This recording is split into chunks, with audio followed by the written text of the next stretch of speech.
I don't wanna waste a minute. Don't have any plans swinging. If you got a glass, fill it, cause I need it done. Money is a bitch in it. I don't wanna think about it. So if you know the song, sing it, cause I need it done. Take me to a place where the music's loud. I don't wanna think right now. Flashing lights running through the crowd. I don't ever wanna stop. So let's get out, let's get out. I got money in my pocket and I'm about to fucking drop it with you now, with you now. Tear the roof off every building. I know I'll be spending millions with you. Just tell me what you wanna do. So let's get out, let's get out. I got money in my pocket and I'm about to spend it all.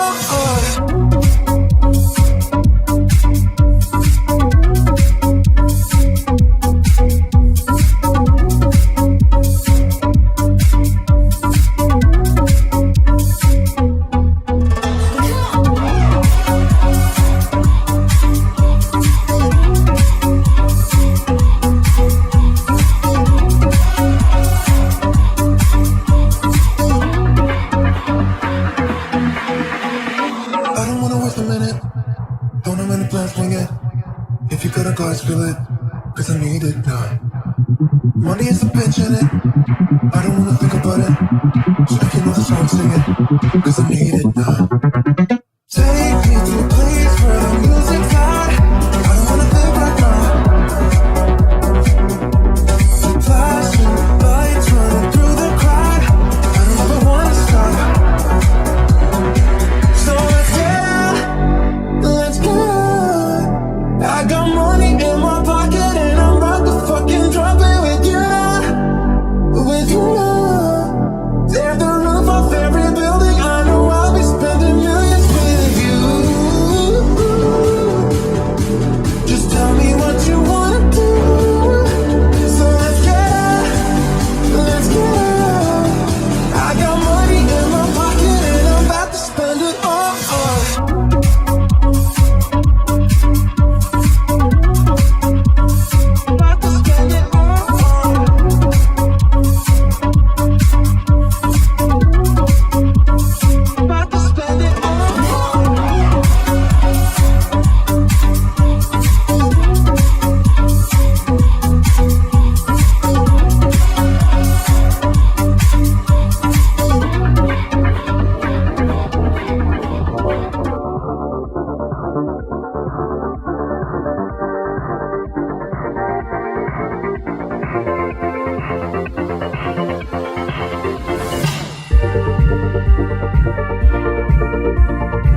What's going on, everybody?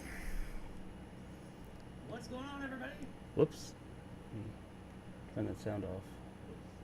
There we go. Hey. It's been a while. Hasn't it? Yes, it has. Let's turn that off. There we go. Been having some OBS problems. Nothing new there. So that's about the same as it was before. But hopefully everything's all worked out now. Let's see. Right now, so far, I see Terrific is here. There's a few more of you here as well, but Terrific is the only one in the chat. Says hello, and he's not doing much but laying down. Awesome. Sounds like a great is it Saturday? Yeah, Saturday night. Terrific. That's exactly what I would be doing if I weren't doing this right now. Sorry, I was getting a text message. Yeah, probably. Anywho, so yeah, we're doing a stream tonight. It's been the first one since, oh man, I don't know. Do I have that pulled up here? Like months. I haven't done a stream in months. I'm gonna say probably a solid, what do you say, 6 months? I think I maybe did an update stream at one point, but yeah, haven't done a stream like this in months and months. I do plan on doing more of these. For those of you who perhaps saw my video that I released earlier today, as a channel update, I guess you'd call it, or whatever. I talked about it there, but yeah, I do plan on doing some of these. I'm not going to be doing just like before. I'm not going to be going back to like every Wednesday night or anything, but I run a little business where I fix video. That's the front of a DS, by the way, DSi. Fix main electronics, but mainly video game consoles. That's probably where the most of my time is spent. Kind of like what we'll be doing tonight.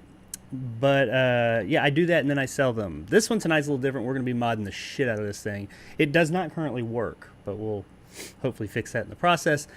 But I fix PlayStations, PlayStation 2s, Xboxes, 360s, NESs, SNESs, PSPs. Did lots of PSPs and a shit ton of DSIs. Just anything I can get my hands on. I did a series, an Xbox Series console. Had a bad HDMI port. That was a bitch. Lots of there. You can't see it right now, but like right here in the floor, back there, you see a table right there. The chat's in the way a little bit. That's where I film or shoot, take pictures of the stuff that I list online.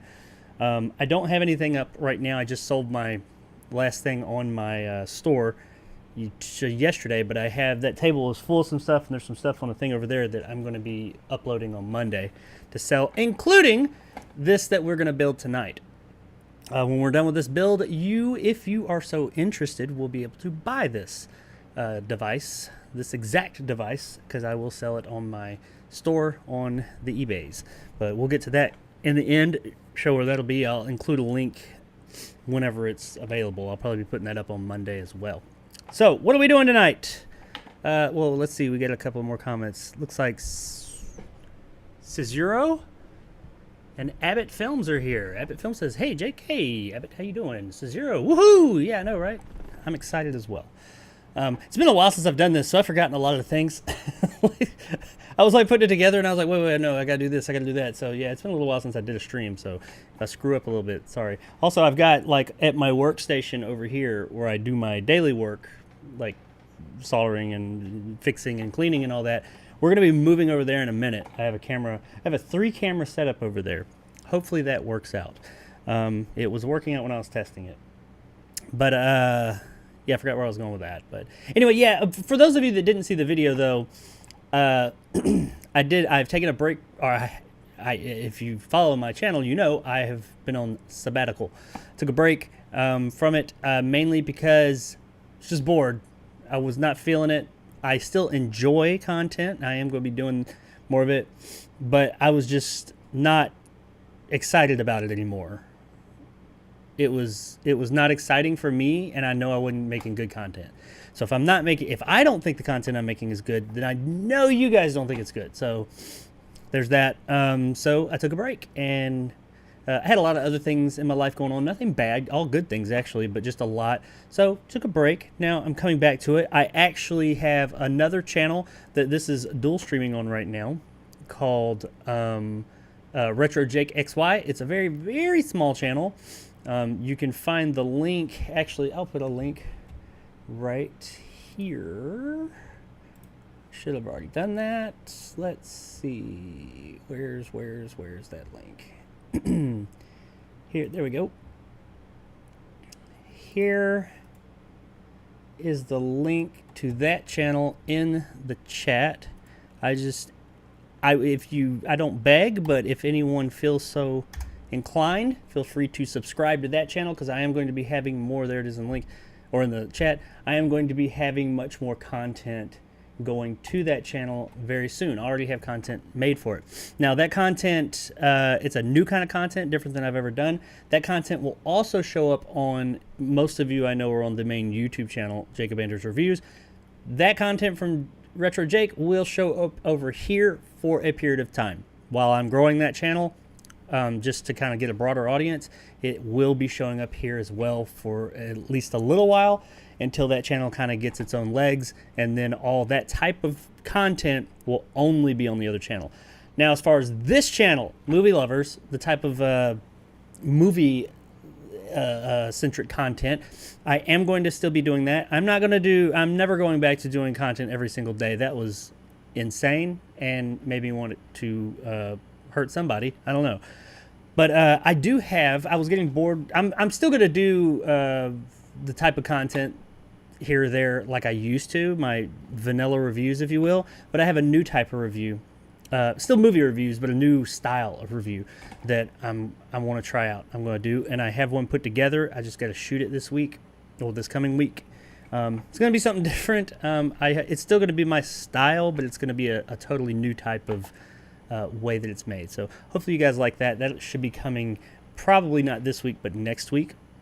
I've got about 3 full-length videos already recorded and ready that go to the other channel that will, like I said, also be showing up here. Those are that's actually a series of videos that's going to be 6 weeks. There's going to be one a week for 6 weeks to make one gigantic video.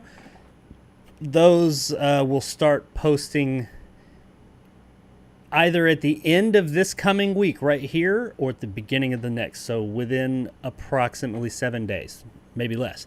I have to just, depends on copyright stuff and all that, because I am just about to upload them, and then I have to let it sit and see what happens there. Plus my patrons are going to get first pick at all of it. So there's that. So yeah, there's the basic way that the content's going to go. Like I said, I have a business, a very, very small little business, where I work on electronics, mainly consoles. The streams are probably going to be something more along those lines, as I'm working on a particular project. This one I planned on doing because I was like, oh, this would be cool. I just had to wait for all the parts to get here, because we're going to replace pretty much every single part on this Game Gear. But other times when I'm just fixing something, like I had a PS3, which are a bitch to work on, by the way, that I worked on recently. 6 of them, actually. But there's one, actually, you can see one of them in the background on that table. That's the one I finally fixed. That would have been interesting to see all the things I had to do to troubleshoot and figure out how to make that thing work. Those things are a pain in the ass to work on. But anywho, those types, I think I'm going to do more. My streams are going to maybe, at least for now, be more like that, where I'm going to be, just working on shit and shooting the shit and talking to you guys. And just because I'm working on that doesn't mean we have to be talking about it the whole time. But let's go ahead here, and we're about to jump over to the works table. Damn, somebody's blowing my phone up.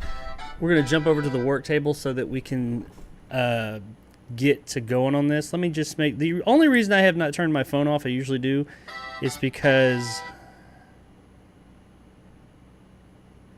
my wife and children are on their way home from out of town. So I just want to make sure that they don't text me and need something. They know that I'm live right now, but all right, let's do that. It'll be over here, so you guys won't hear it as much. Anywho, but yeah, let's see what else we got going over here. Terrific says, I definitely saw the video. Awesome, man. Thank you. I appreciate that. Already subbed. Great.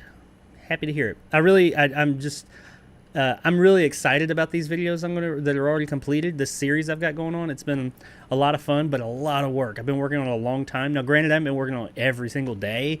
If I was working on it every single day, the whole thing would be finished. But as seeing as I'm going to release one video in this series a week for 6 weeks, I wanted to go ahead and get ahead. So 3 of them, well, the third one's about to be complete.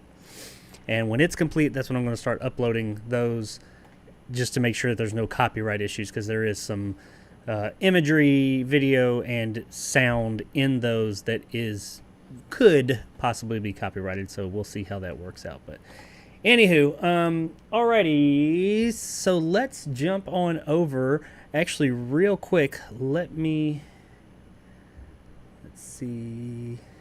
Number one dad says terrific. Hey, thank you very much. My coffee cup says. I assume that's where you saw that. Let's jump on over here to... Now, this is nothing sexy and great. This is just my workstation, so it's not pretty. But let's jump on over there to that station, and I'll show you guys what we're going to be working on. Just a second.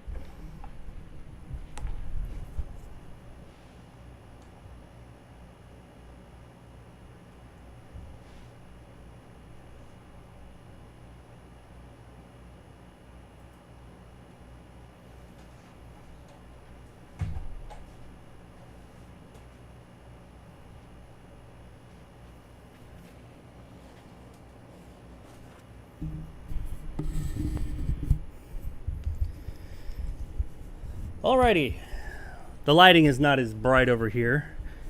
It will be in a moment.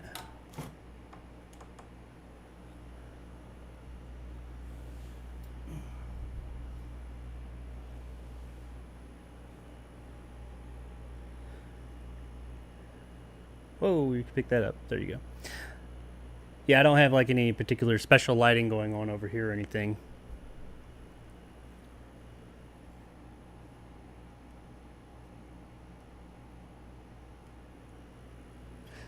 But I have 2 other camera angles that you guys will be able to see better at.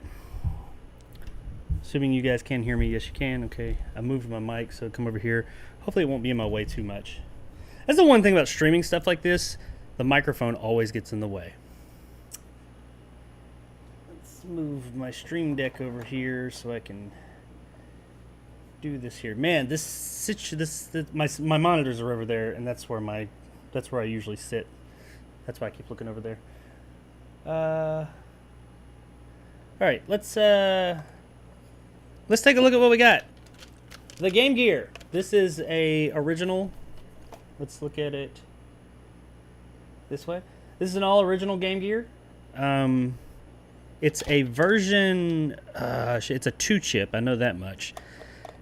Now, some of these mods that I'm going to be doing today only work on certain models. They work on most models. There's like, I think it's called a V4 or VR4 motherboard. Some of these mods will not work with those. As of now, I mean, they may have fixed it, but for the most part, most of the mods I'm going to be doing will work on any version. Now, this is I think this is a newer, I mean, none of them are new, but the original ones, I think, I may be backwards on this, they had more of a curved, this piece of glass right here, it kind of beveled off some more, or it curved off more. This one's a little bit, you can feel it, it's a little bit more rigid. That's one of the things. I think that means it's older. I'm not 100% sure.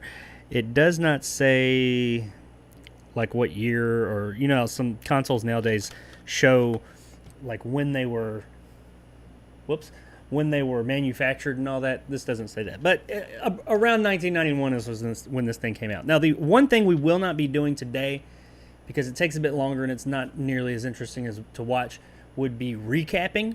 I do strongly recommend, if you have a Game Gear, to recap it, because Game Gears are notorious for their capacitors going out. It's not a question as to will they, it's when they. I think the caps on this are good enough to get us by. I will be recapping this before I send it out, but I'm just not going to do it on the stream, because that's just not very, it's not, I mean, there's not much to it. I'm just unsoldering capacitors and putting in resistors and putting new ones on, and that's kind of boring. So I'm going to show you the cool stuff today, and we'll know pretty quick into the build whether it needs caps or not, because once I have the screen board installed, which doesn't take too long, we can see if it boots to red, and if it does, that means we're good. So we'll know pretty quick. All right, let's look at what we got here. So, of course, we've got our Game Gear right here. Now, for this particular build, because we're going to be replacing everything, it doesn't matter if you have these doors or anything. Actually, the only thing I need out of this thing is the motherboard, and not even the whole thing, I don't think. There's stuff we're going to take off the motherboard.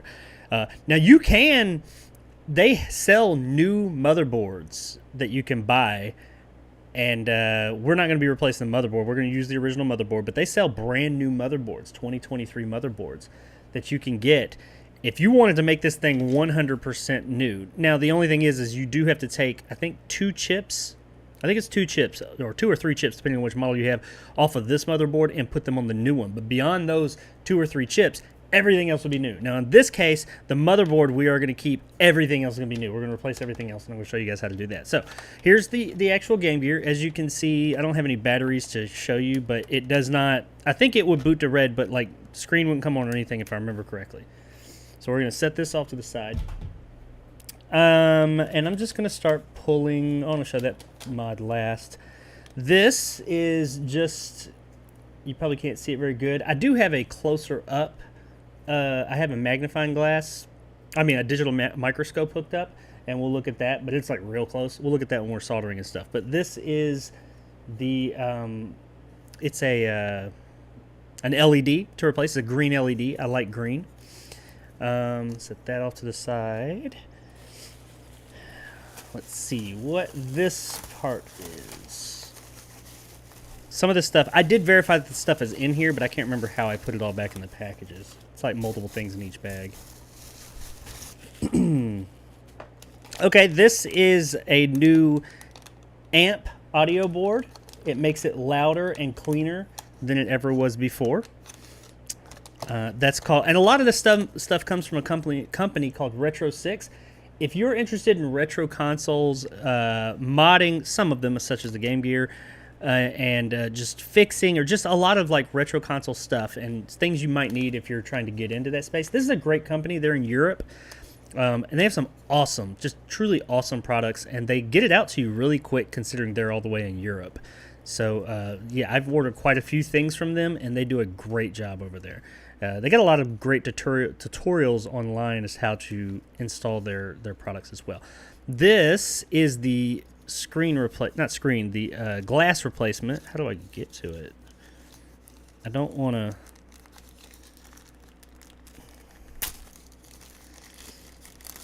I haven't actually looked at this. Now, I went with yellow, and you're thinking, what yellow? I've got a color scheme going here, black and yellow. This is the screen replacement. It's going to go like that. It's going to replace this black. It is yellow. We are still going to have some black. The whole thing's not going to be yellow. I've always liked the combination of black and yellow. Hopefully this doesn't look atrocious when I'm done with it. Uh-oh. I think my camera just froze. Hang on a second.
Okay, there we go. I don't know. Man, OBS is being a pain in the ass today.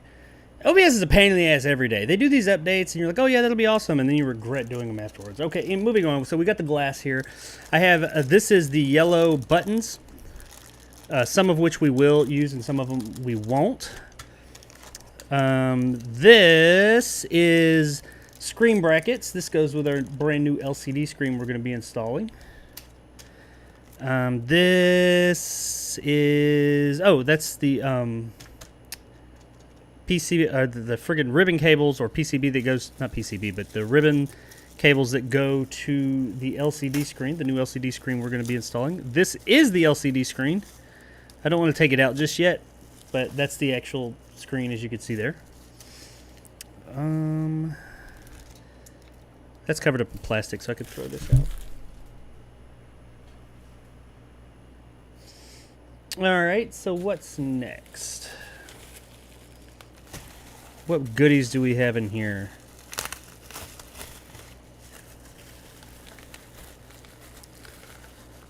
This is the ultimate build. So beyond the new motherboard, brand new motherboard and card reader, because both of ours are good, I believe, I am 100% replacing everything. This is an LED... Oh, shit. It's cut. Oh, man, I hope it didn't... Why is it cut? I'm going to have to check that. Well, actually, that doesn't matter because I don't need this part. This is an LED... it's LEDs for the buttons and inside the case. You'll see when we get there. Running out of space. These are our rechargeable batteries. We're no longer going to have to put... The Game Gear is notorious. Like, notorious for eating up batteries. The Game Gear originally took, as you can see here in the back, 3 and 3 AAA batteries. You put 6 AAA batteries in this thing, and it would last like, I mean, maybe like 2 or 3 hours. It would just destroy batteries. So you pretty much had to keep it plugged in all the time if you were going to go anywhere longer than a few hours. But we're going to be replacing it with these two rechargeable batteries. I think give it something like 30 hours, and we are also going to be having USB-C charging on it. FYI, that's what that is. I keep opening. There we go. Okay, so yeah, we got those. This is the USB-C charging, or the new, why is that on there? Oh no. Oh no. Did I get the wrong one? I think I did. Shit. I got the wrong board. It's okay though. It's okay because I have another one of these. This is what these plug into. Unless, am I seeing that wrong? No. Yeah. I think they sent me the wrong one accidentally. See, this, what this is you can have, I don't really know why you would have this. Because it's still got the, to chart. Let me look at that. I'm going to have to look at that. I mean, the board that we need is very similar looking to this, except it has 2 hookups for the batteries. What I'm going to do, I've got another one that will use that. But that's what this is. That's for the USB-C charging and the batteries. All right, so then moving on to the next part, we have the case, or the shell, or whatever you want to call it. I got a black or smoke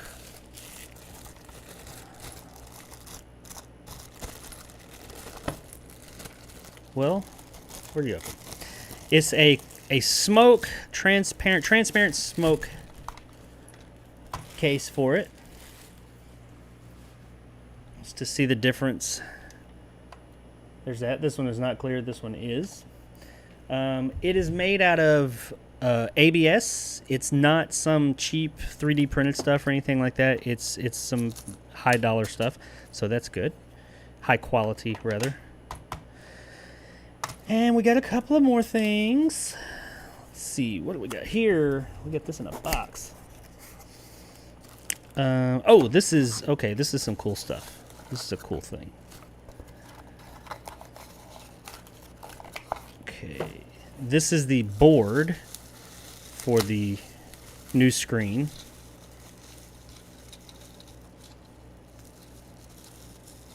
Well, if I could get it open. And I know you guys are commenting, but I don't have my screen right in front of me. I'm going to look over at the comments here in just a moment. Well, I hope you're commenting. You might not be. So this is what they call the clean screen from Retro 6. This is what will replace the backlight in the Game Gear, and then the new screen, the LCD screen, will plug into it. So that's pretty cool. And that's just more brackets. I like these. I ordered these other brackets. They're the same design. These are just a little bit cheaper. As you can see, they're kind of flimsy. These are made out of, I think these are made out of ABS as well. They're not 3D printed. Not in the, like, this is straight up 3D printed. Like, I could print those. Nothing wrong with that, but it's just not, I wanted to go all out. Okay, now this is a really cool thing. And I have installed one of these before. This is an analog stick for the Game Gear. Now, as you probably know, since it came out in 1991, analog sticks were not even a thing back then. If I can get it out. It doesn't want to come out. Come on. But yeah, this is an analog stick. It looks to be like maybe a Switch stick. I don't know where it specifically comes from. It's a full-size stick. This is a full-size analog stick, an actual analog that will replace the directional pad. So that's cool. Stick that back in there. And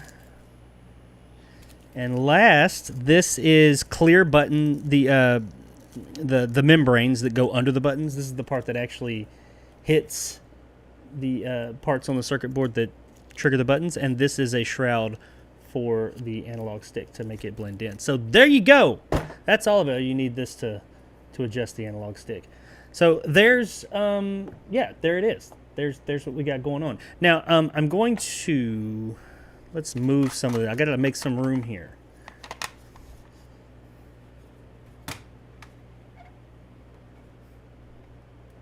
Make some room here while I'm working. Just set some of this stuff out of the way. Actually, I'm going to leave all this out because I know we're not doing this first. We're not doing this first. Probably going to do that and that. These are going to be some of the first things. So let me remove all this stuff, because we got a lot of mods going on here. I need to check this. Okay, so there we go. Kind of clear out our workspace a little bit so we have some room. Oh, there is one more, not really a mod. It kind of is. That sets this off. This. Let me show you guys this, and this is pretty cool. And if you've watched any of my other modding videos I used to do back in the day, you'll know this will be very familiar. This is called the Flash Gear GG. It's a Game Gear cartridge, as you can see. It matches the transparent smoke case and everything. You can see through it and all that. But it comes with a micro SD card. And on said 8 gigabyte micro SD card is every single Game Gear game from every single region ever released. So whoever ends up with this console, you will not only have the console new for 2023, but you will have every single Game Gear game ever made. So that's cool. Oh, it's not just that. It's also every Game Gear game, and I don't know if it's every, I know they're on there, but quite a few Master System games as well, because for those of you that didn't know, the Sega Master System, which was their console before, is their 8-bit console before the Genesis, is essentially, a Game Gear is essentially a Master System in handheld form. So that's cool. All right, so real quick,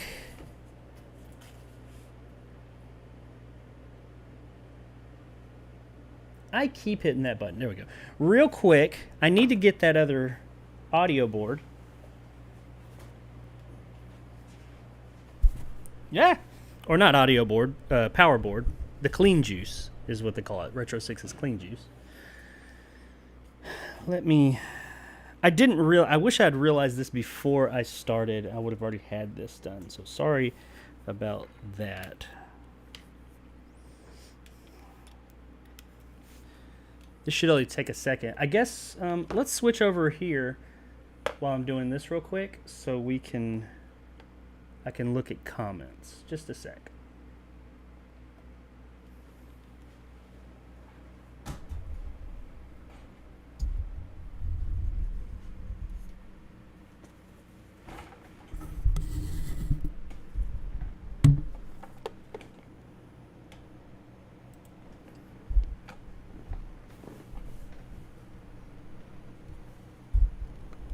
Well, it's frozen this camera too. Damn. I hate OBS. OBS has some really cool features, but man, it's got some pain in the ass shit too. I don't know what causes it to do this, honestly.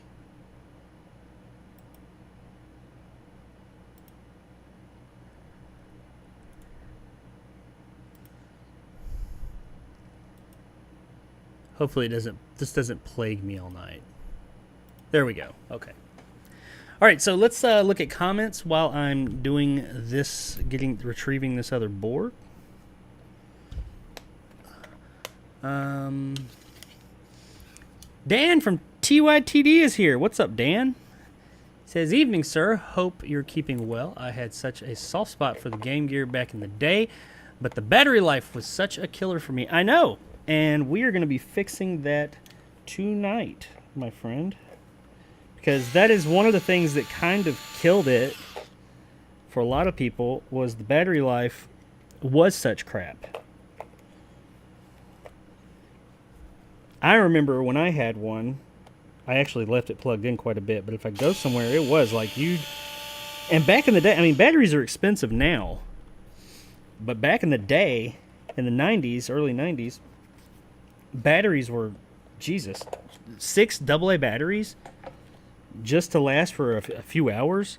That's, no, you couldn't do that. You pay more for, you probably in the long run end up paying more for batteries than you would for the actual console itself. I don't remember how much this thing cost. I think it was like $100. Much like the Game Boy. This was a direct competitor to the Game Boy. I always considered it to be better. Granted, I was a Sega fan, so that probably had something to do with it. Okay, let's pull this out. If you're wondering what it is I'm doing, I have another Game Gear that I've done this to. Some of this, I haven't done all these things to them. But I've done the Clean Juice power board too, and I know it has the right way. Yeah, there you go. See, they're different. Let me pull this out real quick. It comes out relatively easy. And I'll just figure this one. This is my personal one. Okay. All right. So yeah, Dan, I get you on the battery front, sir. What else we got? Caden Christensen here. Well, he's back. I'm back. Yeah. I think I'm back. Like John Wick, but less killing. But hey, Caden, what's up, man? Hope everything's going well with you. Shit. Come on out. There we go. Alrighty. Just leave this over here and I'll fix it tomorrow or Monday while I'm working. Tomorrow's Easter. Happy Easter, everyone. All of you that celebrate that stuff. Hope you all have a great Easter, by the way, which it will be here in a few hours, I suppose. There we go. But yeah, this is the... Come on, focus, focus, focus. No, I guess I got autofocus off, but this is the board we were wanting. The one that I got, these little connectors are instead little battery springs, and we don't need that. So beyond that, it's the exact same thing. So pull that off. There we go. Okay. We should be good. We should be good to go. Let me look at these other comments, and we're gonna jump right in. Where's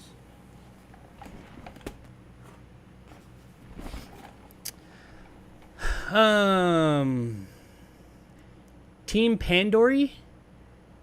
Hey y'all! Whoa! Look at that studio. Yes, this it is my studio. That's from the other. You can see more of it that way. You're actually seeing that direction. Well, headed that way.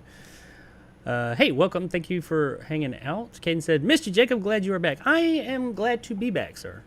If you saw my video, watch my video from earlier today, my channel update, and I explain where I've been, what I'm doing, where I'm going, all that stuff. So I am happy to be back. Team Pandori says, this the PI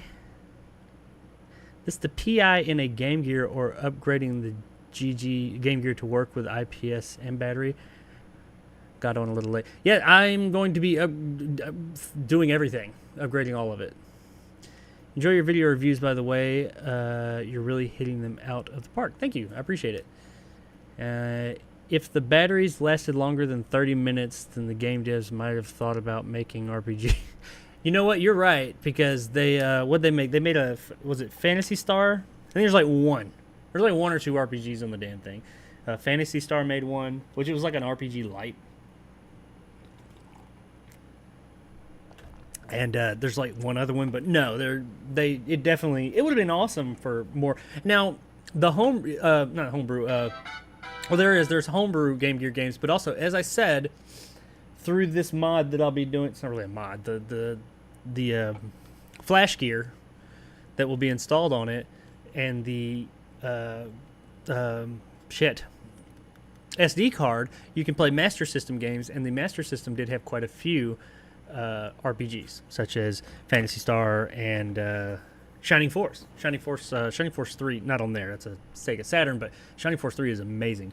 Love that game. Playing through it again right now. But the original Shining Force, I think, is on the Master System. Could be wrong. I know Phantasy Star is. But let's jump into this thing and get this party going. Let's see what we can fuck up today and break. Alrighty. Meet you guys at the table.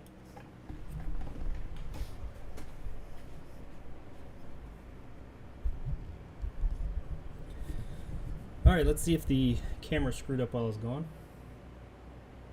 Hey, it's working. For now. Look at that.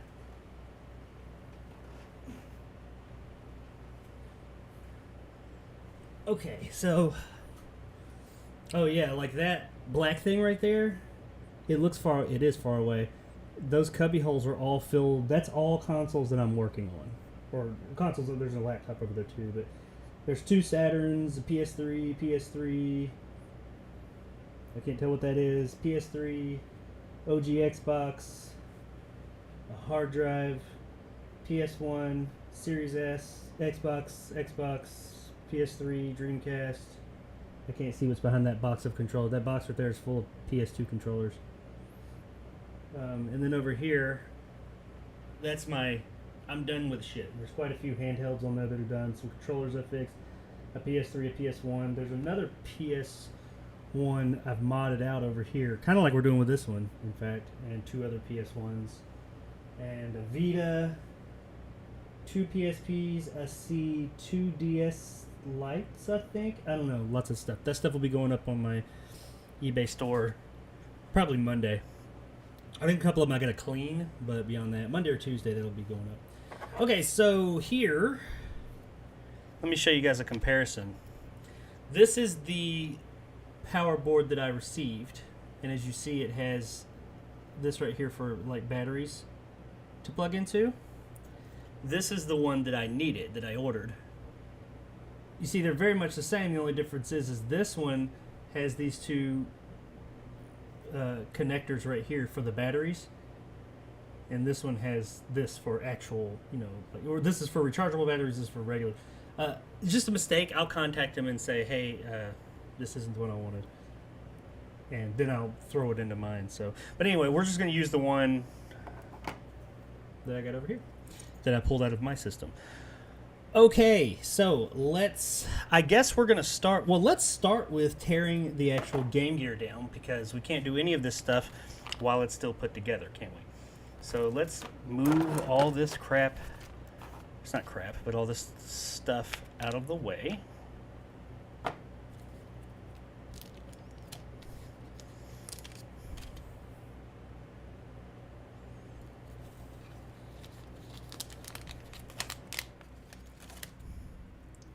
And for those of you that are wondering, that are like real sticklers, yes, I do have gloves and everything. I sometimes do wear them. I've never run into like shorting anything out like that, but I have them.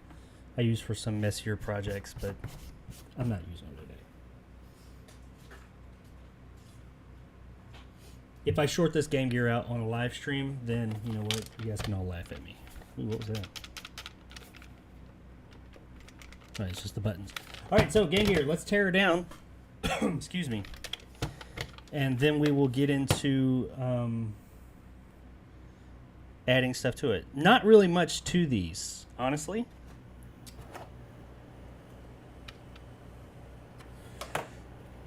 Flip it over.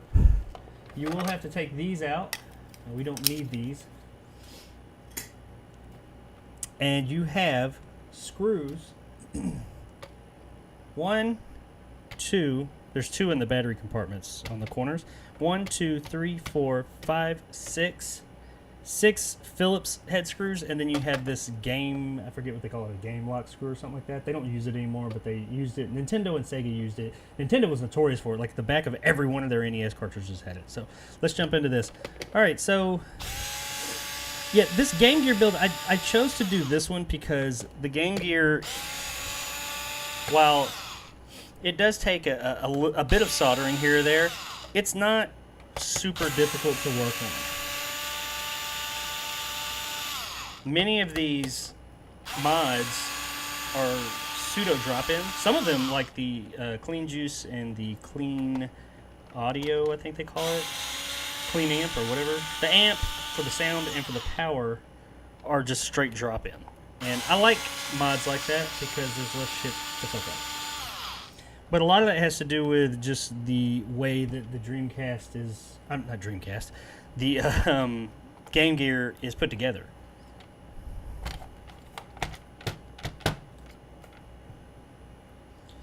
Oh yeah, 1, 2, 3, 4, 5. We're missing one. Where are you? There you are.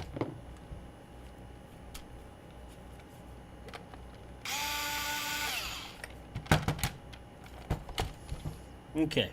Now this one, I believe, is not that one. There we go. This is a G4.5, for those of you that are wondering, to get this out. I think it's the same one as the Nintendo cartridges, or it might be the one that's smaller. I'm not sure. It was ultimately to keep people out of the consoles. Because back in the day, you couldn't. I mean, you could. I remember taking apart, when I was a kid, Super Nintendo, or trying to take apart Super Nintendo cartridges, and you couldn't find these back then. I mean, not like now. They weren't readily available. Now, we won't be reusing any of these screws. It comes with all new screws, but this screw we will not be using at all. This is pretty much that's a pointless screw. That is there purely to keep you out of it. So it's not needed to like keep it shut or anything. All right, so you got it. Now you want to open it from the bottom, and it opens kind of like a clamshell. You have these two wires here.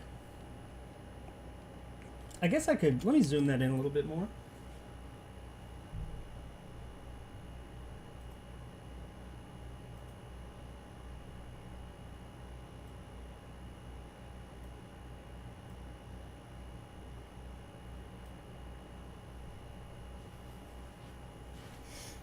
Now this camera I'm using, I know is not the greatest. It's a webcam I'm using up there, and it's pretty high up.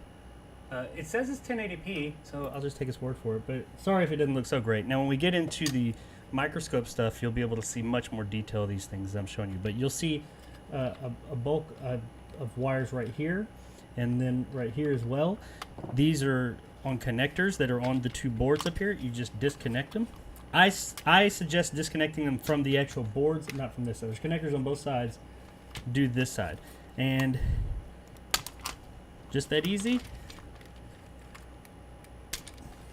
Now you're also going to have this little one right here. And that one is the speaker. Pull it out the same way. Bam, there you go. We're going to set this aside for now. So this is the back of our system. And we are going to just start taking this stuff out too.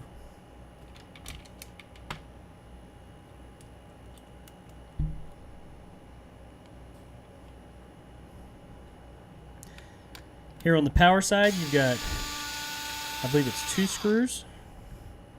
Yeah, there's the other one. You know, actually, you don't even need to take this out. This here. Yeah, because we're not using this case. If you're using this case, you would need to pull this out. And you just take those two and it just comes right out.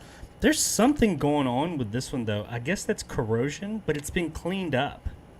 And they've added in... This is... I've never seen that. Right here, there's like this corrosion that's turning blue. I don't know. I think that's battery corrosion because it's right around the battery terminal. Yeah, it is, because if you look in here, you see this terminal right here is corroded really bad. So this thing wouldn't have worked anyway. But yeah, there's lots of... That's normal, too, for all of these battery-operated systems from back in the day for them to have corrosion. People leave batteries in them, and they leak all over the place. So I bet this wouldn't even work if I put batteries in it either way. We don't need to take any of this out, honestly. I don't believe... No, we do not need any of this because we're replacing both of these things right. And the old ones look pretty much just like the replacements. The replacements are just the same form factor, but they just have smaller resistors and things like that on them. So it's pretty much bam.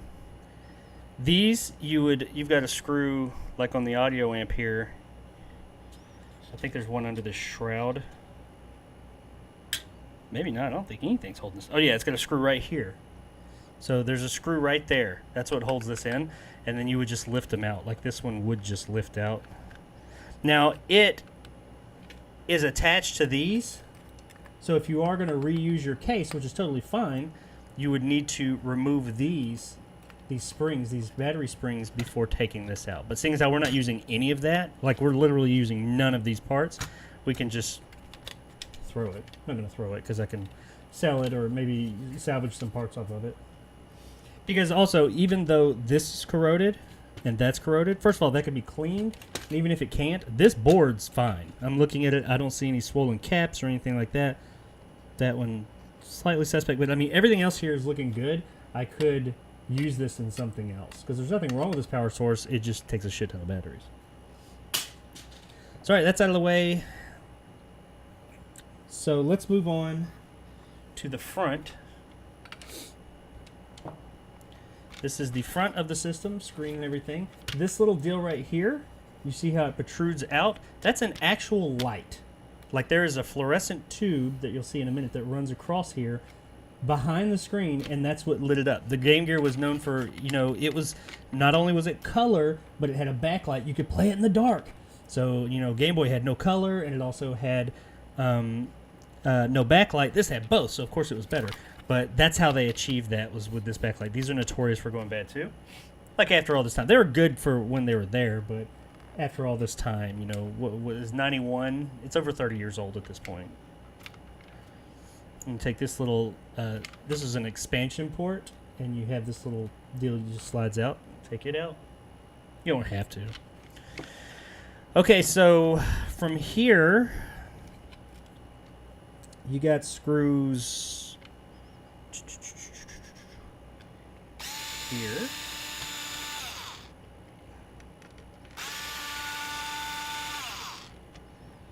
you're looking at 1, 2,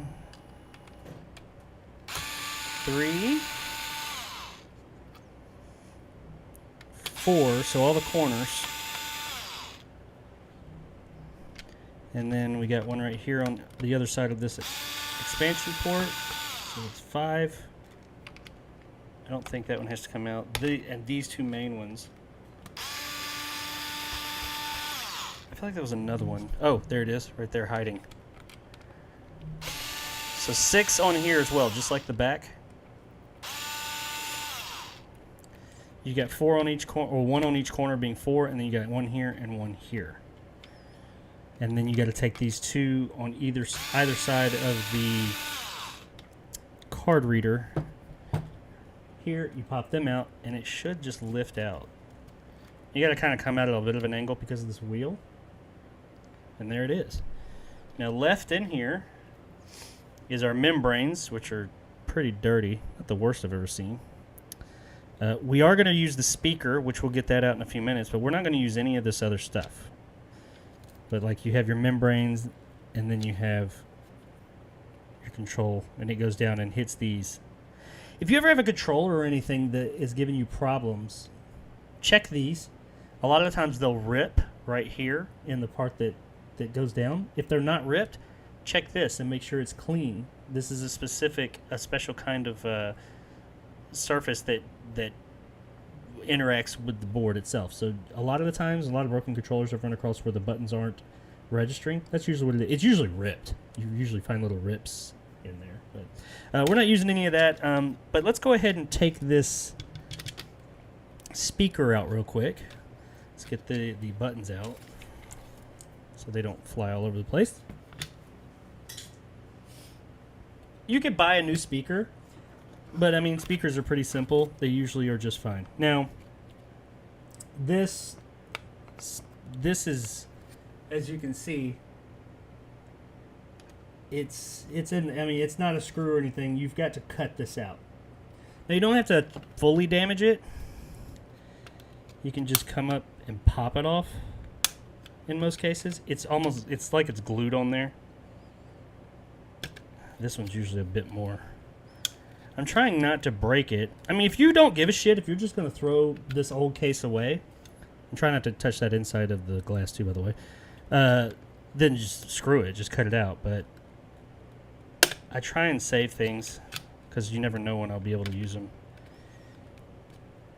There we go. It just pops right off, and if you've got these little posts here, and if need be, you can reattach this piece with some super glue or something like that. Or even a screw. You can even screw it back in. So there's that. And the speaker will just lift right out.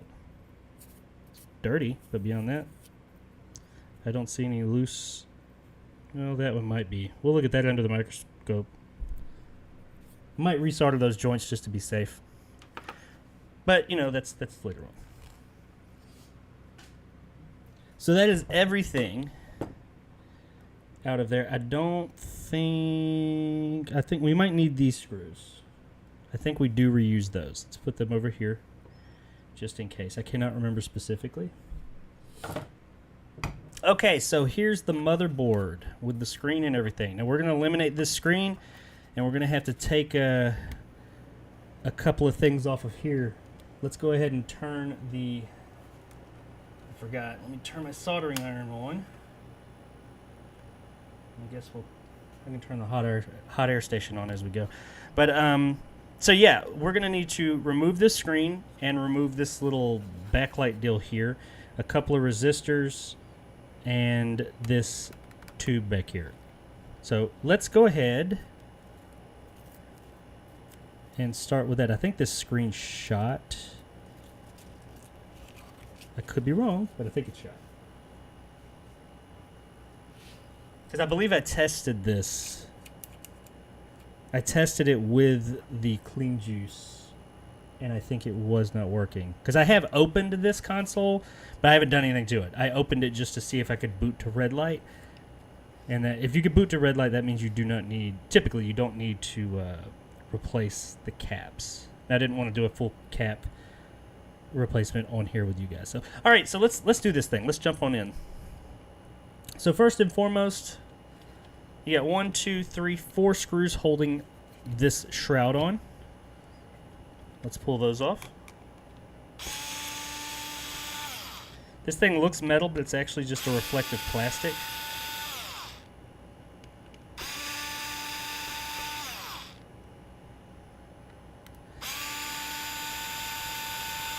These screws don't matter because it does, the clean screen comes with new screws that will replace these, and you will not be putting anything on here after the fact.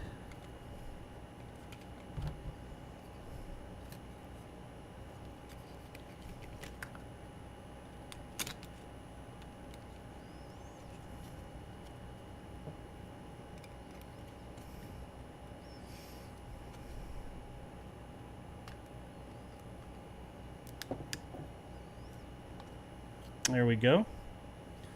That is the fluorescent tube I was talking about. Your screen, this just lights up. Just it's a straight up light bulb, and this is all reflective, and it blasts the back of the screen to make it literally backlit. About as literal as you could get on that. So yeah, there's that. Now this comes off. There we go. So yeah, as you can see, it's just a plastic with a reflective, like a mirror coating on it. But we don't need that. And we've got to take this out, and like I said, a couple of resistors. But first, let's get this screen off. Now the screen is only attached via this row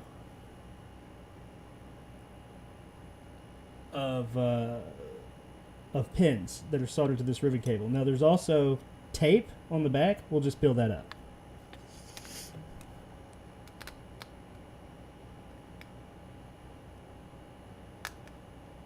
Oops, I was trying not to rip it.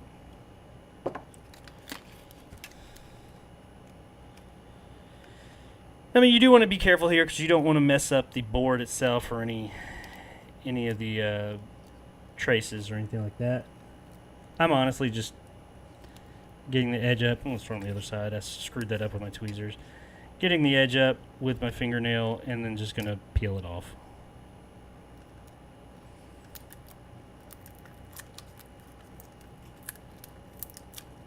And there it is.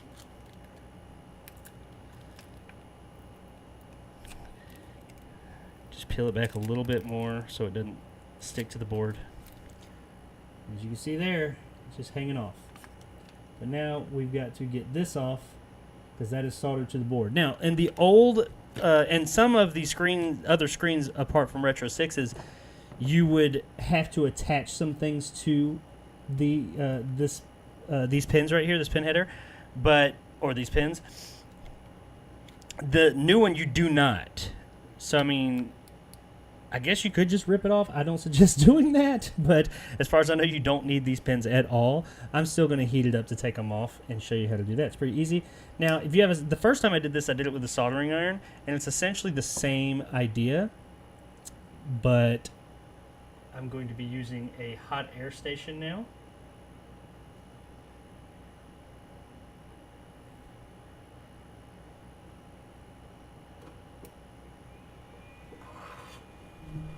Well, there we go. I got a lot of stuff going on over here with the with the camera and the setup, so it's kind of in the way. But here's my hot air station. I'm sitting at about 574 degrees. You don't want to get too crazy hot, and you definitely don't want to leave it in one spot. Now, with a soldering iron, you'll do the same thing as I'm going to do here. It just takes a little bit longer, and you have to kind of stick on each individual pin. Essentially, all we're doing is heating this up and pulling it off. Now, I'm going to use some flux. This is no clean flux. I don't believe there is such a thing as no clean flux, but that's what we're using.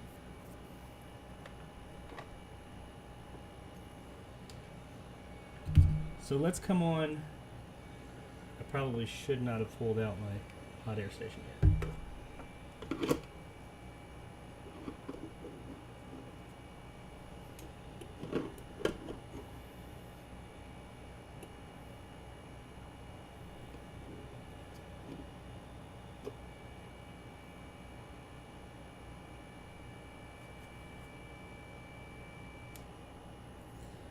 Alright, you guys are going to get a little bit closer view now.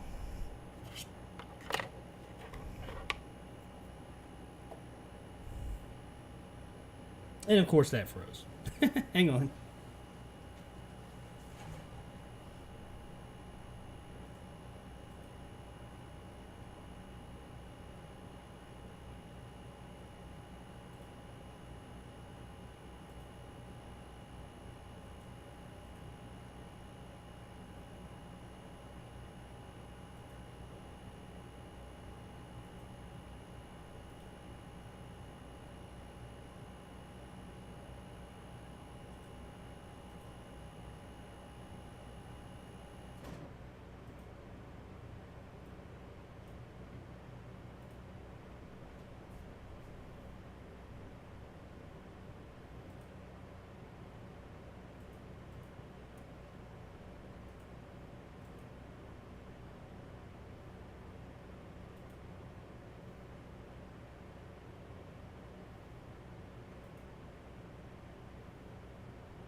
Okay, so for whatever reason, this is not working now on my PC. It's OBS. Fuck OBS. So just kind of, well, there that went. Which really sucks. I was looking forward to you guys to be able to see that, like, close up of it. I don't really need it for this, so I'm going to turn it off for now. I'll use it for some of the things that we'll do here in a bit, but ultimately, we're just going to heat this up and peel it off.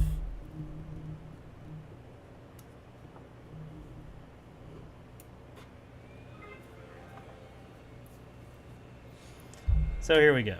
Let's see. You getting hot? Yep. Now, whenever you're using a hot air station, you don't want to just leave it in one spot.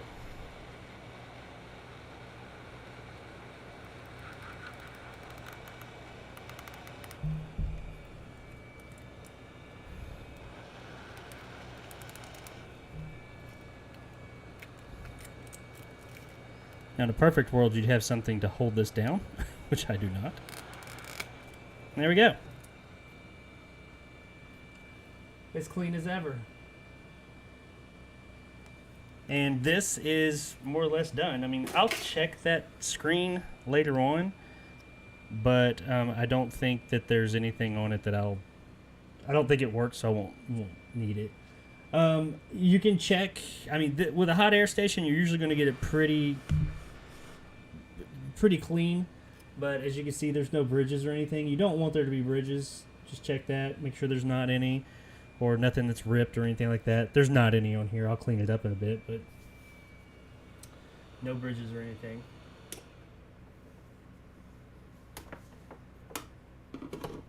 So Now, we need... Oh... We got to remove this bulb here. And this is probably the most involved part, this whole situation here. The most involved part of this whole entire mod. We've got to remove... Well, while we're here, we're going to remove a few things. We're going to remove this bulb. There's a resistor underneath here and a resistor under here. You've got this larger one right here we're going to remove. And let me bring it in. Hang on.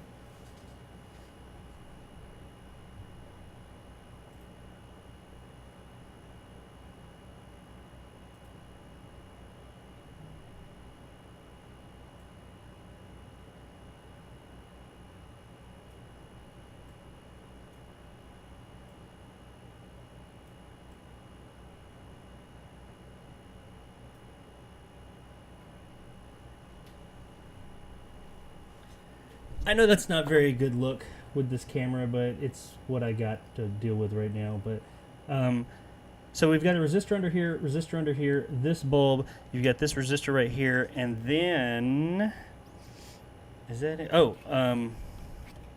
this bulb right here. And I think yes, that is it. That should only take a couple of minutes, if that.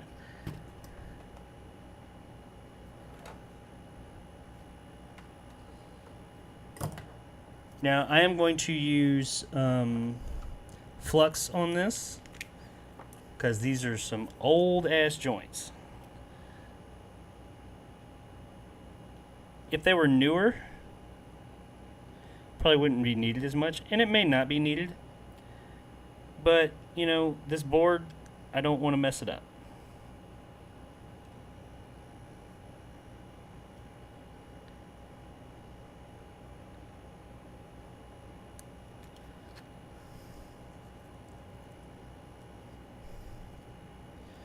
Now to remove this,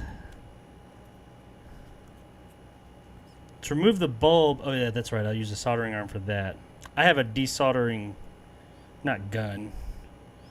Let's see, and this one is these two. And this one over here, Q2 I believe it's called. Is these two? It's right next to this. It's these two.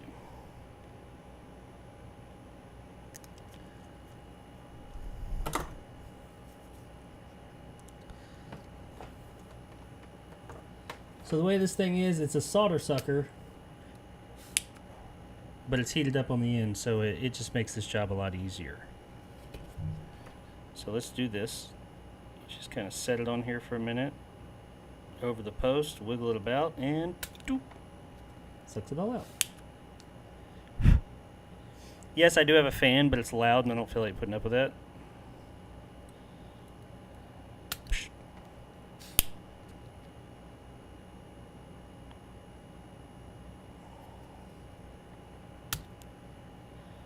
And it sucks all, well, usually gets most of the solder off.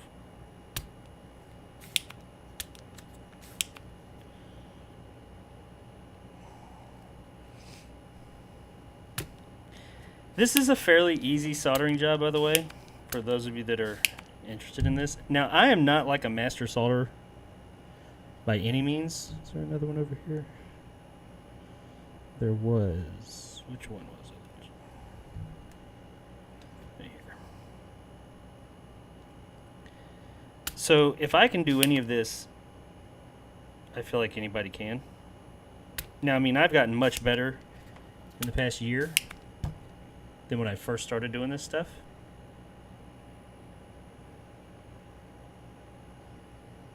Where's the LED? There it is. I'm going to take that out after I get the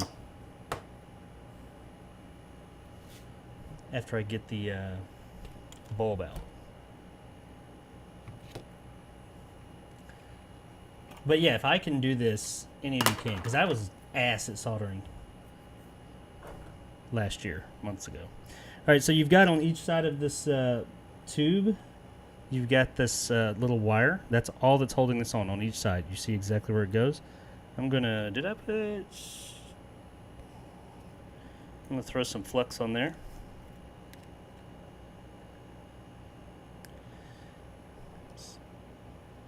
Well, these old things, I just don't, flux always makes it easier. And I'm simply going to just pull up on it while I put some heat to it. Now, be sure you don't hit the other items around it.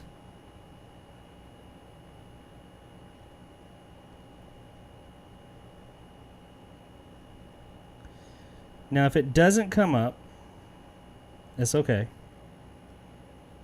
I'm going to need my magnifying.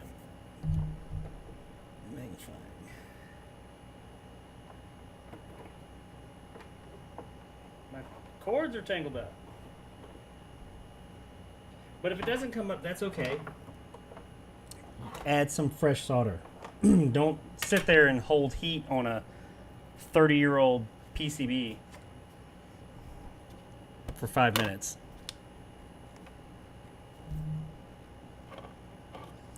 Just take a little bit of fresh solder and add it to it.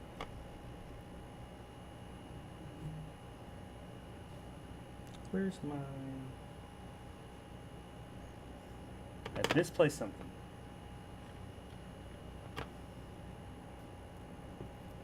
There, we'll use that. I was really hoping you guys would be able to see from this view. There we go. And since you can't, I guess I can let this down now. But it is pretty, I mean, this is a pretty self-explanatory mod. I mean, anybody can do this.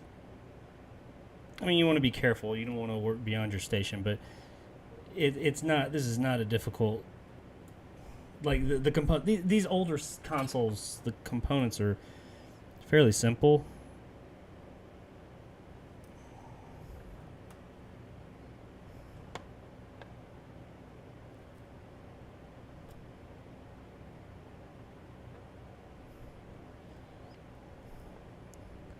Yeah, the solder on this thing is just not wanting to let go.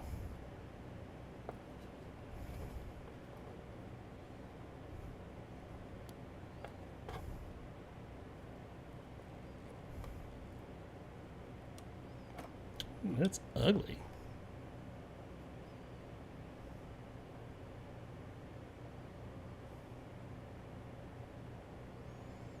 Trying to see... I believe it's there.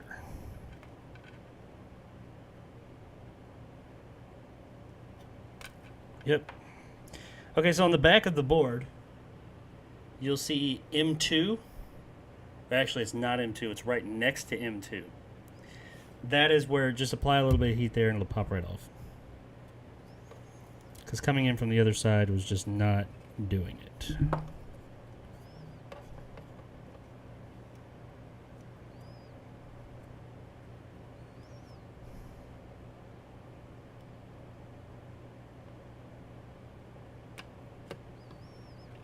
The other side's easier. You don't have as many components around it. It's easier to tell. So yeah, there's the bulb out. It is just a fluorescent bulb. That is it. And it has these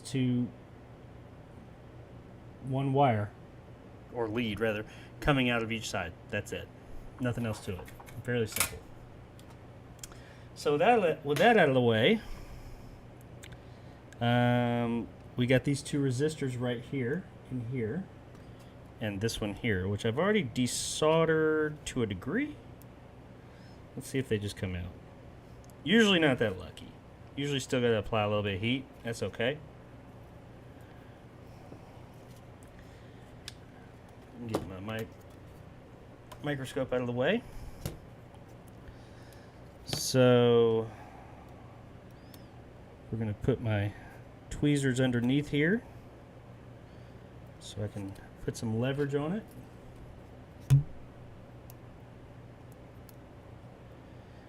And then I'm just going to take my soldering iron, give it a little bit of heat, nothing too crazy. Kind of alternate between the two posts. I already feel it coming out. I think one of them is out. Yep, that side's out. So now we got this side. Oh, were they both out?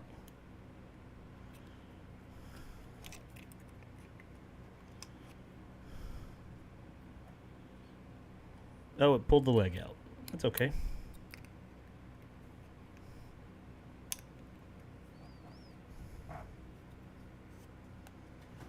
Just apply a little bit of heat.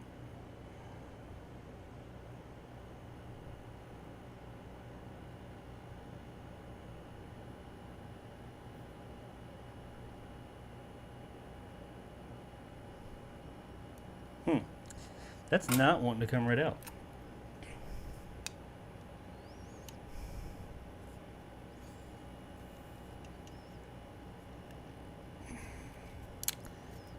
Just pull that one off. The leg is the right leg on R29 is still in there, but that's no biggie. Is that? Yeah, okay. So we will. It's still got flux on it.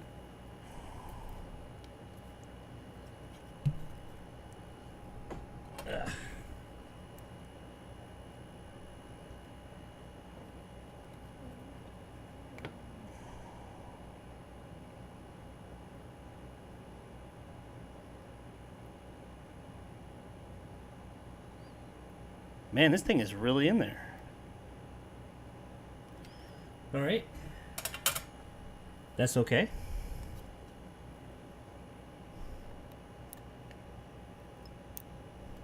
Let's apply some new solder to it.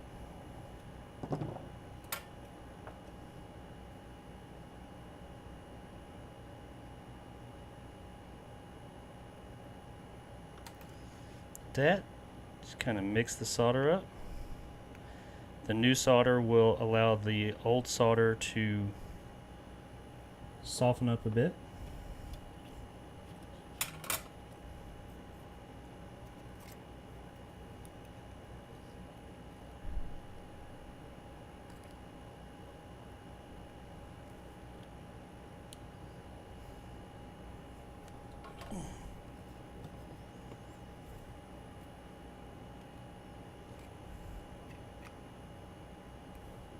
What I'm doing is I'm pinching the leg with my tweezers and trying to pull it out as I heat this side.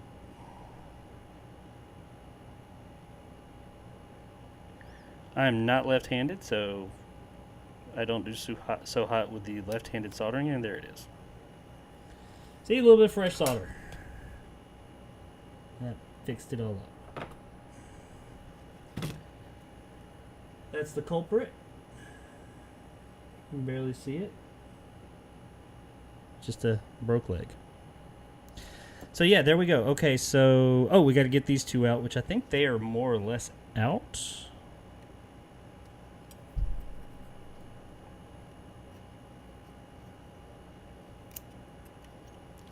These two resistors that are under the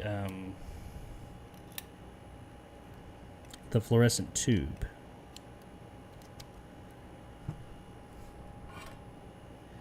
Pretty much same thing with them. Apply just a touch of heat. I've already desoldered using my desoldering gun on them. Sometimes you got to give it just a little bit more heat. Get that little residual solder off. There's one. And two.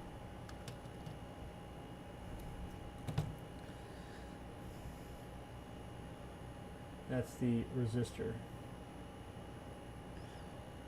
And let's do another one. Probably shouldn't lay my iron down like that. Start a fire. Just get my tweezers under there like that. Put just a little bit of pressure on it.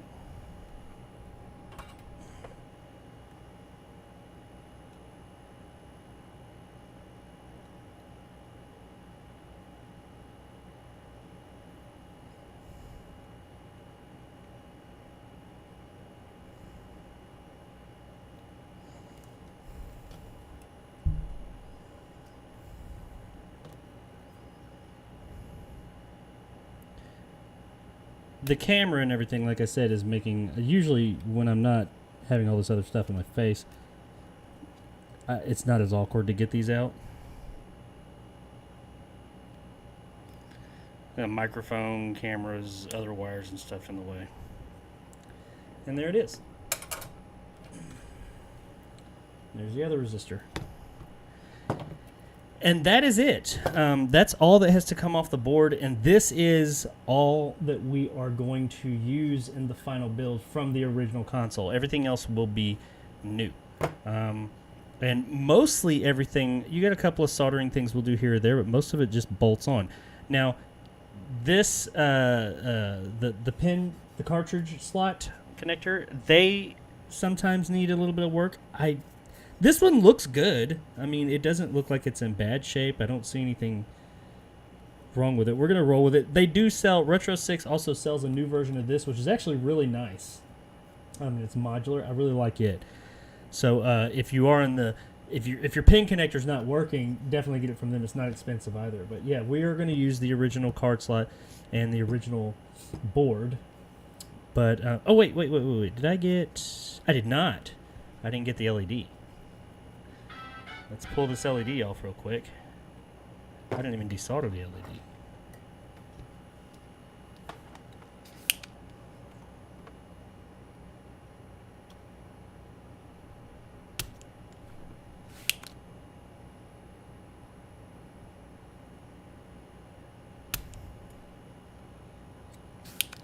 There we go.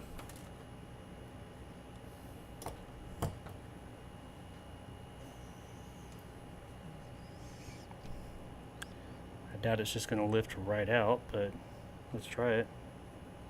No. It's going to need a little bit of coercing. That's okay. Uh-oh.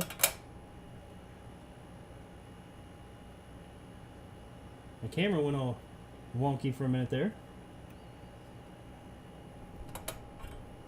Alright, so just like the resistors, the LED, just put a little heat to it.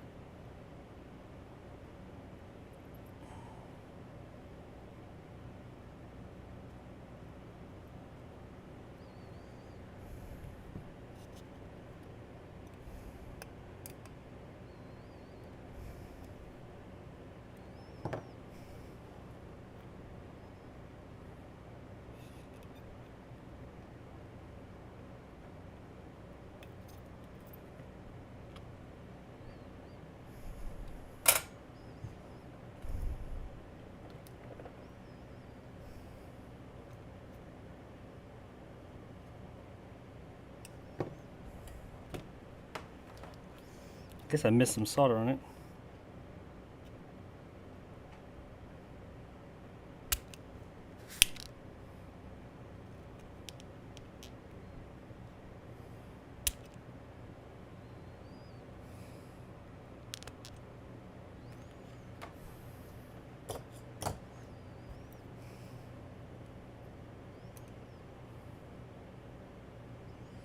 Wow. These LEDs usually just fall right out. Oh, there we go. All right. Cool. That was, it was in there pretty tight. Didn't want to come out, but okay. So there we are for real this time. This is the only parts of the original Game Gear we will be using is the motherboard and the cartridge slot.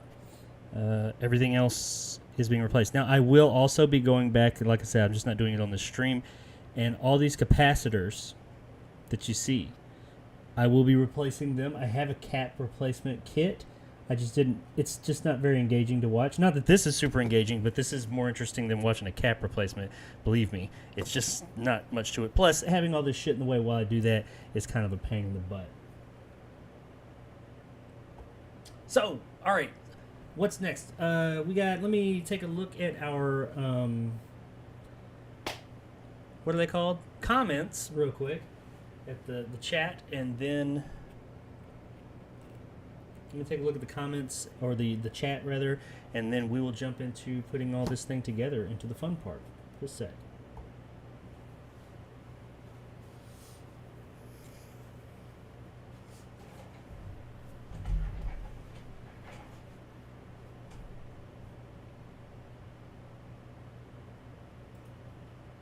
the camera didn't.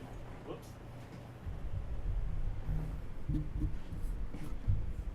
You know what? I just realized I hadn't switched my microphone around. So I hope that whole session a moment ago you guys could hear okay, because it was actually facing the other direction. So if I sounded muffled, that's why. Sorry. But hey, the camera at least is working this time. That's a plus.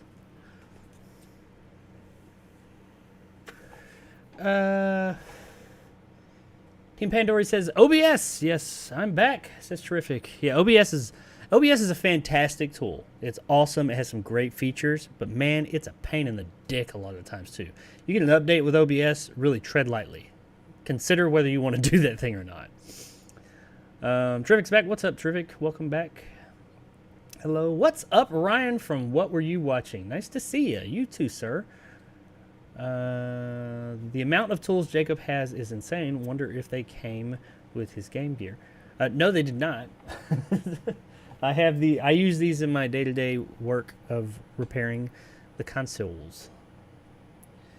90. What's up? That's Antonio over there on Twitch. I know you guys, YouTube guys, can't see him. Jacob, let's go. What's up, Antonio? How you doing? Hope to see you on both the YouTubes and over there. Okay, so that's what we got there. All right, let's jump into the fun stuff. The interesting things, the things that those of you that came here to see tech stuff came to see, which would be adding in all these components and stuff like the screen and whatnot. So let's jump into that real quick. We're gonna jump back over there to the workbench. There it is.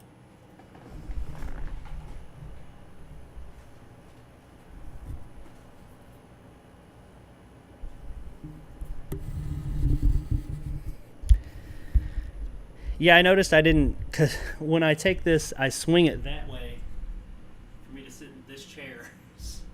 For me to sit in that chair, so I didn't turn it, so I was talking in the back of the mic. Hope you guys could hear it okay a minute ago. So, anywho, yeah, so, all right, the first thing we're going to do the screen first, or at least the screen board first, and then the other things just kind of fall into place from there. So this circuit board right here, this PCB, this is called the clean screen. Oops, it's upside down. From Retro 6. It comes with an actual screen too. Well, it doesn't come, this one didn't come with a screen. I actually had to order it separately. It does come with an actual screen. This is a great product if you have all their product. Man, Retro 6 goes out of their way to have fantastic products, by the way. I cannot talk them up enough. All their shit they got over there is amazing. It's just really, really cool stuff. And a lot of the products that I'm installing today came from them. I mean, the screen, what do they call this one? The Clean Amp, I think is what they call it. Yeah, Clean Amp, which is the audio amp. The Clean Juice, which is for the rechargeable battery power with the USB-C. And I think there's something else from them. Oh, the LEDs that I'm putting on the inside, the Retro 6, like the vast majority of this stuff does come from them. So it's check them out. This is almost like the Retro 6, which they have their own YouTube, but the Retro 6 Game Gear build, if you will, not the Ultimate. But so let's jump right into this screen real quick. There's not really much to it from here on out. Okay, so we need to put this on here. So we're going to flip it over. Now you're going to need to put something under here. I'm going to use these battery packs because they're just the right size.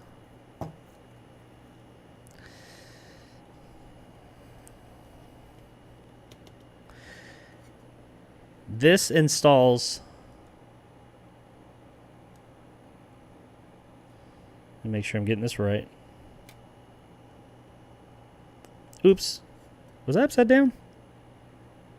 No, that was right.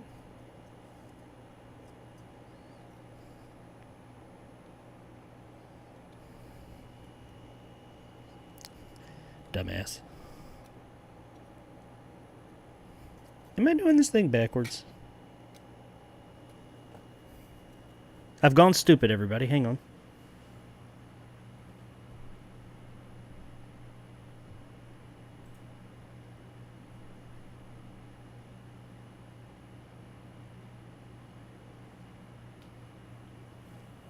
Okay. Had to look at my other one to make sure. Why is that one? That screw hole's not lining up for some reason. Oh shit! I'm doing it from the wrong side. Whoops. Okay, here we go.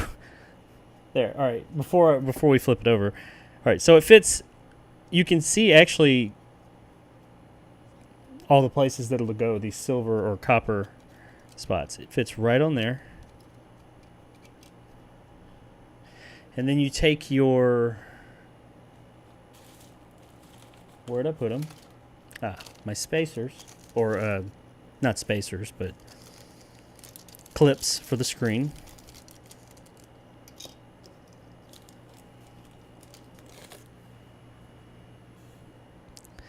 And they actually screw onto the other side. Like this. So you'll take it, kind of hold it in place. Oh shit, I almost forgot. Before we do any of that, we got to clean this thing up. Dumb me. So get yourself some IPA, 99% isopropyl alcohol. And a Q-tip, a cloth, or whatever. I use a Q-tip. This board was it's not very dirty to begin with, but now that I've put all that, all the flux all over it, you want to get that up. Will it run with that on there? Yeah. But still, you want it to be clean. You want to have a clean product. You see, that's the flux. Where are you at? Where are you at? Where are you at? Where are you at? There you go. Gross. And some are not as clean as others. I mean, sometimes you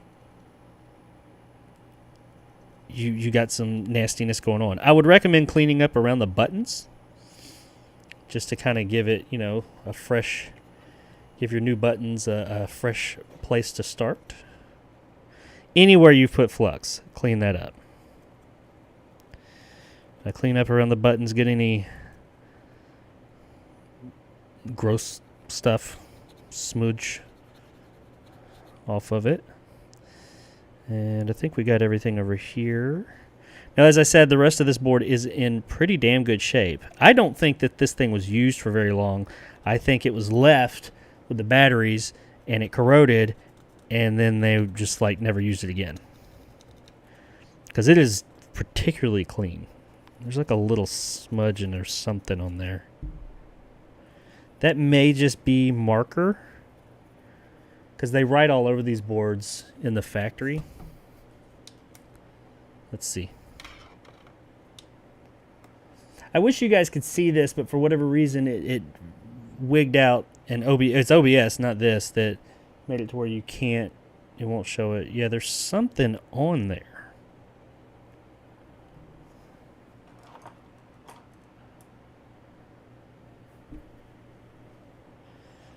I know you guys can't see it, but there's something. It looks black. Yeah, it's crusty. It's coming off. If I had to guess, I'd say it's something that went down inside of the D-pad. It's for the down. Yeah, it's crusting off. That's pretty gross. I wish you guys could see this. All right. You got that. Got most of that off. Some crustiness. It almost was green. I don't know, I'm colorblind, so sometimes green and black look the same to me.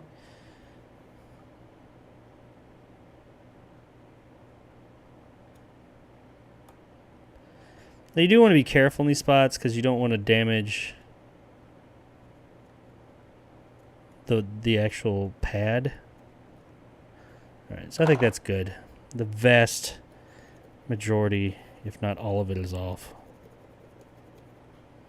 Alright, so let's clean our other ones up. They all look real nice. And overall, this board is in really good shape.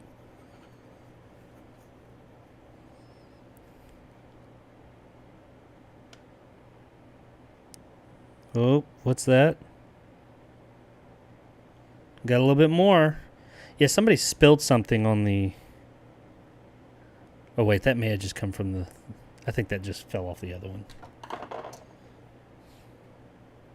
Yeah. Okay, yeah. The other ones look great. And that one looks good now. Yeah, real clean. They should get some real good connections. Let's clean this up.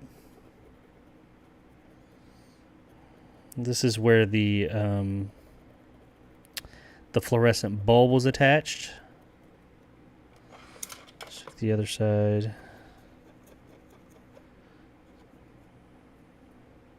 All right. Flip it over here. I don't think we had any funkiness going on over here. Oh, yep. I see 2 spots. I know this isn't like the most engaging part of this whole situation, but it is part of it. You gotta clean this shit. I think DK Oldies is going through this right now. People talk about you're calling it refurbished, but you're not refurbished. You're just blowing it out and stuff. Yeah, I'm not trying to be, because I am going, like I said, I'm going to be selling this on the open market. And if any of you are interested in buying it afterwards, it will be on eBay starting Monday or Tuesday. So I certainly don't want anybody saying, "Oh, it's not really refurbished." I don't know how you couldn't say that, because I'm replacing 90% of the components in the damn thing. All right, so I think we'll give us a little rub down here as well. I think we're good.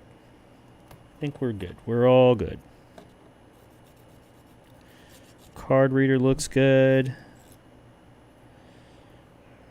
Really, I think I'm going to give the card reader a nice little, since we got it out, get us a nice little cleaning while we're here.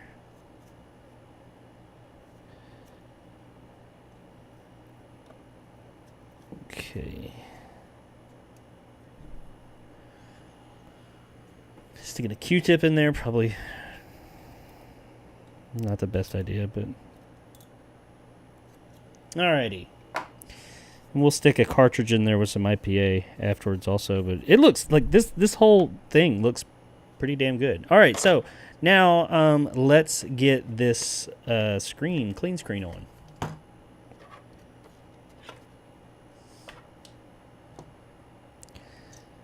So like I said, you take these brackets. Your clean screen lines up with your holes here. You flip it over, and you have these brackets.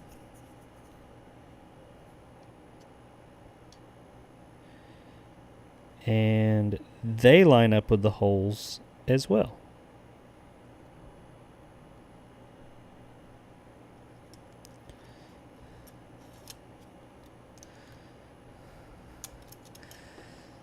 So we're going to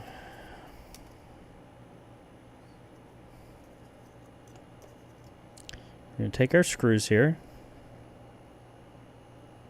because I don't think the clean screen comes with the one I ordered. This is the second clean screen I've done.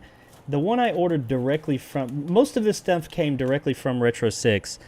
This particular one, just the board did not. It is a Retro 6 product, and I think it came from them, but it came from their eBay store, because when I went on their website, the actual board itself, they were out. So I had to improvise and order. I found just the board itself on on eBay, but everything else came directly from their store. I do think that it's not their eBay store though. It's somebody else. I mean, they sent it very quickly, and I do appreciate that. But I was under the impression it was their eBay store, because I think they do have one. I'm not really sure, but it is their official product. I'll say that much.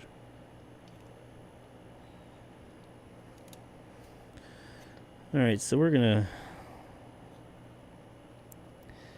drop a screw in here to get it started.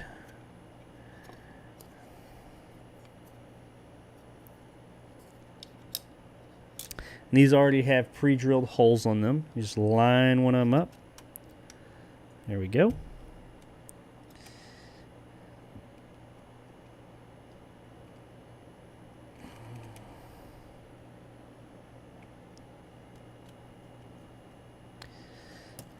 And there it is. Now, I mean, we're going to put the other ones in, but that'll kind of hold everything in place. Let's do this other side as well while we're here.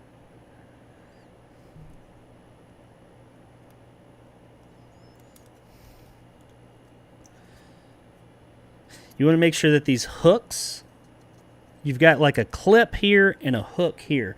This is like a cradle. You want those facing downward. That's what's going to hold the screen, and then they clip in place with these clips. That's how you know if they're going the right way or not.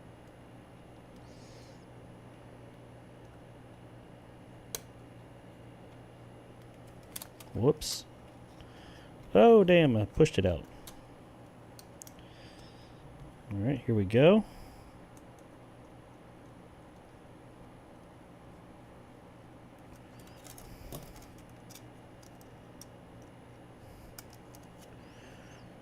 Now it's coming together.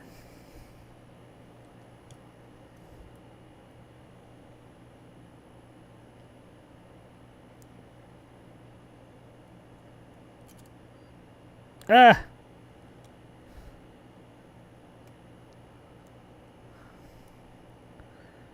Go on there.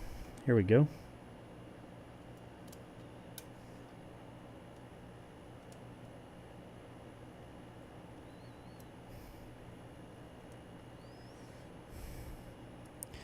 You don't want to over tighten them, period, but right now you want them a little loose so you got some play in there.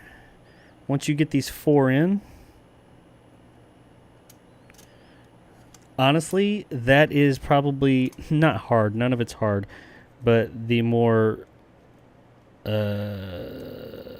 tricky part, lining up these 2 things on either side of this board. And there it is. So now you can tighten them up. Once again, not super tight, just firm. Snug, as they say. You don't want to break the PCB or the 3D printed clips or the board. Just snug. I mean, it's a Game Gear. It ain't going nowhere. And this is what you should look like. Ta-da! And the screen sits into that. And here's what you should look like on the other side. And there's that. All right, so now, before we put the screen on, you've got 2 flex cables that you have to solder on.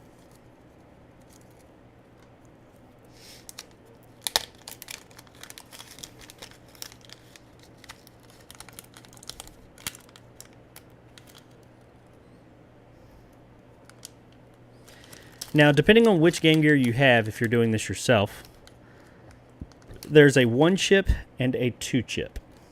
And that's referring to these right here. This is the 2-chip. There is such thing as a 1-chip that, hey, guess what? Instead of 2 here, it's only 1. And that will change this, right? No. This one.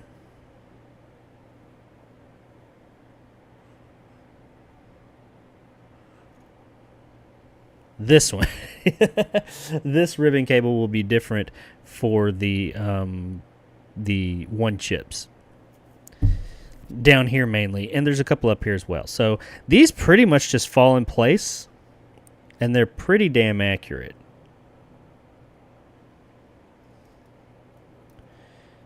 Oops. Black goes up, by the way. They're pretty accurate, and it's pretty self-explanatory as to where you need to solder in. Now, you do want to clip them into these little barrel connectors here first. That'll make your life a lot easier.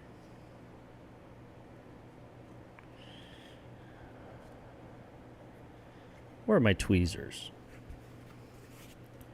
Where did I put my tweezers? My curved ones. I'm always misplacing shit. That's not good, by the way.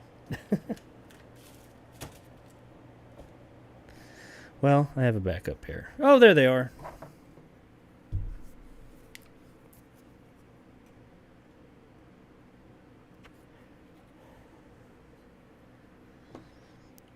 Alright, so I am going to use my microscope for this part because this is where things get a little small.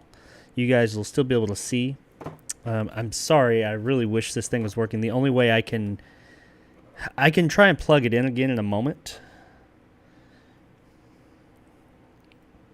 Maybe OBS will stop being a bitch and work. We'll see.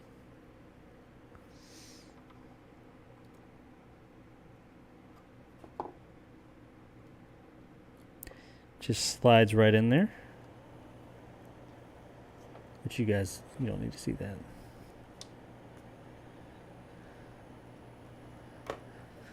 Let me see if that's working real quick. Hang on a sec.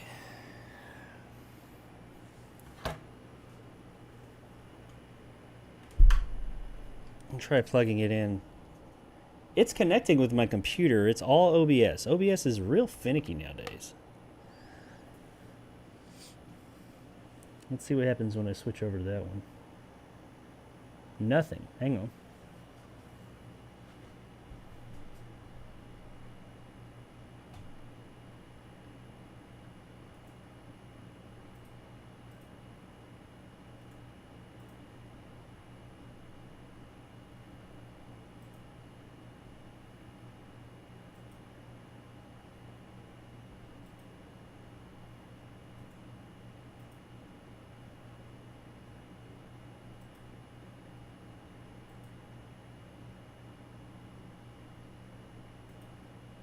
Oh, it's working. All right. There we go. It's working now. Fucking OBS, you never know. Let me raise this up a little bit so it's not so...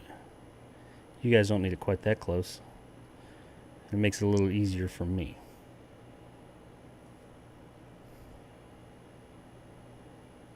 Okay. Here we go. All right, so yeah, you've got this connector here.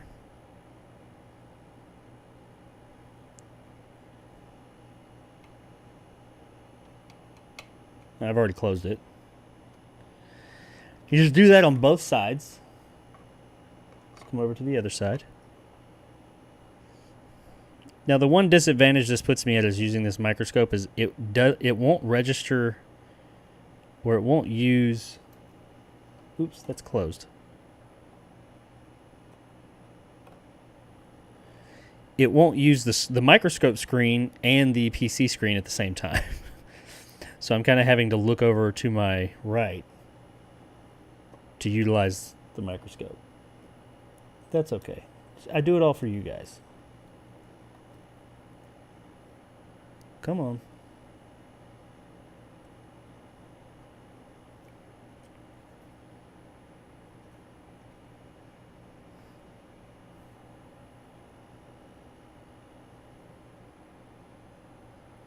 Is it all the way in?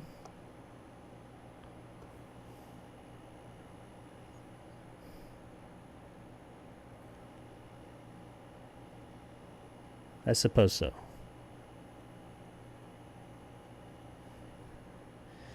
Close that. Give it a little... Just double check it. Yeah, it's in there. All right, so when you do that, as you'll see, everything just kind of falls in place. Let's start over on this side here. You just kind of follow the trace and look for the copper pads. There, for 5 volts, you're going to solder that. You come on up. On either side of that resistor there, you're going to solder. Right there, on that other resistor, you're going to solder. Side of that resistor, and that's... Oh, and the backlight. Bam, bam, those two right there. You're going to solder those. These are all fairly simple, and as you see, they line right up. But if they don't, because like the other one I did, it needed a little bit of flex. As you can see, this one's pretty damn spot on. you've still got some flex in it if you need it. So that's nice. So let's jump on that. Let's get to soldering these up real quick. Ooh, let me unplug my desoldering pump. It's still plugged up and I'm gonna burn the shit out of myself.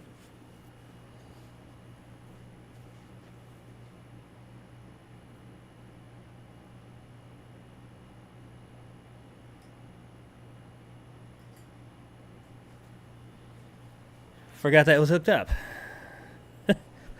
All right, so let's jump in. Let me get something to prop this side up. Battery pack again.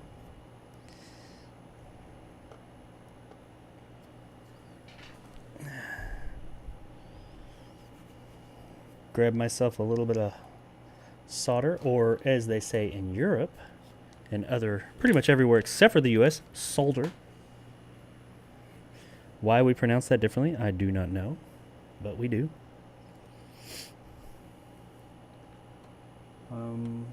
Which I can't really say they pronounce it wrong because it's the English language and they're English, so yeah, that kind of, you know, I gotta give them that. I'm gonna start with one of these far off points first to kind of anchor it in place for the other spots.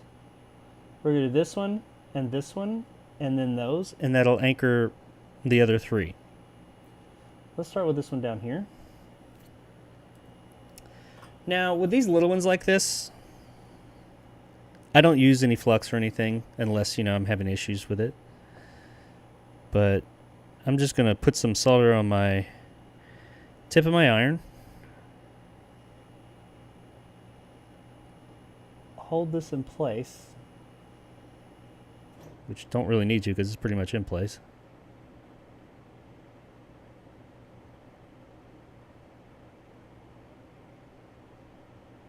Whoop. That's actually probably good enough, but I'm going to add a little bit extra. I'm getting caught up in wires here. Hang on. There we go. And I've got a microphone in my way.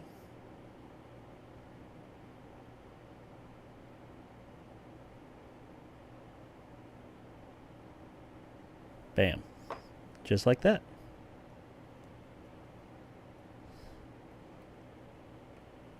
All right.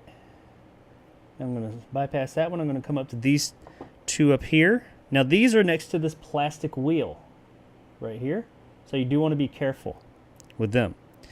Not to melt the wheel. So.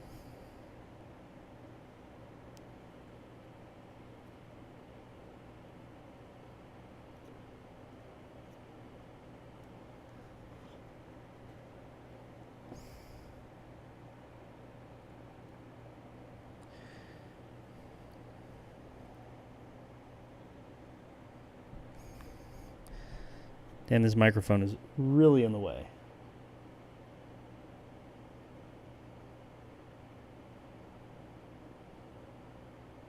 Oop, I bridged that. There we go. How was that? I think those are good. I would like a little bit more on that. But I tend to go a little heavy with my solder, admittedly.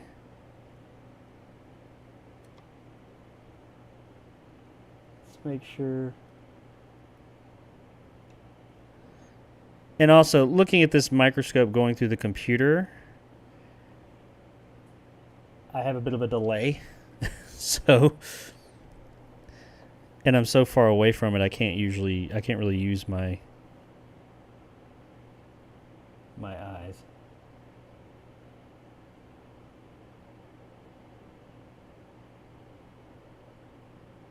There we go. I like that. Yes, beautiful. Okay, see, now I like that. That makes me feel good. Nice, pretty blob of solder. Not bad, not gross, not too much, but just a nice, solid, yeah, I know it's there blob. All right, so let's move on to this one right here. As we see in doing this, it has moved ever so slightly. So what I'm going to do is I'm going to do this 5 volt actually first, because it's lined up pretty damn good.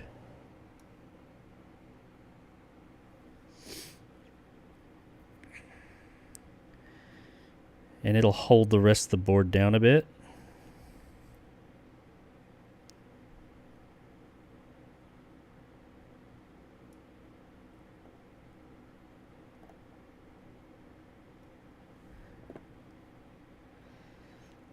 Add a bit more.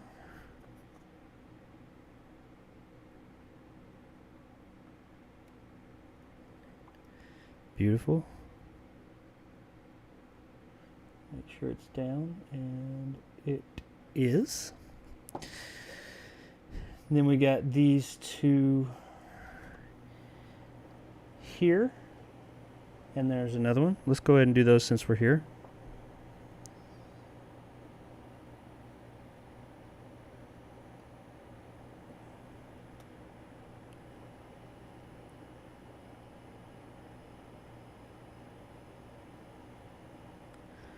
Damn it, I should have been holding that down. There we go.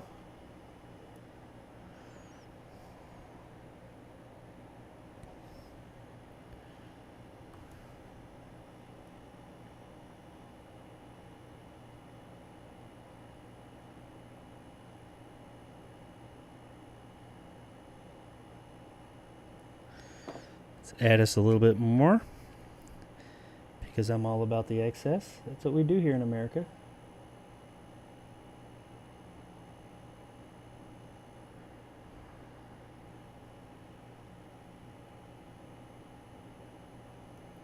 Bam.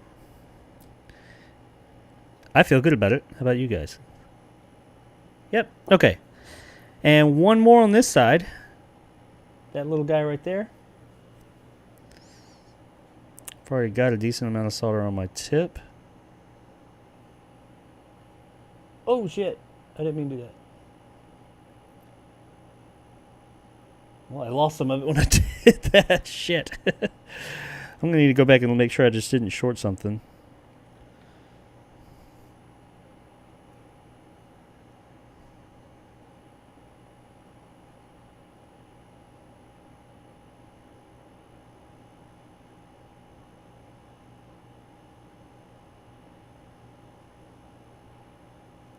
Alright.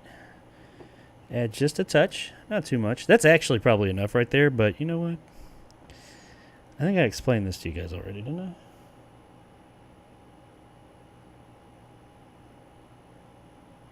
I'm excessive. Don't be like me. Because that gets me in trouble with my soldering skills sometimes. I put too much and then it starts bleeding out or whatever. Bridging. It's not good. Okay. Now let's take a look at this one up here that I accidentally touched. Where is it? Is it here? Oh no. I don't think I did. I think I just just got a little bit of extra solder on that joint, so I think it's okay. Yeah, that one's fine.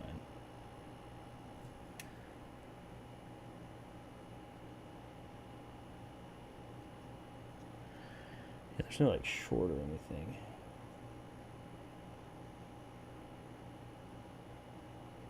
Oh yeah, it's fine. Okay, cool. That spot just grabbed a little bit of extra solder. That's all good. Okay, so there's the where it's getting the power and everything. Now let's move over to this side of it. And it's more or less the same situation. You're just going to, you got one there. You just follow it. One there. One there. And one there. There. We're going to have to kick it sideways for this. This goes a little bit further down. And you've got those, what is that? 1, 2, 3, 4, 5, 6, 7, 8, 9. Cool. All right. So what I'm going to do is I'm going to do a couple of the ones down here on this bottom to hold it in place. And then one on the top. Yeah, let's do that. Let's start with the bottom. I'm going to flip it around. Excuse me.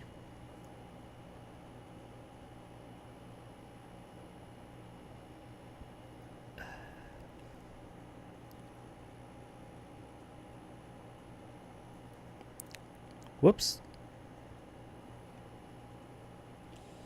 I think I'm going to go for this one here. I think that'll hold everything else down in place. Maybe that one while I'm here. To kind of just hold everything nice and pretty. So let's do that real quick.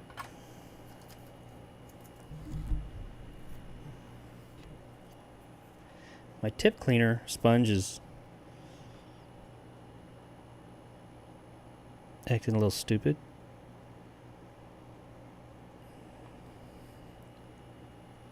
Okay, so we said we're going to go with this one.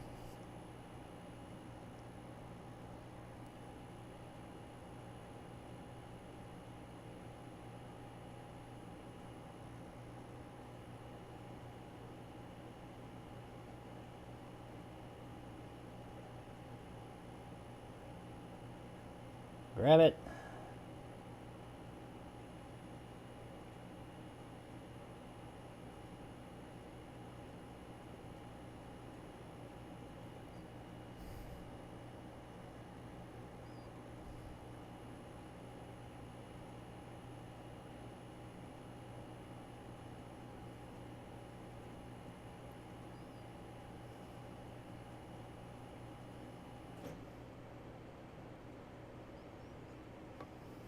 Let's get some more solder on that tip.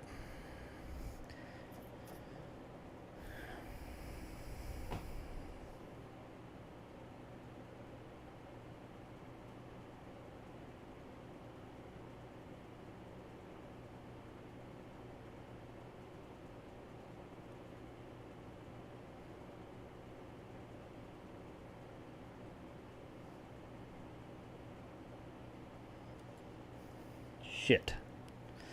And then I bridged it, but it's okay. Easy fix.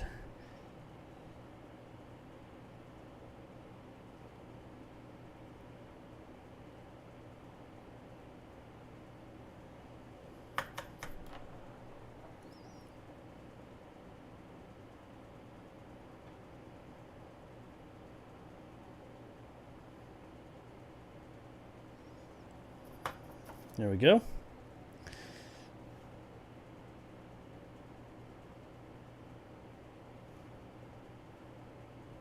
There we go. All right. That's what I was looking for. It's just really tough with I'm looking off to my right as I do what's right in front of me, and there's a slight, just ever so slight delay. And I usually just use the screen on the microscope. But since I'm shooting this out to you guys, it has to go through the computer, and it gives it just a slight delay. And also, I'm not looking forward. I'm looking literally to my right, about 5 feet away. Okay, so we've got those. Let's move up here to 5. I think this is 5 volt. I could be wrong. So this one.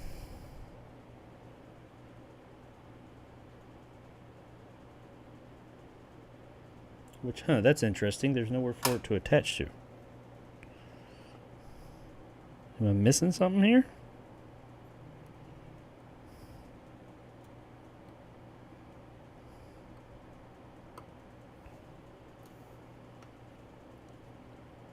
See, that one goes there. Do I need to scratch away some of the board? I'm going to need to look at that. That one clearly goes there. Maybe nothing goes to this. That could be... I need to look at the schematic and the instructions just to make sure. Let me double check that. But let's go ahead and put this one down over here. That'll help hold the board down.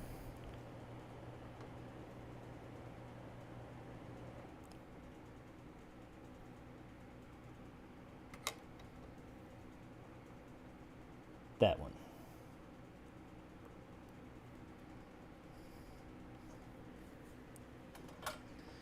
I'm going to take a look at the comments or a chat here in just a moment.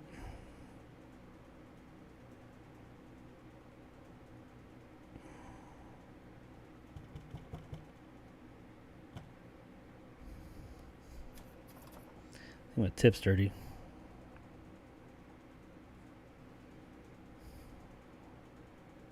There we go.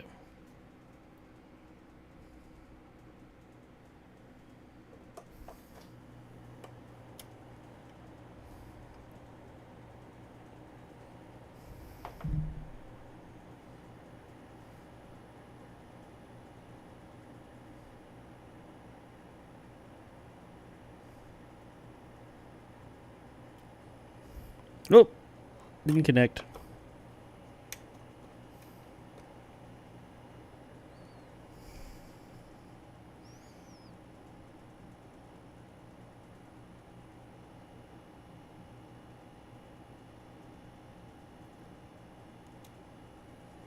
Well, shit.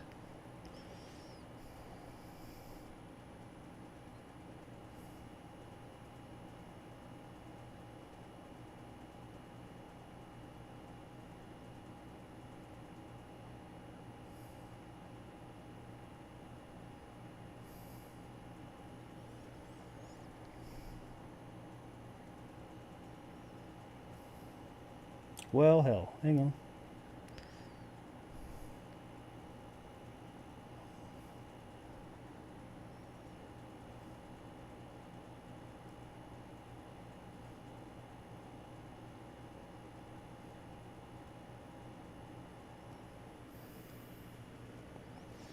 This one, for some reason, and I always run into these, is not wanting...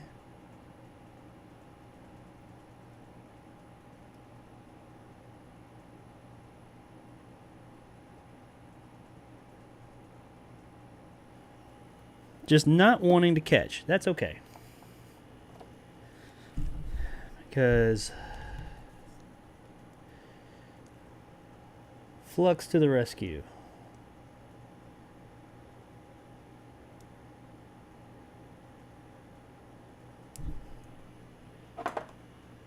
Okay.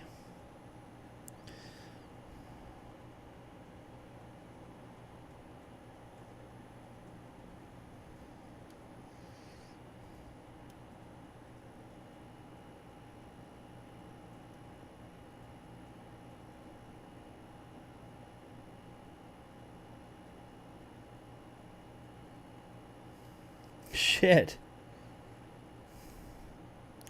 Alright, yeah, I'm adding too much solder now. I'm going to end up screwing something up.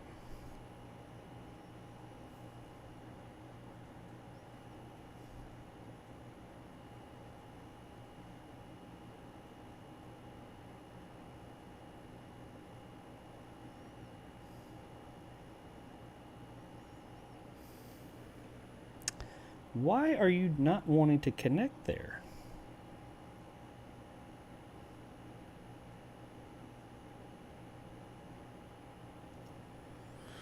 Let's add a little bit of solder down here for it to connect to. Maybe there's just not enough down there, and it looks as if there is.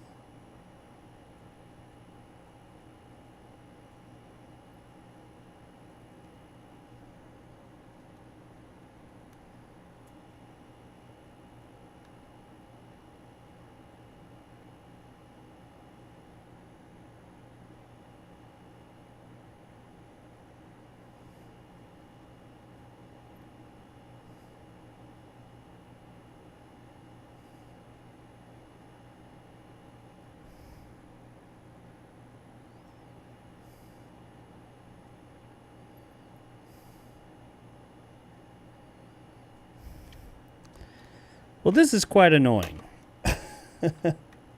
I hate when you get these little joints that just won't connect. And everything was going so smoothly.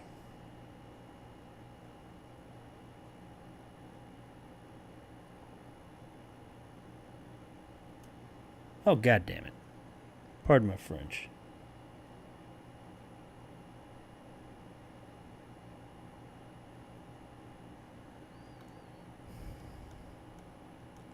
Okay, so we're going to come back to that one because it's starting to piss me off.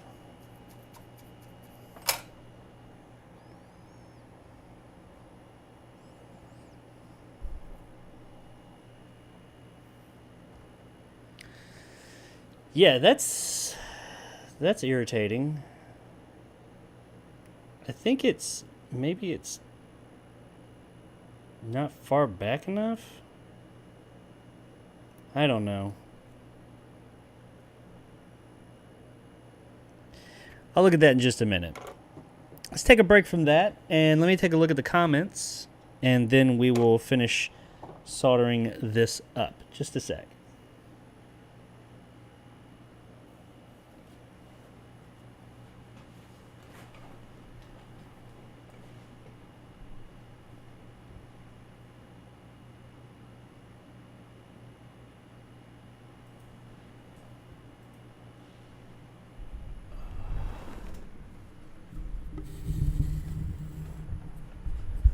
Hey, I see I got a super chat from Terrific, $10. Thanks, Terrific. I really appreciate that, man. Says Shibadog shouting good luck in a megaphone. Right on. Thank you very much, man. I appreciate it. The amount of tools. Let's go. I want Twizzlers, says Terrific. Hey, I love Twizzlers. I don't know if I've ever told you guys, my favorite snack every time I go to the movies, which even though I haven't been doing reviews lately, I still go to the movies quite a bit. And I've actually seen some movies in advance, and I had plans on doing reviews, but I didn't. But all that aside, I still get like a big fucking popcorn and a thing of Twizzlers, and I eat them together. That's my favorite. Like, it never gets old. Ever. Never, ever, ever. Let me look here at the layout of this to make sure we've got, make sure I connected everything right, just to be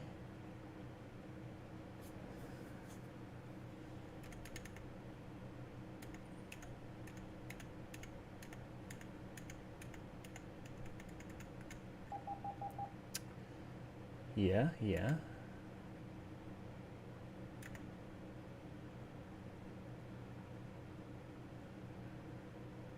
I mean, it looks like.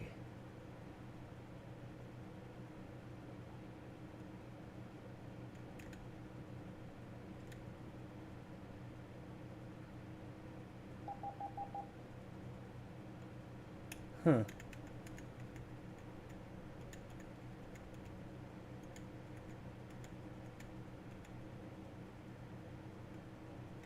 It looks like I'm doing everything right. Oh, that one, though, I don't know why there's no pad under it. That's interesting.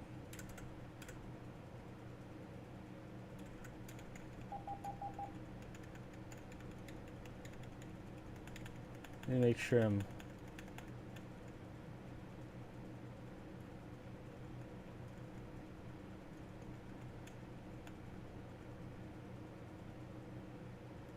Okay. Cool. Anyway, let's see. Yeah, I want Twizzlers, me too. All right. I guess let's get on with this thing. How many of you are here? There's a few of you here. Who all's here? Let me know in the chat. What do you guys got going on? Also, I proposed a question to the few of you that are here. One of the videos I've thought about doing, because I've redone my retro room setup. You can see part of it there, but it actually goes along that whole, well, everything's backwards, that whole wall, and partly onto this wall right next to my workstation of all my retro shit. Or not retro, just gaming consoles and stuff like that. Would you guys be interested in like a video around that? Like a, hey, here's a tour, like I guess a tour. I mean, a tour would be like walk a few feet right there and there it is. But I mean, just kind of like going through some of it and some of the stuff concerning that. Would that be something people would want to see? I don't know. You guys let me know. I've considered doing it, and I know I could probably talk about that shit for hours. But so you guys let me know if it seems like something you would be interested in seeing or not. And if so, I will do it happily. Okie doke, let's jump back into it now that I've had a moment away from that really annoying joint right there. Solder joint, not joint. Let's go back over to the workstation.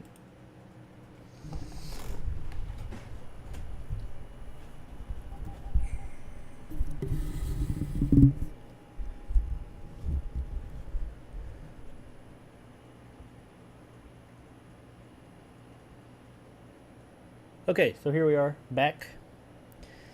I'm really curious. I think that the one, let me show you guys this one right here. See, the other one I didn't have this issue. Where is it? Right there. I've got these two pads. This one obviously goes here. But this one, there's nothing under it to attach to. So I'm thinking maybe it's just I don't use it. Maybe that's for a different revision of the board. And I'm thinking these two are the same. Like it's getting whatever it needs. On some boards maybe it's here, and other boards it's here. So I'm going to attach this one. And then I'm going to... Because it does not... There's nothing else remotely near. There's that, but I mean there's no way it goes to that.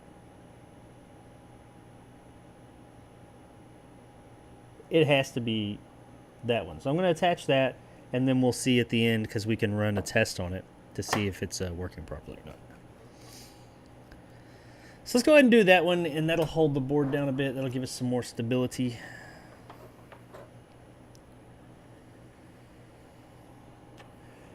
And then we'll return to the other one. That was being a pain in my ass.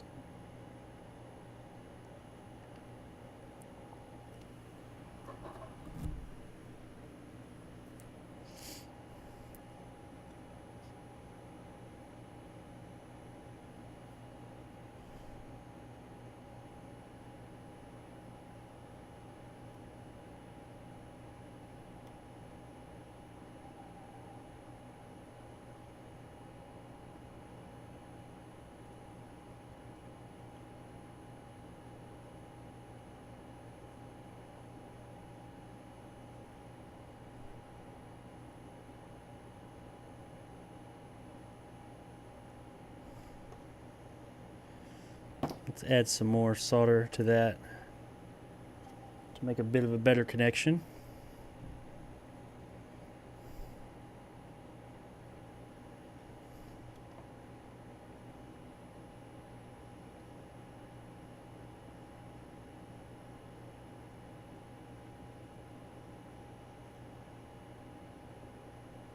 There we go.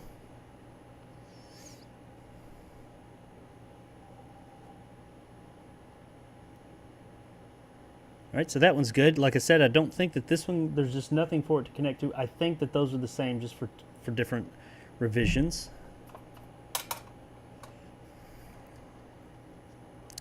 Let's move on down to, there was another one down here, wasn't there? There it is. This one. Going to that resistor. Let's get that bad boy in real quick.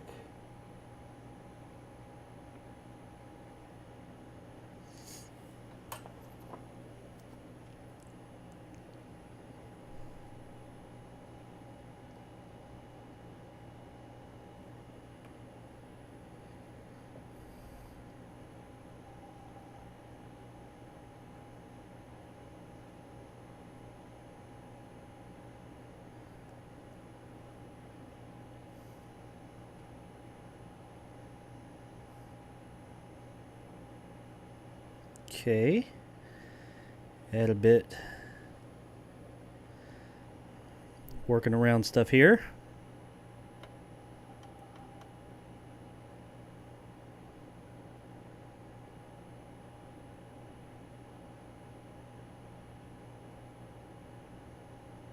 There we go.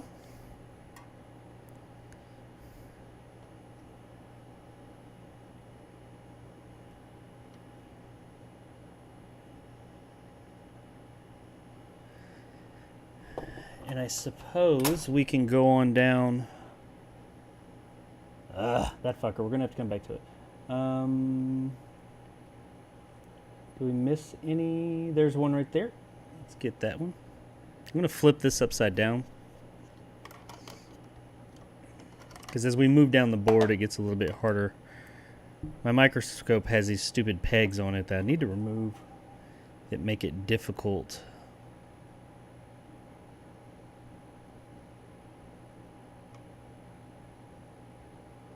That one. That prop things. It's got these dumb pegs I need to remove on it.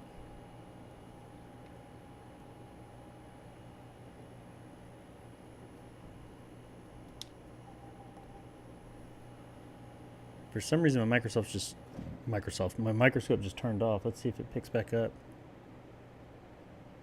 You gonna pick up OBS? Hang on, let me reset that. Dumbass shit.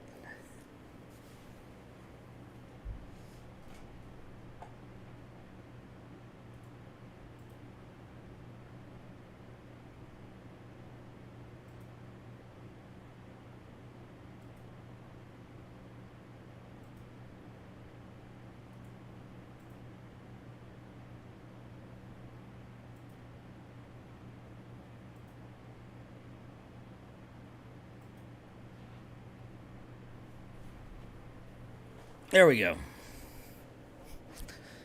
I don't know why it just cut off like that. Okay, so which one are we doing? Is it this one? No, this one. Yeah.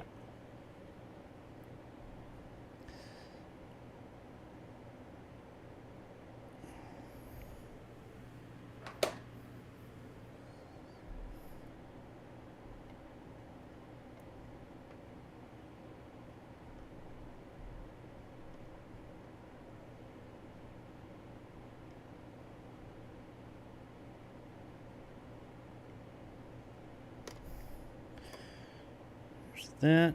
I'm having to come at this at weird angles because of the microphone and everything, so please bear with me.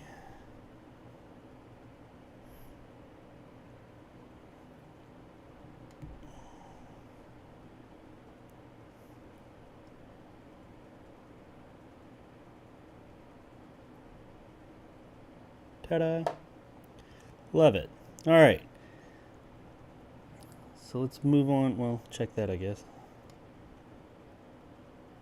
Alright, so let's move on down the line.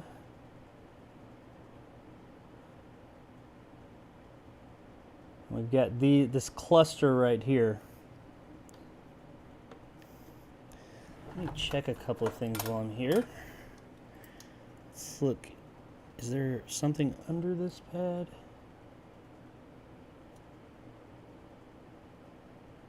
Yeah, okay, that one's got one. All right, so everything's cool.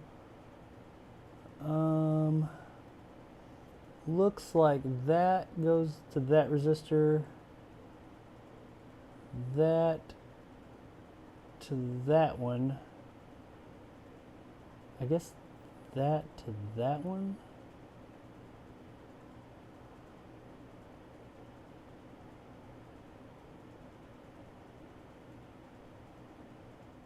Yeah, so really not that many, and those obviously go to there, and that there, that there. Okay, I'm gonna do this this one here first to kind of hold everything down flat, so the other ones will go in easier.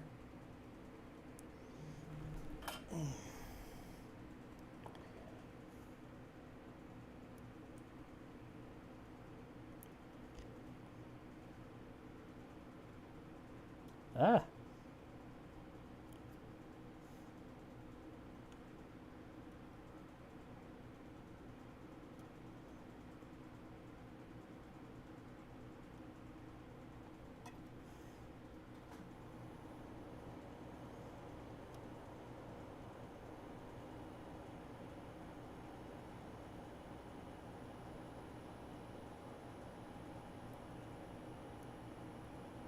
There we go. Now what that'll do is it'll make these other ones, in theory, since I got a little bit of support, lay down a bit nicer. Got a little kick up there, but they look pretty flat. We'll start with this one here. Now when it comes to these little resistors, and especially the ones that are even smaller than these, soldering around them, you really want to be careful because you can just swipe these damn things off this board.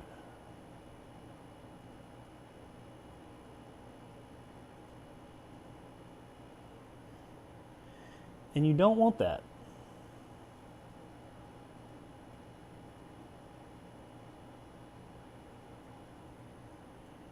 That would be no bueno.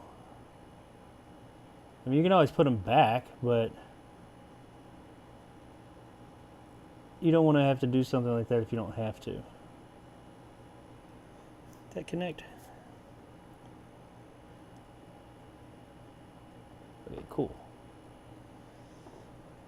Come around to this one on the back side.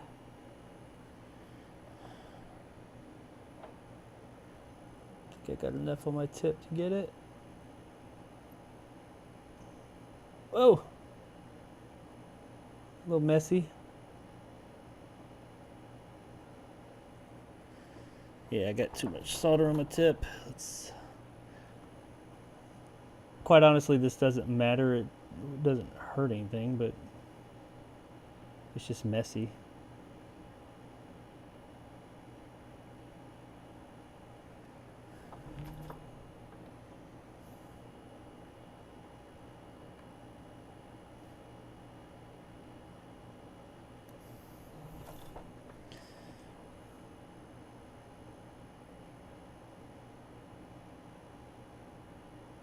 There we go. All right, now we got this one right here. I'd be worried about it bridging with that one, so just be careful there. Probably need to take a little bit of that off.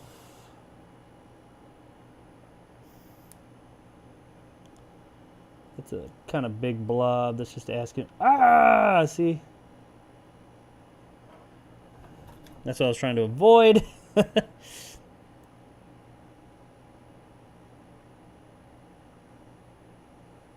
There we go.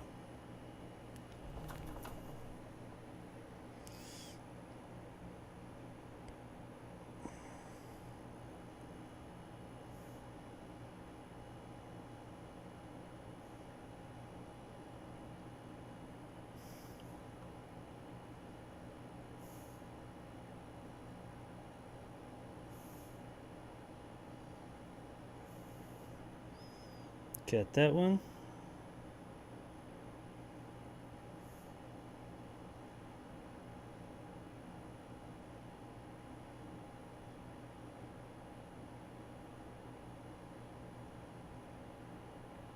Up! I did it. I didn't totally dislodge it, but I moved that resistor. See, that's what I was talking about a minute ago.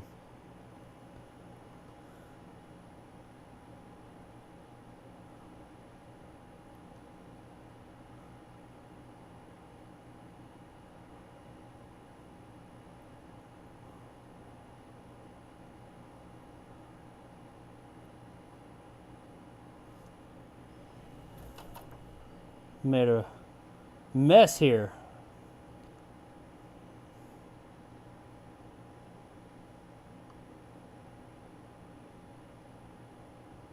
There we go.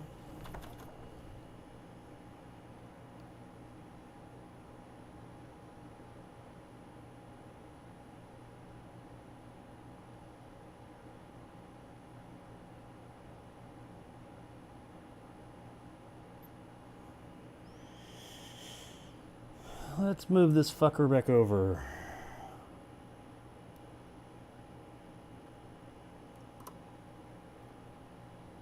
Technically, it will still work like this.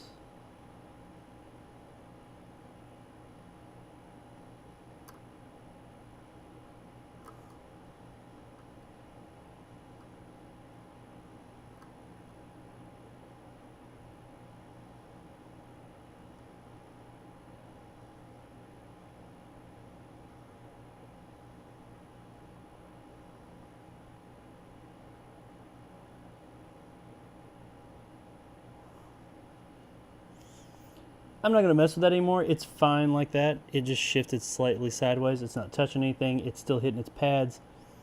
So it's good. I don't want to make the situation worse.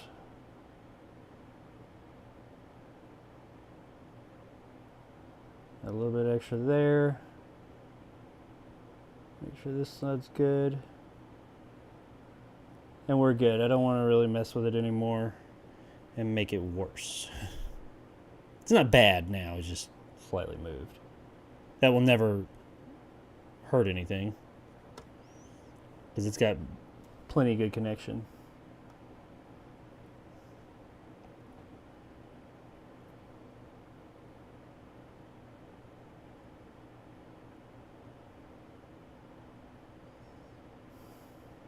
All right, and I think that's all of them.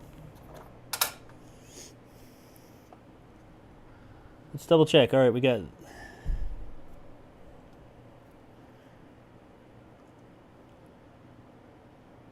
these, that one,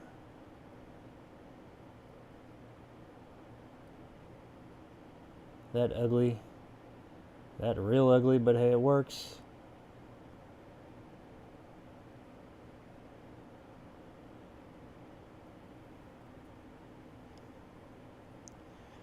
So we got all those down there. I know these up here except for this one son of a bitch right here. Where is it? That one. Let's try and come at it from a different angle. This is the third clean screen I've done, and I've never had this much issue. Which does make me wonder. I wonder why. I've never had really any issue with these things.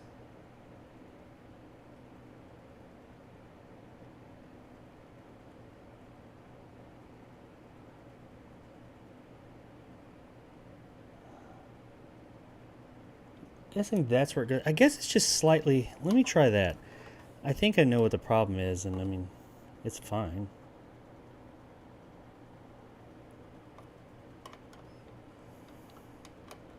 Like I said, they have a bit of flex in them for a reason. I think it's actually supposed to go there. I was on top of the solder joint, that's why. Alright, so let's try that.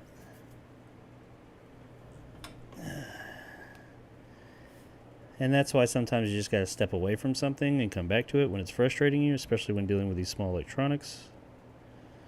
Because you'll end up breaking something. Because you'll get pissed off. Okay. Let's... I'm going to come at this at a weird angle.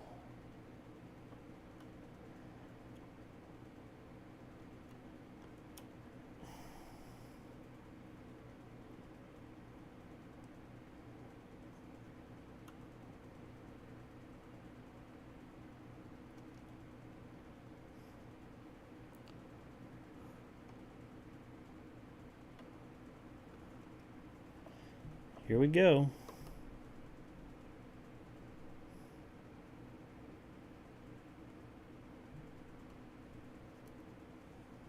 There it is. All right. Yeah, that easy. Once you realize, oh, you're trying to solder it on top. Like the thing I was trying, the side of the resistor I was trying to solder to was actually on top of, or underneath the pads. That's why it wasn't soldering very well. All right, so let's clean this up real quick, and then we can test it.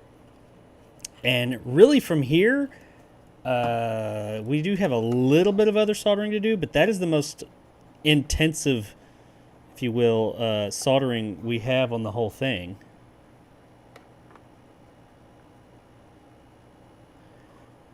I'm cleaning these joints up even though I only used flux in one spot. It would be this one right here.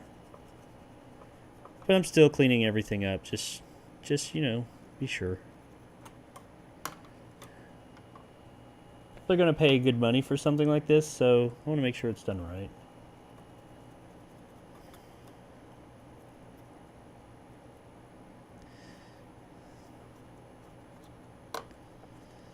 Already cleaned the other side, so let's check these while we're here.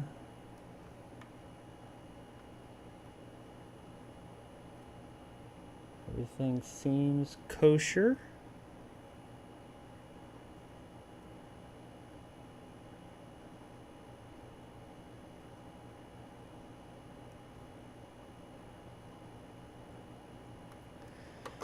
All right, I think we're good. So let's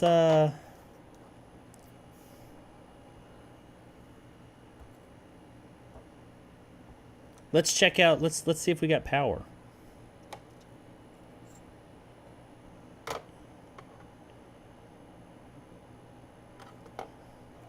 Because we don't need to see if the screen. We can see if the screen's working because it has a some test lights built into the board.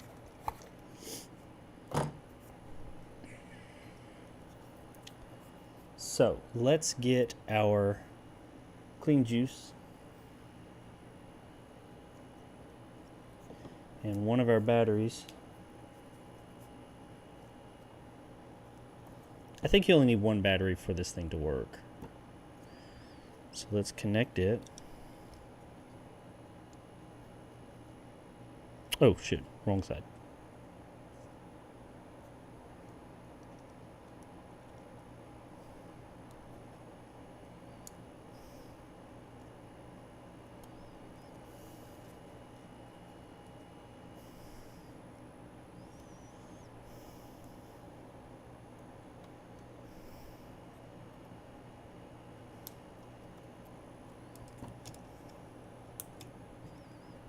And there it is.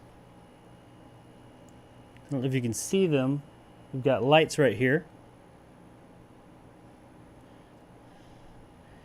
And I believe 3 LEDs. It's booted. Let me make sure these are the ones we need.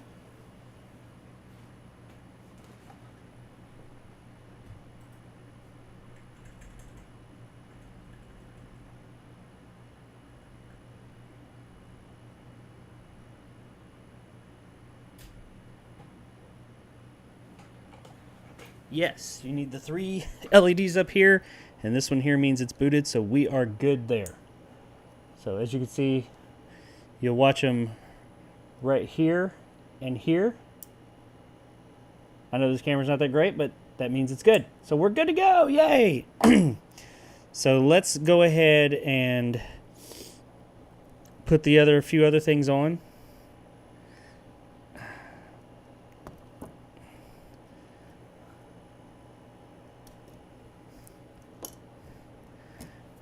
Let's put our, while we're here, before we put the screen on, we're also going to do our LED for the buttons. Now, this came in the package. It's a ribbon, but as you see, the package was cut. I don't think I did that. I typically don't cut things up especially when I knew what I had gotten, so I don't typically do that. And I do see, I wanted to look at this real quick. It doesn't really matter, honestly. The cut was right here. And there is a spot on it.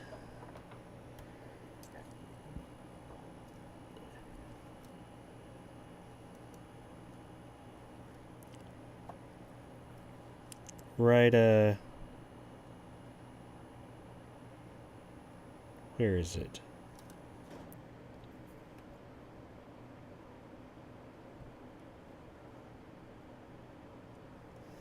It was on the other side.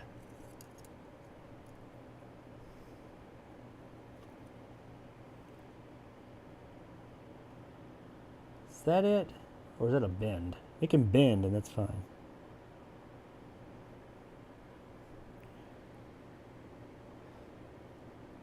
Either way, I don't see any spots that it was cut, like the actual cable was cut.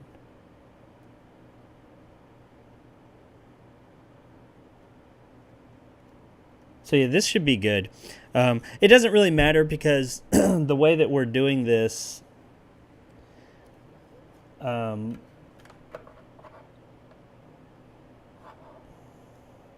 way that we're doing this, I'm going to be cutting this right here anyway, and all this is going away. The lights that are over here is for the directional pad and the power LED. Now, I do like these, but with the analog stick we're going to be using, you can't use this. I tried. I'm not going to say you can't, but it makes it extremely difficult to do it. So I tried, but it lifts it up just too much because of the actual LEDs on here, and it makes it too difficult. It's just the retro stick, the analog stick is not difficult to put on, but with that on there, it became all but impossible. I was having to add on like little pieces of metal and to make connections, and it didn't work very well. So I found that as long as I cut it after the ground right here, all this will work, and that's fine because even with it on here, it covers all that up. So besides the LED, which I have one of those, it makes it too difficult to see. Now, all right, so we're gonna do that now. I will show you guys if you weren't going to cut that off. Excuse me. You would bring in your motherboard like this, and you see your button spots here. This is for your start button, 1 and 2 buttons, and then your directional pad. You would simply just lay it on here like this, and it lines up everything, and exactly where these little spots are, that's where you tack it in. But we're not going to be doing that today. We're going to cut it off right here, and it doesn't hurt anything. All it does is this stuff just doesn't work anymore. But everything else that you can see will work. So ours is going to be like that. It's less stuff to tack in anyway. And it will light all this up over here, the buttons essentially. Unfortunately, you just can't do it with this retro stick. Which, yeah, that's fine. I mean, cool. You win some, you lose some. So we're almost there. I guess we can go ahead and tack all of these in. I'm trying to remember. I don't think there's anything extra you have to do for the retro stick. Let me double check. Let me look at them under the magnifying glass. We'll go ahead and tack all these in.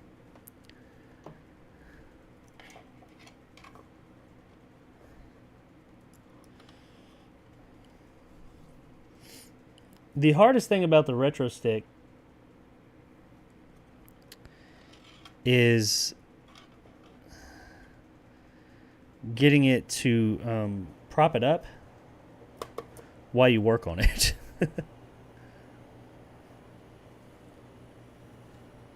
Because it's like this. There we go. Because you've got the card reader on the back of the board, so it makes it kind of hard to work around. All right, so I believe I have to scratch off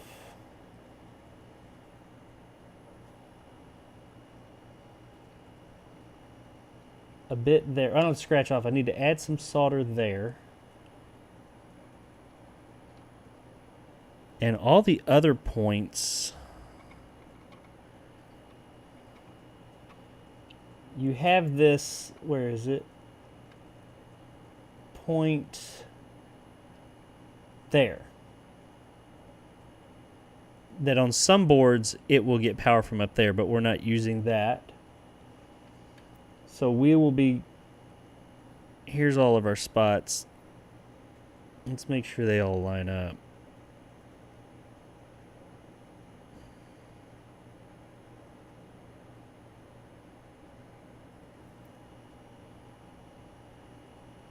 We got 1, 2, 3, 4, 5.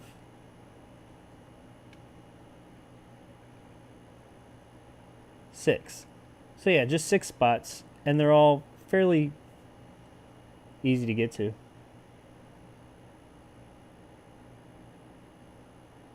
Yeah. And the way that you line this up is if you look over here on the side, here's the stick.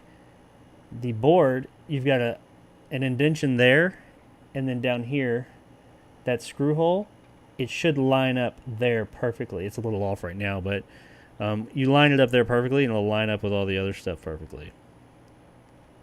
Like that.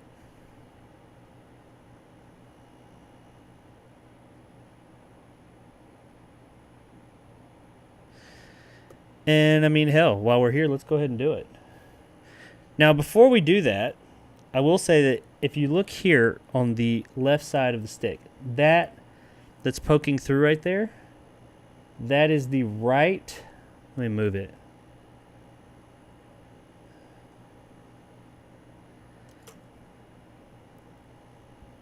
This is the right on the directional pad. This is how it interfaces with the actual pad. You do need to put some solder on here. Now this solder can be taken off if you ever want to reverse this mod. It's easily reversible. I don't know why you would, but you can. So let's go ahead and put a little bit on there so that it will have, the pad will have a place to stick to.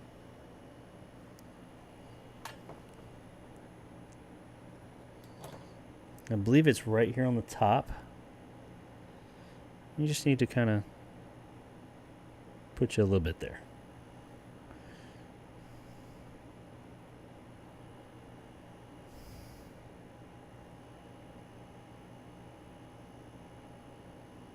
There we go. And that's very removable. Now, I am going to pre-tin all our pads real quick. That just makes it easier.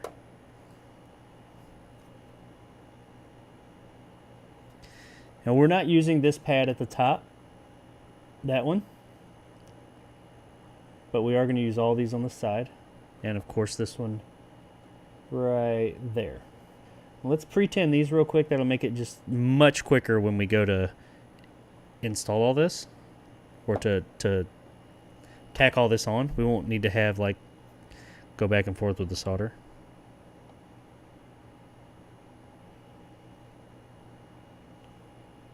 And what I mean by pre-tin, it's when you just put a little bit of solder on the pad. And this is a new board, so there's no solder on the pad. Whoops. It rained from us. Ta-da. You're just doing that. You're putting a little glob on there so that when you come back and you have the other one right there, you just touch them and they'll ideally just come right together.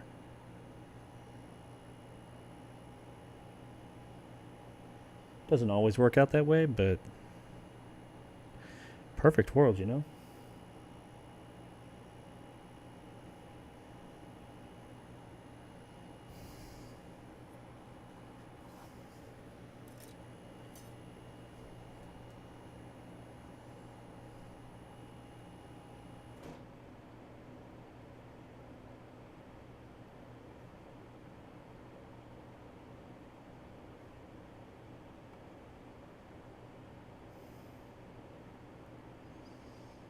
I think that's all of them,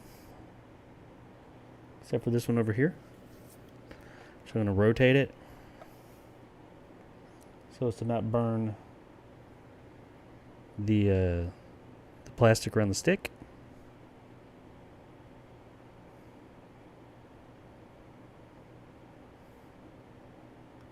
Which on my other one I did ever so slightly, but accidentally I wasn't paying attention. It didn't affect the performance, it's fine, but I prefer not to do that. There we go. All right. So now we're ready to put this on the board.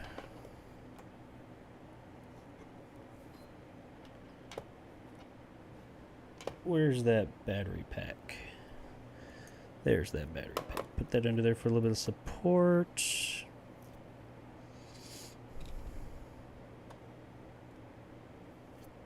What I really need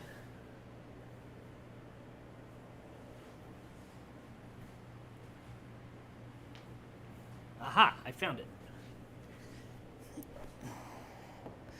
The battery pack's great, but this electrical tape is the perfect size for some reason. I don't know why, but there we go. Okay, so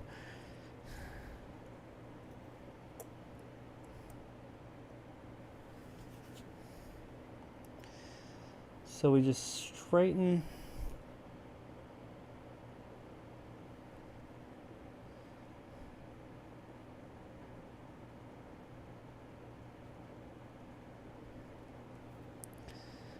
Alright, so I think that's about right. Let's go and look at our pads. Yep, they all look pretty lined up and nice. So let's tack that in place right there. And the best way to do this that I found for me is to, because this is a hard PCB, so you don't, the tweezers, I mean, you can use them here or there, but I mainly just push down on the stick to hold it in place. Get it centered, push down on the stick, hold it in place, and then just take your soldering iron, pop, pop, pop, pop. You get yourself 2 solid joints, and you're in good shape.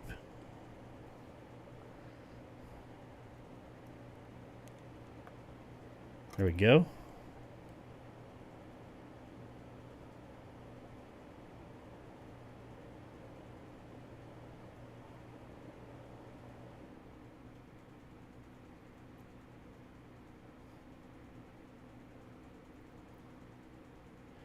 Wouldn't have hurt to have pre-tinned the actual board too, now that I'm thinking about it. But whatever.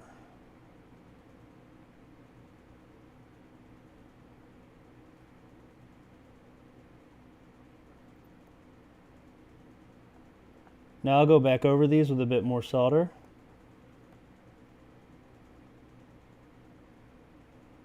That one's actually good. But for now, to hold it in place, bam, we're in place. All right, so let's flip it over and get this one. The directional pad one.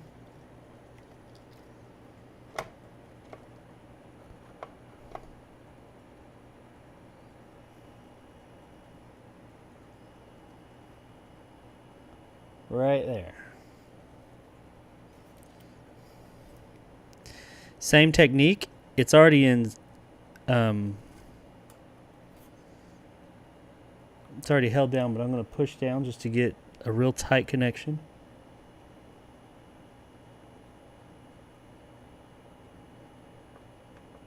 There it is. And we're going to go back, I'm going to go back over the joints just to be sure, but that essentially is the installation of the retro sticks. I'm happy with that one. I'm happy with all the other ones. Let's go over these. And this, much like the screen board, has test lights as well. Now, one thing I'm not going to do today, but I will show you guys how to do it, is I'm not going to adjust the analog stick. You do have to do that. It's not hard to do, but the resistor I need to do it is actually used up in something else right now. Plus, it's just not, I will demonstrate how you do it.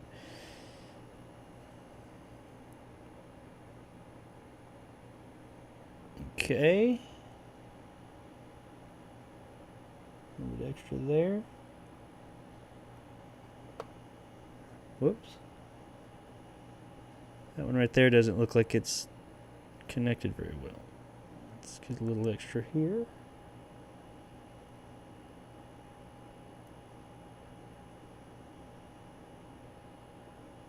Bang.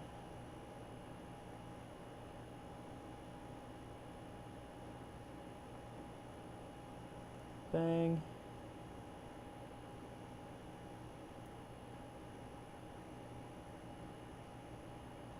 Pretty happy with that one. Maybe add a little bit to the back end.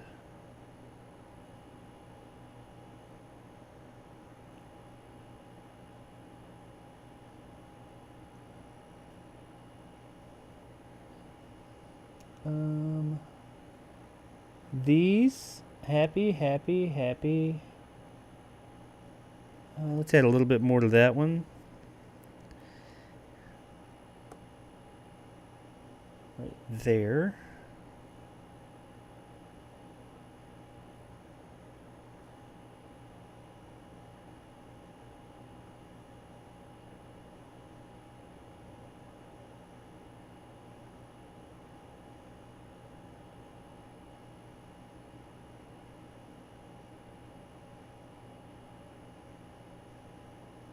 Oh shit, that wasn't even one that was on the actual board. That's fine. I just added more solder to it. Or was that? Oh yeah, that's one. That's one. Okay. It looked odd under the microscope. So I think that is all of them. So yeah, there we go. The stick is installed. Now, real quick, let's go.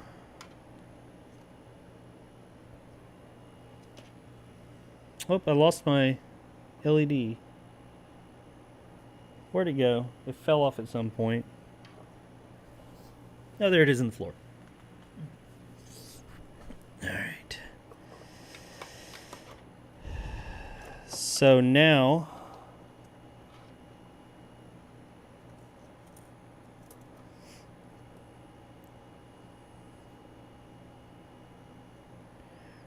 we're going to take this and line it up as best we can.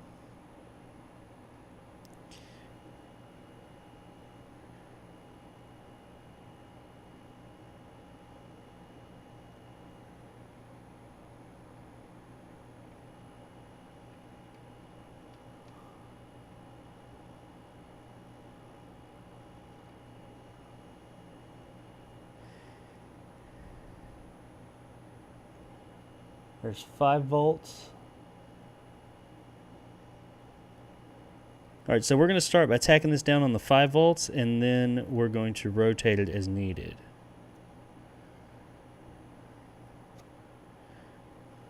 Actually, I like that. A little bit closer. There we go. That makes, yeah, I like that much better. What I'm doing is trying to line up these solder points while at the same time keeping the holes for the buttons open, so the buttons still engage properly.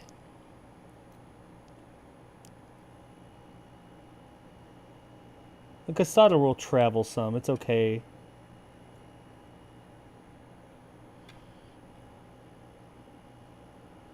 Don't love that one. There we go. Alright, I'm happy with that. Should have pre-tinned these. And this is where I get stuck. I'm sitting here with one-handed with no solder. It's okay. I'm going to tin my tip one-handed. Oh, I did it.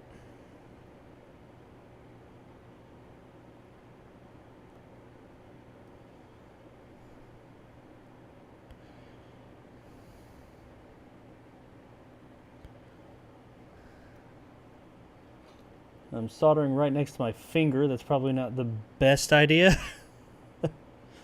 But you know what? We're going to do it anyway.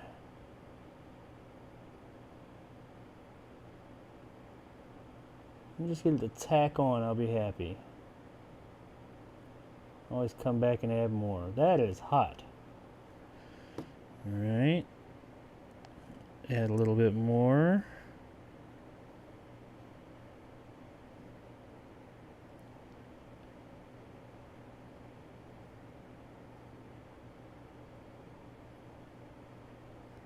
Just enough to hold it down. Okay, cool. So it's holding down. I'm going to come over and get this one here. Now the best way I've found, I mean, I'm no expert by any means, but to get at these, I got a lot of solder on my tip. Let's try and put this in here.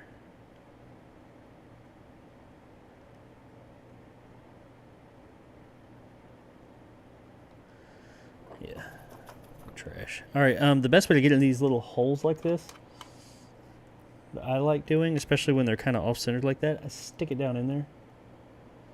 I'm good at that.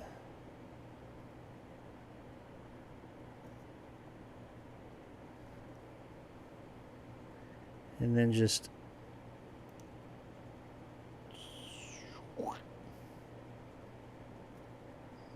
Here we go. I can always add more. It's actually, let's lift it up a little bit. Let's go in and drop that down some.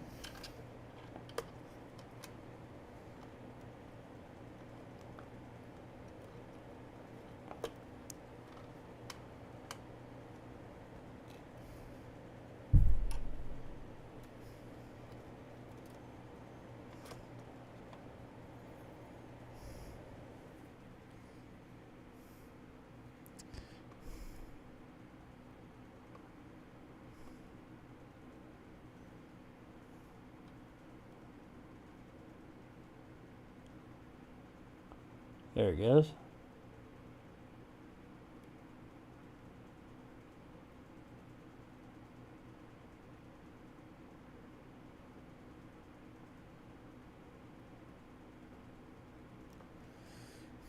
Much better. And it is attached. So then we can just come back to these over here that I was kind of iffy about. And we'll start with this one. Just add us some solder. Whoop. Make sure it's down.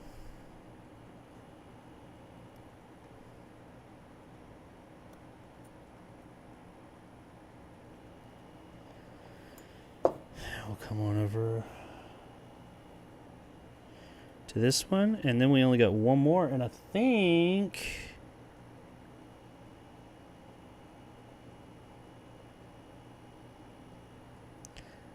that's the last of the things we're soldering. We're going to put an LED in. Little LED light over here, but that's real simple. Got this one right here. This is the ground on the bottom. You can't see it. Let me move it around.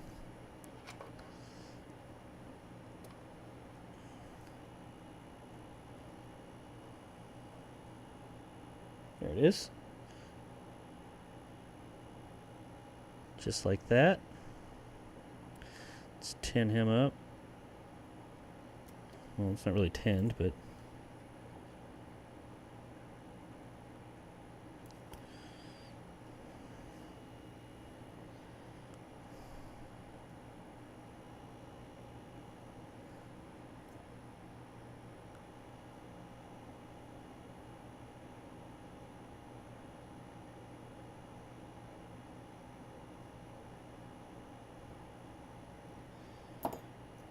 bam. Add a little bit more for a better. Beautiful.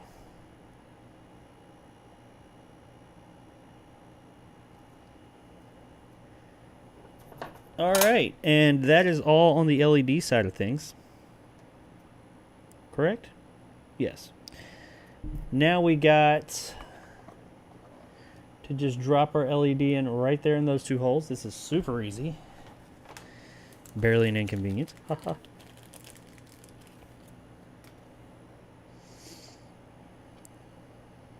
going to take this.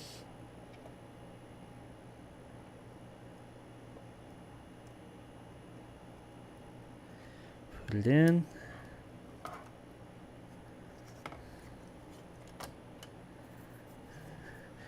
I'm not even going to use the microscope for this part.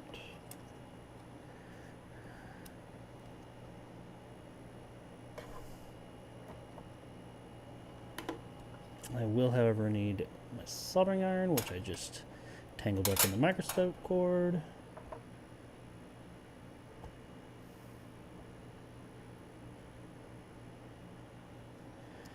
So you got it stuck through there like that. You just hold it flat.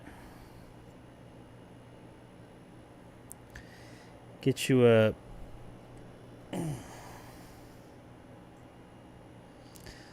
some solder on your tip.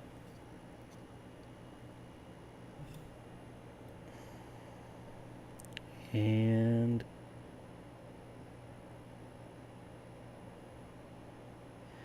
I take it back. My eyes are just not as good as I remember them being, so I am going to have to use the... or that tacked it in place. I'm going to have to use the microscope. This is what happens when you get older, people. You just got to face facts and say, you know, not everything works as good as it used to. The important things do, though, I'll tell you that much. But there's a few things here or there that... eyes being one of them.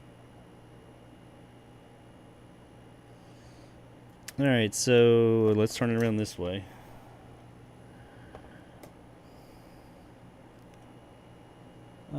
There they are right there.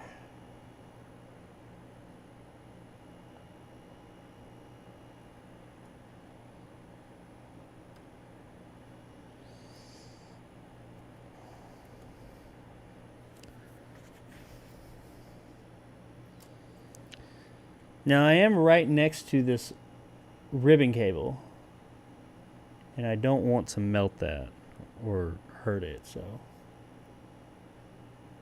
be mindful of that.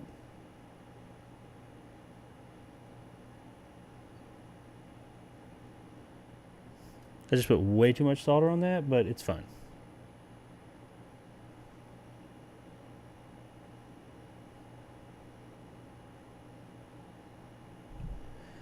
There you go.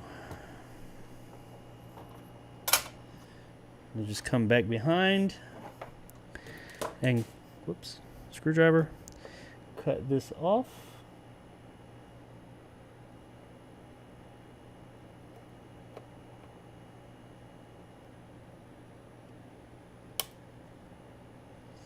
Keep those legs too, by the way. You got these real long legs like that, I recommend keeping them, because I've found uses for them. Sometimes you need like a bridge or something like that.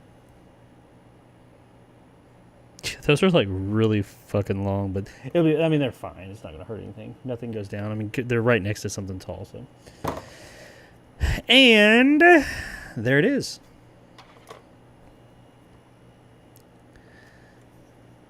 I think we're done soldering altogether.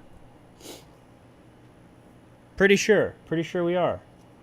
But there it is. There's the, so far, I mean, and the rest is really just bolting on. We're on the home stretch now. This is when you really start to see things coming together. So, hooray for that. But this is, yeah. It's all done. I mean, I guess we could hook up, let's make sure we get a boot to red light. Where did that, no.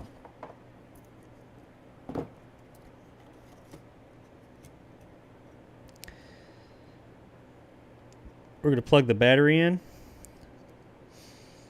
and turn it on and see if what we're looking for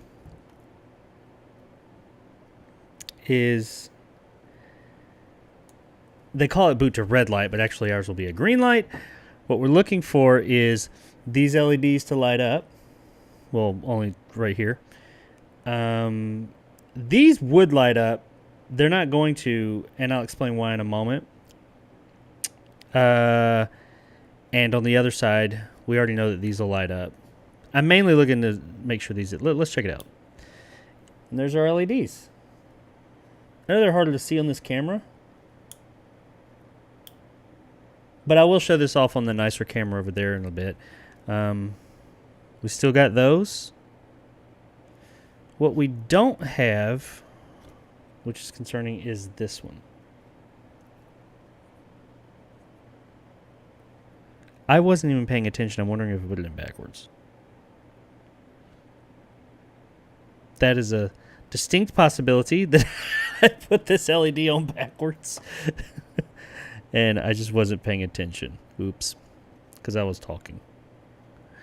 But there is a resistor or a spot right here on top of the retro sticks. There are two little solder points. You put a resistor in there, and what it'll do is it lights these lights up down here, and that is how you calibrate the stick. I'm not going to do that because what you have to do is you take this little screwdriver, and there's these 4 points here, here, here, and and where's the other one? Here, potentiometer. I can never say this word fucking right, but anyway, you turn them ever so slightly, and it's how, you know, like how much it goes to the left, the right, the et cetera, and it takes a few minutes to get that going. That's all you do there, and I didn't think anybody really wanted to watch me do that. So, anywho, all right, so let's pop this off and get back to putting this. We're gonna start assembling it now. I'm concerned about that no green light, though. I'm thinking I put them on backwards. My dumbass just wasn't paying attention. I just shoved it in there. Yeah, that's gotten me in trouble before. Let's, you know, real quick while we're here. I want to keep going because I just kind of want to get done, but we're almost done. Let's not leave it half-assed while we're here. Let's pull this off. It'll only take a moment.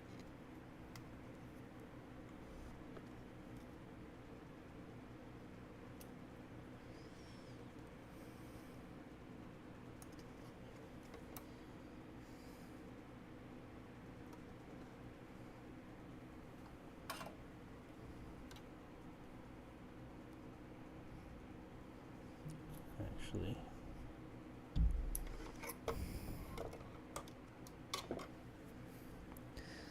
let's just go ahead and suck it off.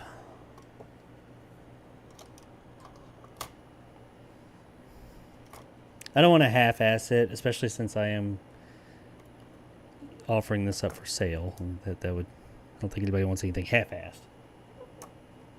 Which I don't typically. I would go back and fix it even if it wasn't, but might as well do it here on the video so nobody can ever say that it wasn't fixed.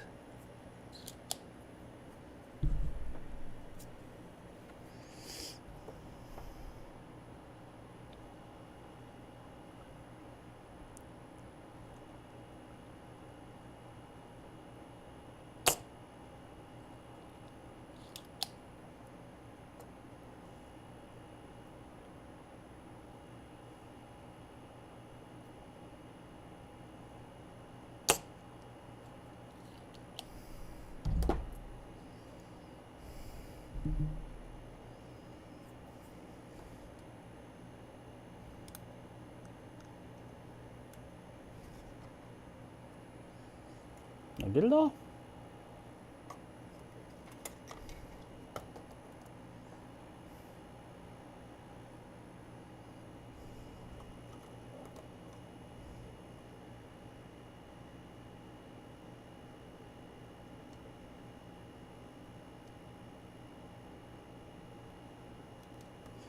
I did not. Got most of it.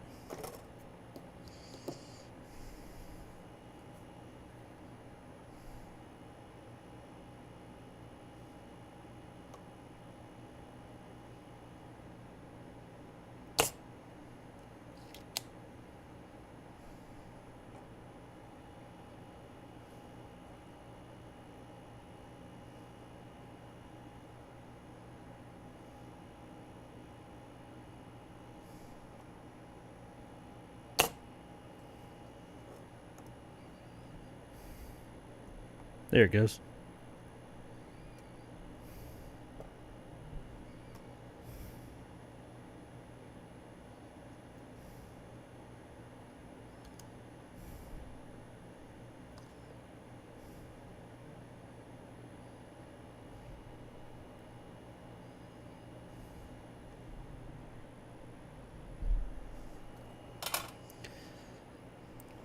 So now I'm putting it back in.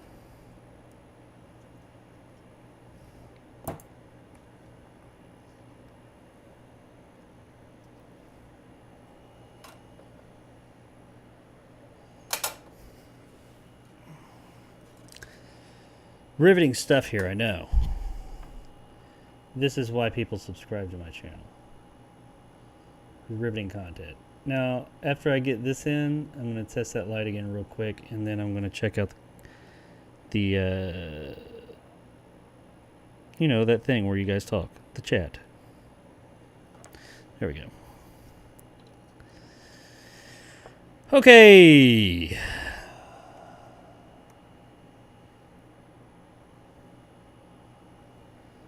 Let's put these in.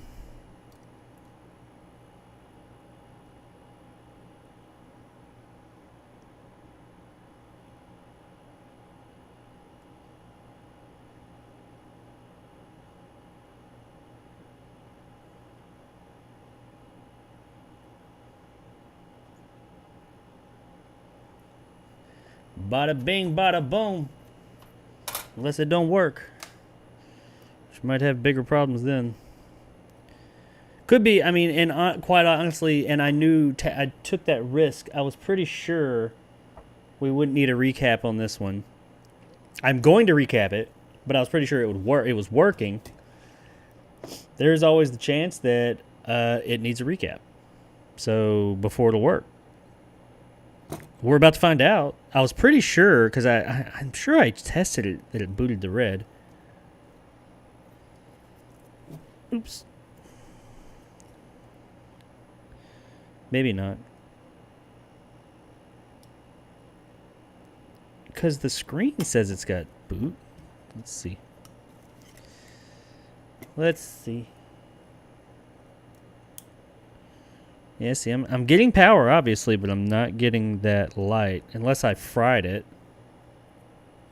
Well, let's keep going and figure it out. Because, like I said, I'm recapping this thing anyway. And if it's just that bulb, I can get another... I have other red LEDs, so, or green LEDs. Hell, I have the original red LED right here. Just put that back. Okie dokie, so... let's do this thing, but first, let me go take a look at the chitty chat real quick and see what you guys are up to. And then we will finish this thing up because we are almost done. Let's jump over here real quick.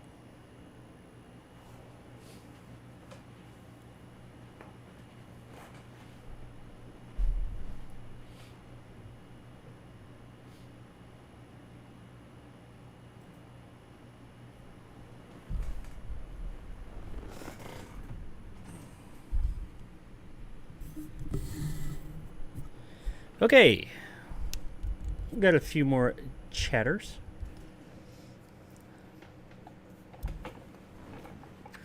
Nick from Movie Emporium came about a while ago, saying, "Yeah, boy, right? Hey, still chugging. I am. Hey, terrific. Been a while. All right, so not many. I knew that this stream wasn't going to have a lot of people on it. Plus, my channel just hasn't been very active recently, so people just don't get the notification. But for those few of you out there that enjoy this type of stuff and are hanging out, here it is. All right, well, it's almost 11 o'clock my time, so I do want to wrap this up. So let's power through this last part right here. It shouldn't take us too long, because this is a pretty this is the downward slope. Like, all the unfun part has been done, and now we're going to do the fun parts. So let's jump on into that and get this thing done. Let's move on over to the bench.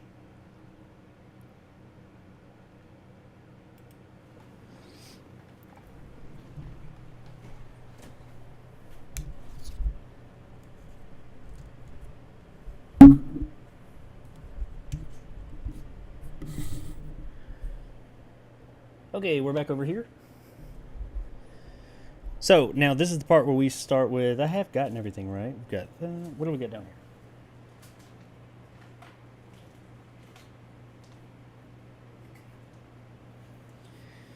Alright, so we've got our... That'll be last. We've got our buttons. Our screen that just plugs in. Our shroud for our retro stick. Clear buttons. The screen cover. And of course, the shell.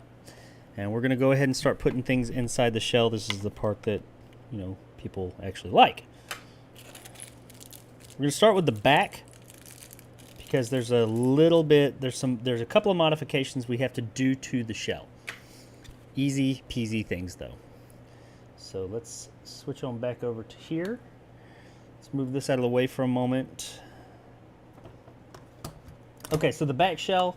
Now we have, I'm gonna remove these.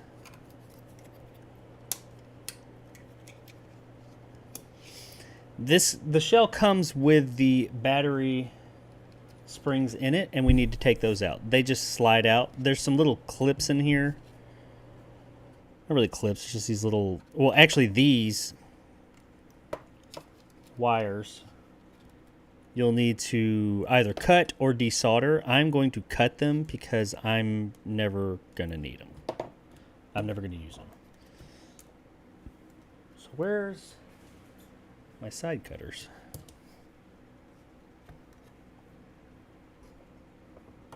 Oh, there they are.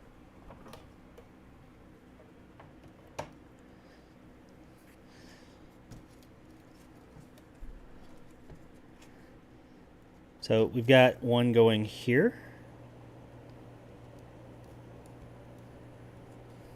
You know, I'm going to desolder them. You just pull the, because I hate destroying something that's perfectly good. And by desoldering these is super easy. You just pull these little rubber pieces back and shrink. Take our soldering iron. And you just heat up that solder point. Pull on the wire. It is soldered, right? Yeah, it is. I'll make sure it wasn't like crimped in there and then, you know.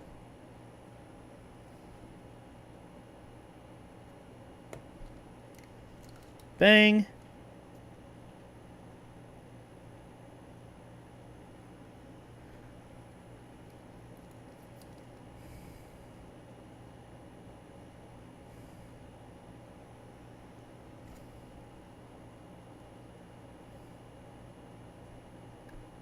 You could add a little bit of flux or some solder to this. And it probably wouldn't hurt, but doesn't really need it.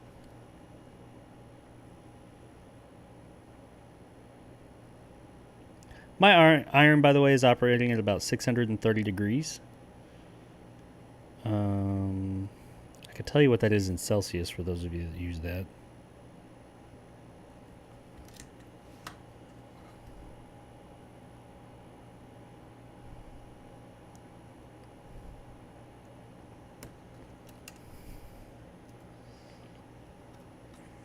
Yeah, I mean, the chances of me ever using these connectors is next to nothing. But I like I said, I just hate to break something that's not broken, especially when my business is fixing things. So just breaking shit, it kind of, I don't like to do it. So all right, so then you've got these metal things here, and you just push them out.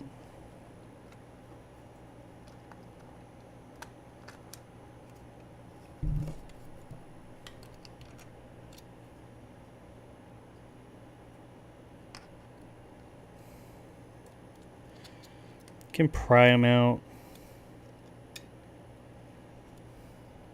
The case is clear, so it's kind of hard to sometimes tell. There we go. Bam. Now these are a little bit more, you can push that piece down. And that'll give you something to grab onto or work out.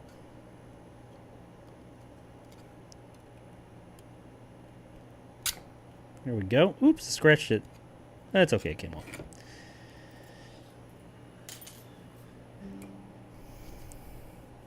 And do the same with the top.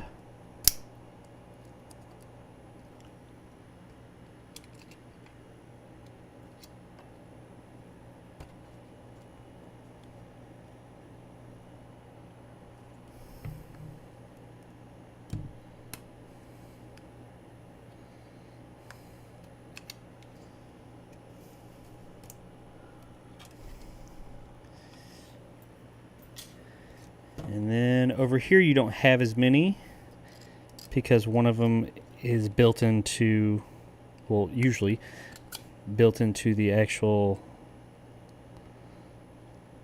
power board.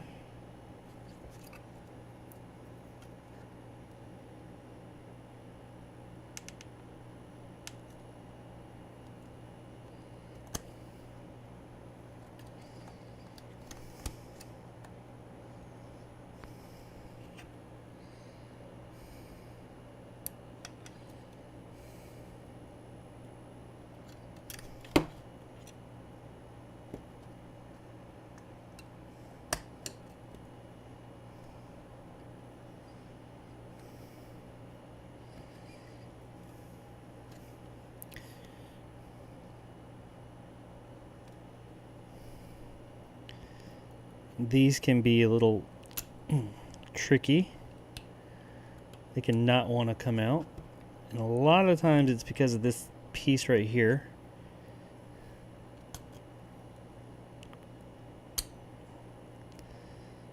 Here it comes. Come on. There we go.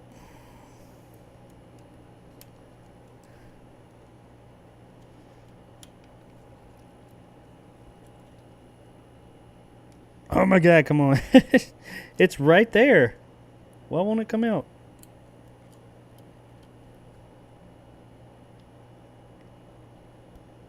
Oh, it's got like this massive blob of solder on it. That's why. Okay, I can get that out in just a second. This one's should just come right out. Or I could just bend it down and make it more difficult.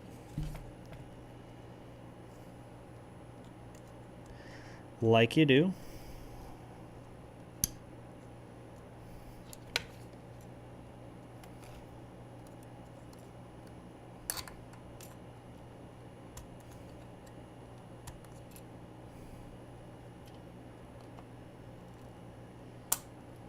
There we go. Come on, come on. Yes, son of a bitch. There we go.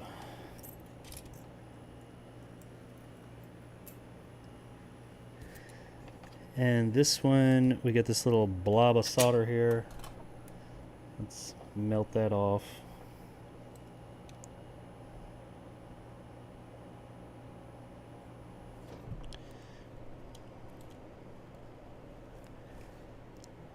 Come on, yes, son. There we go.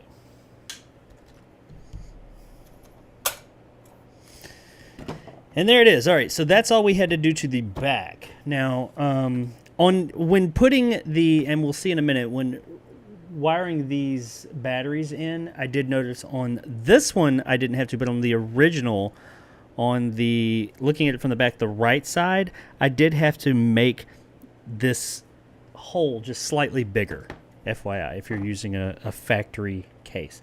Now, on the front of the case, this nub right here, and this is where that one crazy screw that we talked about at the very beginning screws into, this has to go. It will not clear the screen. The clean screen, the new LCD screen, comes up above it. Now, this is not needed anyway. Like I said, it is purely there to keep you out of it from back in the day, when they didn't sell these bits as much. So you just take you some flush cutters, you go down low and cut it off. And pretty it up. Do not try and break it off, by the way, but just cut it off. And you will have to do this even if you keep the original case. The original case and this case are identical.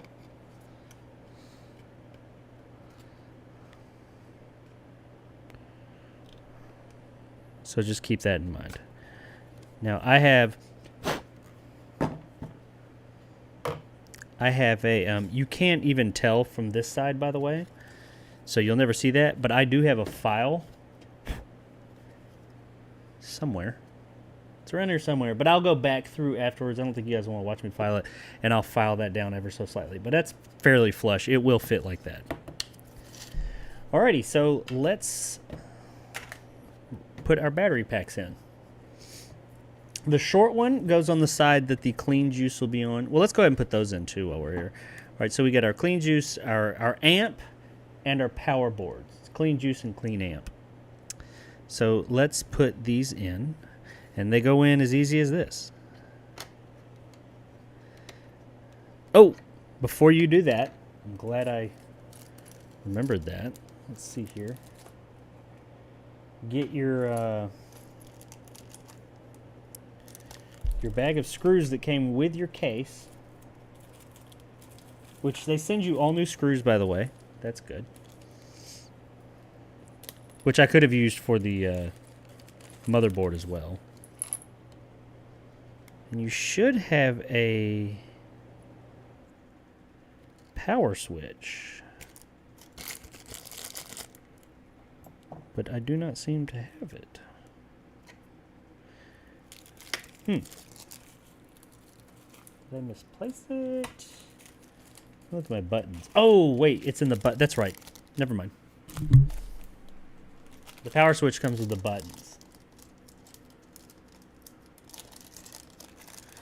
So I'm going to put these out right here. Now, we're not going to use all these buttons. We're obviously not going to use the D-pad because we don't have a D-pad anymore.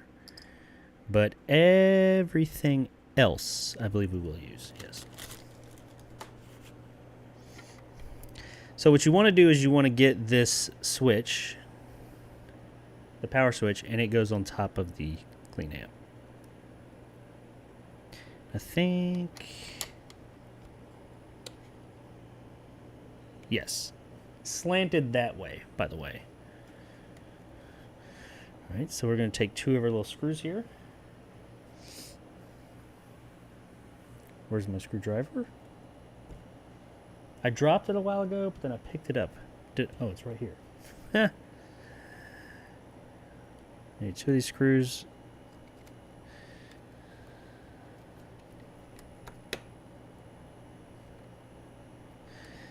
Now, the first time you screw into this new case, it's going to be a little bit more difficult, but don't ever overdo it.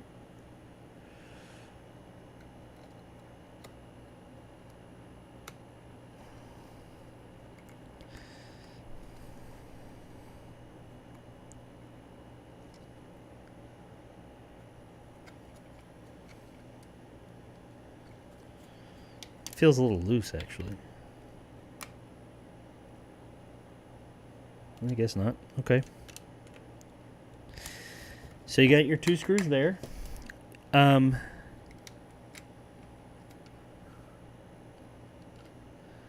This piece is for if you have a battery pack, like batteries, it goes on here and it like holds that closed or whatever. You don't need this piece either.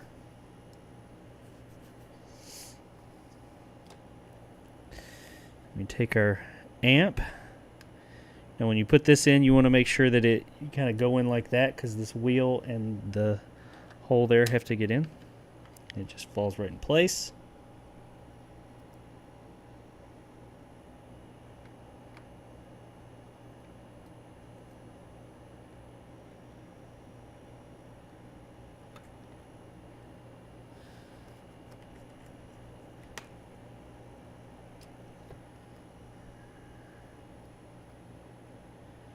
It's held in by two screws as well.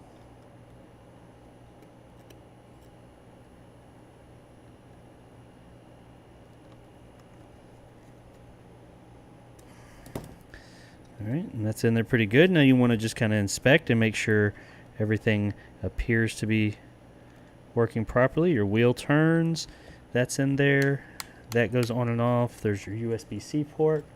So this is good. Now we want to put our battery packs in. Now you're going to have one battery pack that has a longer cord or set of cords on it. That one goes to the, when looking at it from the inside, or the outside rather, that one goes on the right side, the furthest away from the amp. They're getting here. They're trying to get here. So you're trying to get over here. So this one's going to go here. So we'll go ahead and put it in. And this was the one that, if I remember correctly, sometimes had issues getting through that little hole. There's little holes right here where the metal battery leads were, or contact pads were. You can get this just barely in there on this version. On the factory version, I had to wallow it out just a little bit. So just kind of finagle it in there, if you will. There we go. It is a tight squeeze, but it will go.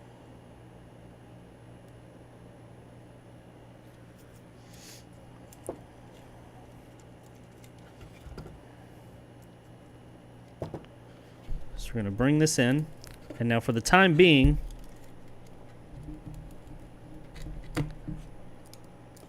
I'm going to put the covers on the back. We are going to have to take them back off to screw it in. But just to hold the batteries in place for now.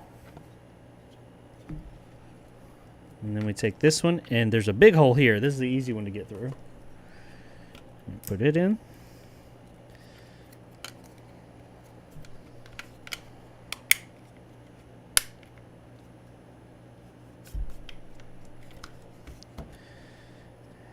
Now, this is more of a preference thing. It really depends, how do you want to do it. But you can... How you want to run this wire. The first time I did that, I've done it twice. The first time I did it, I captain taped it just all the way around. That was when I used an original shell. When I did a clear shell similar to this one, I kind of just ran it. It will go either way. It's really up to you. What do you want to do with it? It's cable management, and everybody loves cable management. Me, myself, I run it along here, and then when I get to about here, I just kind of plug it in. It doesn't matter because when you open this thing, it's just going to go everywhere either way.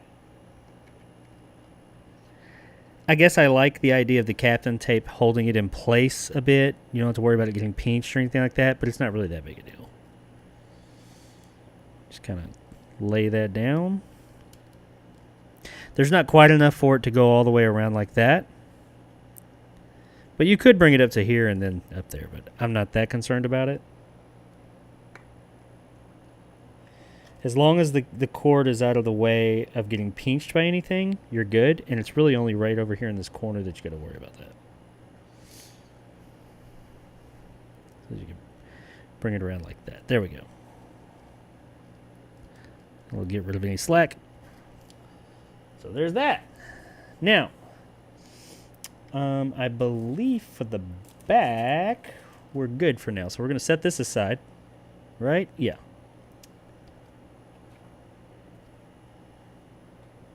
Setting the back aside, it's ready to go.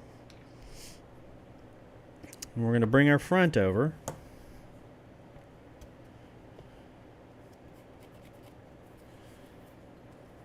And we've got our buttons, our screen lens rather. This is for the buttons as well. Let's go ahead and take that out. You can actually go ahead and put this on. Now, this is a one drawback to the retro sticks, the analog stick. The shroud that they use, it's better than nothing. I would prefer something that maybe, I don't know, was a different fit that looked a little better. Maybe a little bit of form to it. But essentially all you do is you take this and you put it over the stick. And that's it. That's what you got. And as you'll see, it doesn't look terrible by any means, and it does the job. But I'm hoping that they have something that has maybe a little bit more conformed look at some point that you can throw in there. Pretty much the same thing, but maybe it just kind of goes down a bit more or something along those lines. I don't know. I don't design these things, but as it stands, it's fine. It does the job.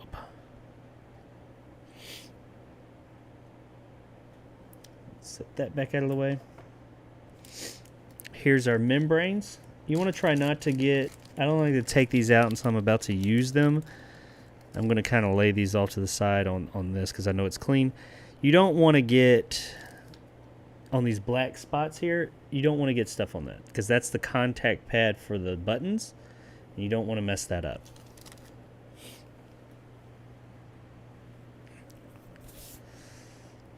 Alrighty. This piece, put that on last. Okay.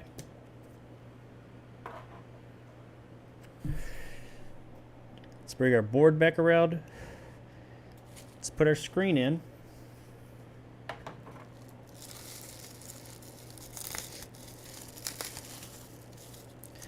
Now this screen let's make sure, should come with a cover. Yeah, it's got a cover on it. Leave that on until you are going to close this thing up for good. Getting fingerprints off of one of these LCDs is a bitch. It's not impossible, but it is a pain in the ass. So leave it on until you are ready, like, to close this thing up. Actually, it's easier to... I did this last time. I think it's easier to connect this first and then bring it around, if I remember correctly. I could be wrong on that. Let's see. It just has this little switch here, which I guess I can...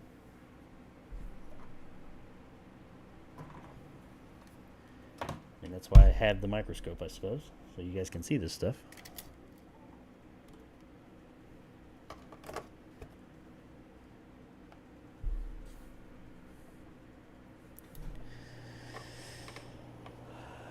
Got that connector there. You just bring the ribbon cable in.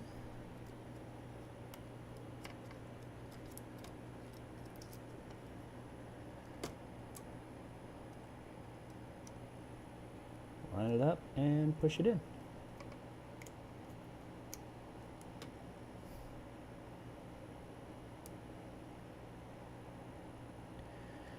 Make sure it's seated all the way in. Close it down. Make sure it looks even all the way across, which it does. And you're good.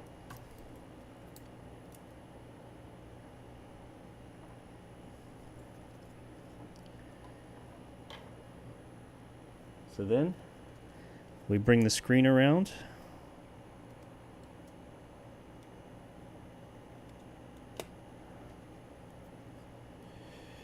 You know, I think it may have been easier to seat the screen first. That's okay. We'll see if we can... I think it's putting too much pressure on it.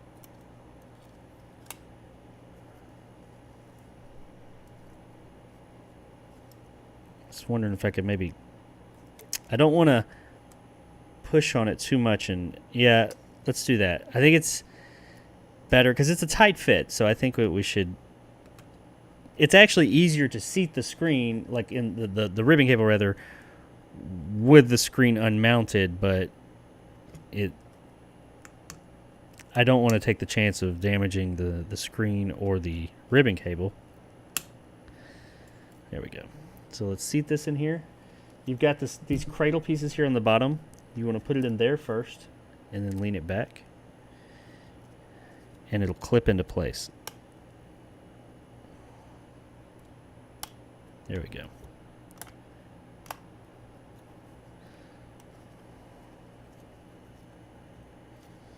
Make sure it's... Oh, see, like that right there, it's not all the way down. There we go. And make sure it's in there properly and straight. So everything fits. Oops. Alright, so now let's roll it back over and do this, which will be a little bit, not too bad, but a little bit more difficult. You just don't have as much to play with. There we go. It went in pretty easy, I think.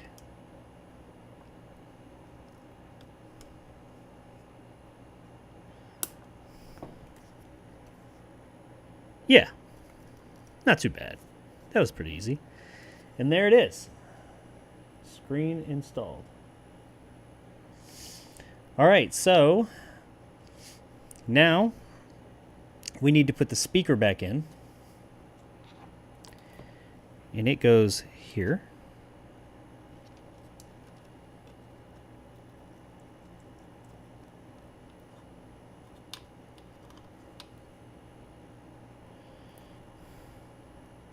Actually, I wanted to look at that. I just remembered.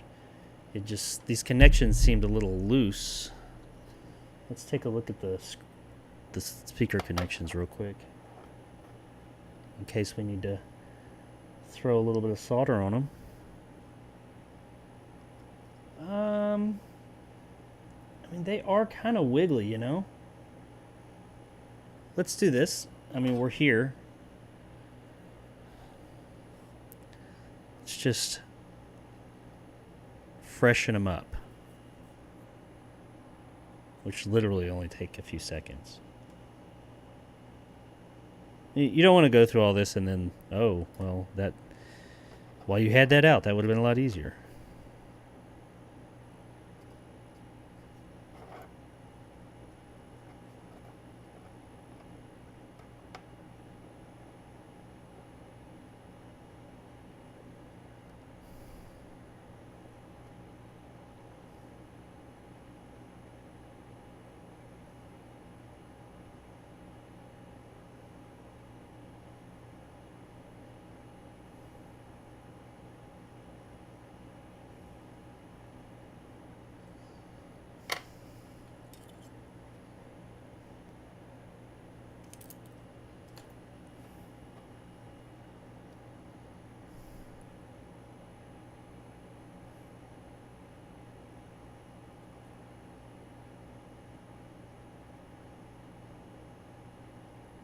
There we go. Yeah, see, that's much better. It's got a much stronger connection now. I feel better about that. Okay. And see, that wasn't hard. That only took, what, 60 seconds? To be sure. All right, so it sits down here in this cradle, like this. Well, if I can get them there. Now they're too rigid.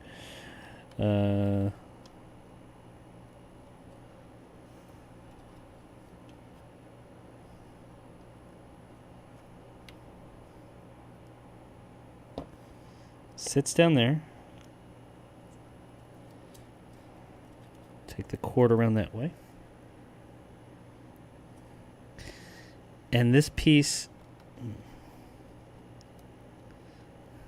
here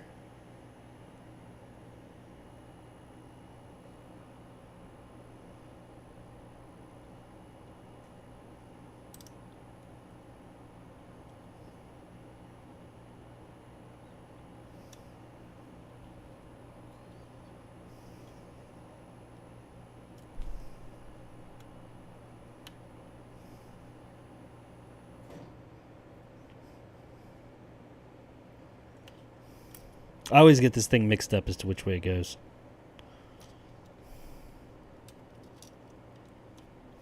Let me pull this out real quick.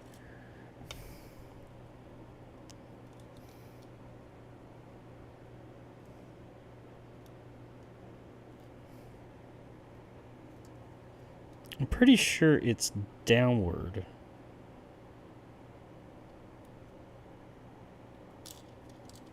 I'm pretty sure it's this way,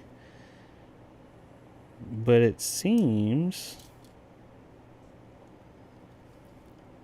there's our connection for it, our little nub.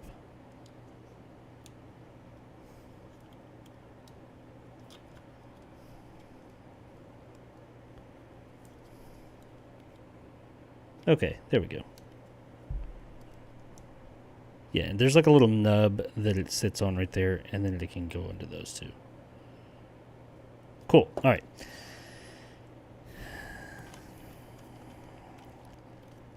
Put this in here. And then we'll put this up here.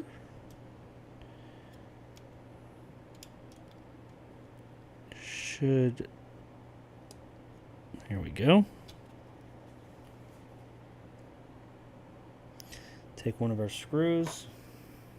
Now remember, these weren't screwed in originally. But now with this new version, they are.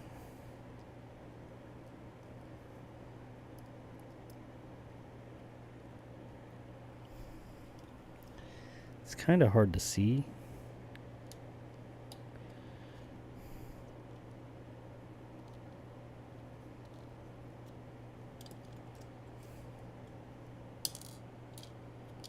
Well, something is not right here with this speaker. It just doesn't feel like it's in there quite right. Like it's not going in all the way.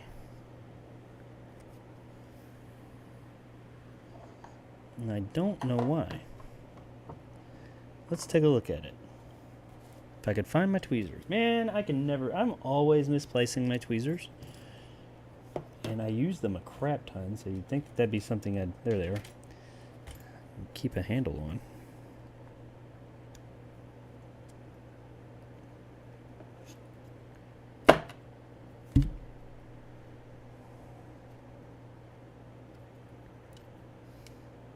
Okay.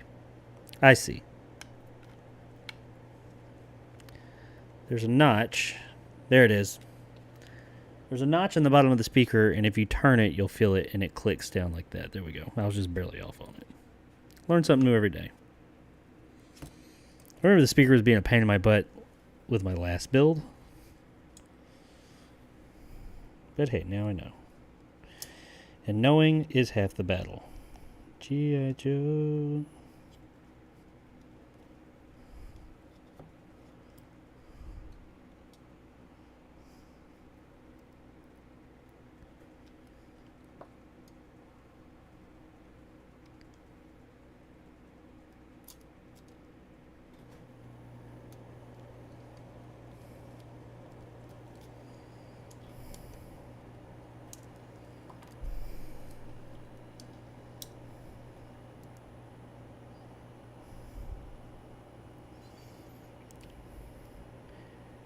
Let's see.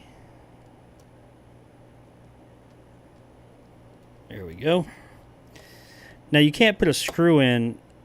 This one over here is just like a nub that keeps it in place.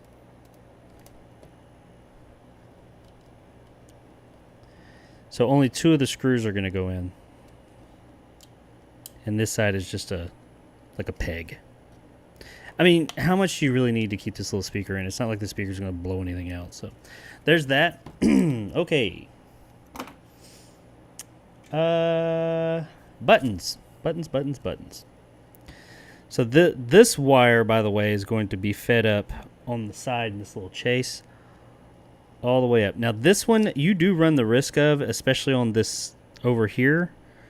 You can't see it, but there's a peg right there, of pinching this wire. Be careful of that when putting this back together, FYI. We'll leave it there for now. I think it's time... Oh, we got to put our buttons in, and then we're going to put our, you know, that thing, the motherboard in. So, the buttons just drop in. There's only one way the correct buttons can go in here. They have these little tabs on them that are different sizes, and it will not allow you to put them in the wrong way. Now, as you know, we have a stick going here, so you don't have to put anything there. That's good. And you also do not have to use the membrane. Like, the whole thing has been replaced. These membranes, you just drop them in. Make sure they're straight, though.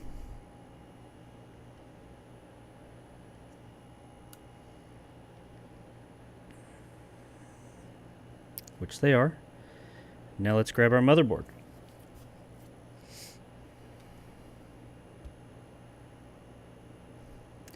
Now, the motherboard, I'm putting it in. You have to come in from this side and scoop because of this wheel. The wheel has to go in first, but you also need to be mindful of this connector over here. But you also need to be mindful of these membranes and buttons and make sure they don't move. So you just got to be mindful of a bunch of things. So you put that in the wheel in. Lay it down. Don't get that cord caught. It's coming out there. Now you can't really lay it down because the buttons will start to push up.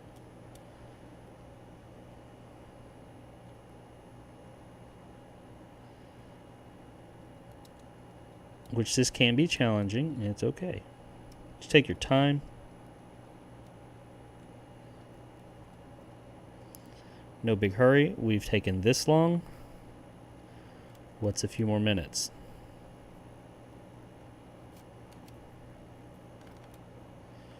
You do not want to pinch this wire. Your speaker wire. And I did that first time. I didn't realize it. There we go. I think, but you see there? Something's not quite right because it's flexing. It should be down in there, flat. So you gotta kind of, oh, there we go. Whatever it was, I worked it out. Nope, I didn't. Oh, you also need to be mindful of your stick, which I think is actually what's keeping us up. That it's going in straight. Because it will definitely hold you up. There we go. I think that's what it was. We don't have any more. You should not have any flex or anything like that to the board. It should sit in there. It should seat in there real nice.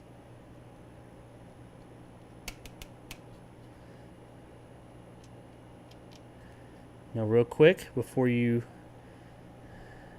Let's take these two larger screws, which they do send new ones with the kit. But you can use the old ones if you want. These are silver instead of the black. Put them in on either side of the cartridge slot to get things started. This will hold everything together for the moment. And if you need to make any adjustments, you can adjust around it.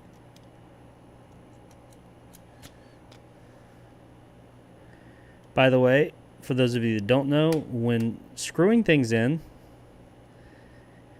this is new. This case is new. I need a bigger bit. First of all, I strongly recommend on the first time around, do not use a power drive or anything. Just use a hand. But when screwing things in, always go counterclockwise until you feel it seat. Now, a new product is this new case is a little bit different because it doesn't have threads on most of them. But once it's threaded, that'll keep you from stripping things out. Okay, so we're in there. I see a few things have fallen out, like this wire here. Push it back down in. Get in there.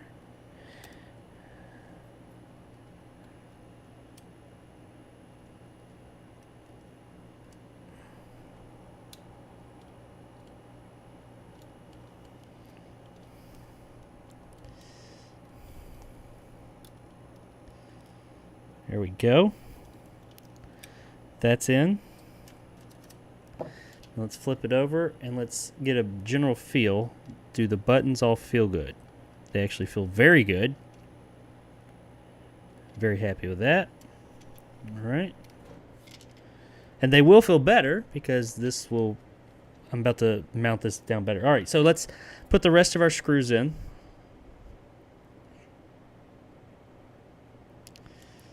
The little small silver screws. You got them in the four corners. And it seems like these are pre-threaded, so definitely go counterclockwise before you start cross-threading. Don't over-tighten, but don't leave them loose. You want them to be firm.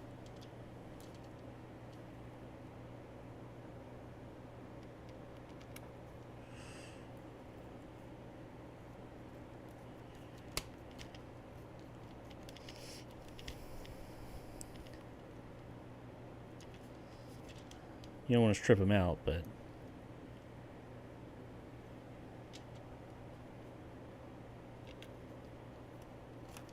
Whoa! Don't want to do that.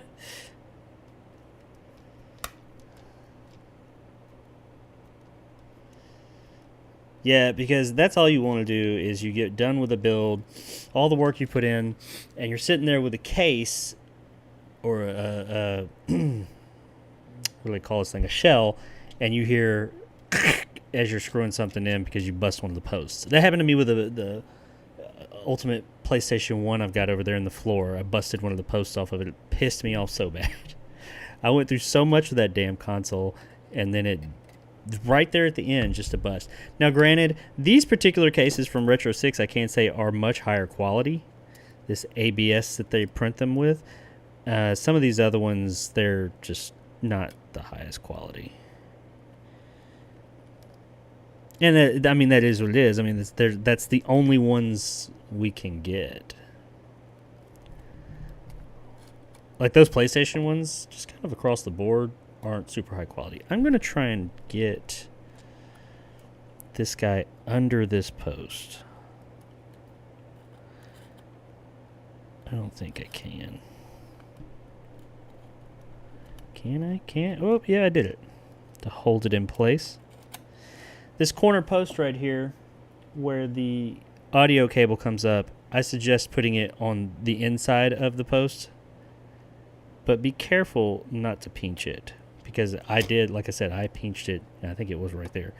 But that'll kind of hold it in place. Because that thing gets a little unwieldy. It's like all over the place. You will make sure you can move it. Thankfully, I didn't break the cable, but I did, in fact, pinch it. And you don't want to pinch cables. Here we go. Is that? Nope, that's not all of them. You got our 4 corners, and then you've got 2 up here above the screen. Don't forget about those.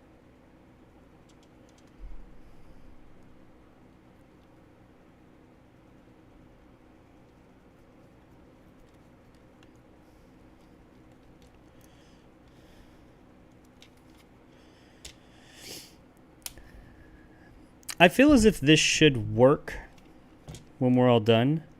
However, I will not lie to you. As I said, to those of you that weren't here in the beginning, I have not recapped the system, though I will be recapping it before I put it on the market.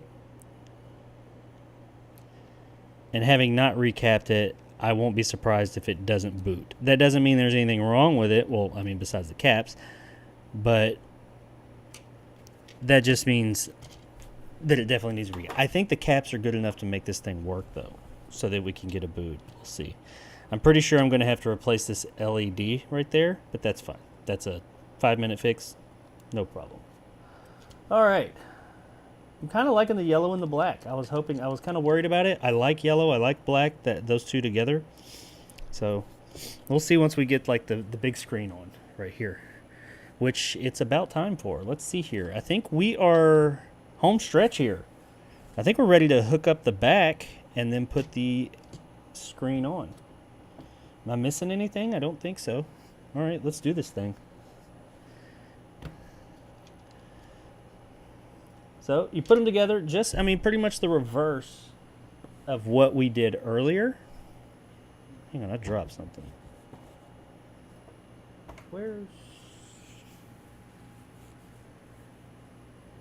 That's annoying. I just saw it. Oh, there it is.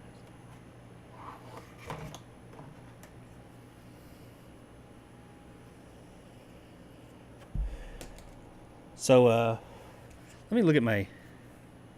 I'm not trying to prolong this thing, for real.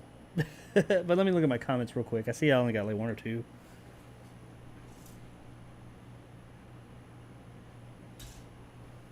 Oh, it's Antonio with a super chat for $2. Thank you, Antonio. I really appreciate that, my man. It's been a long time. How you doing? If you're still in here, I hope you're still in here. Hope everything's going well with you, my friend.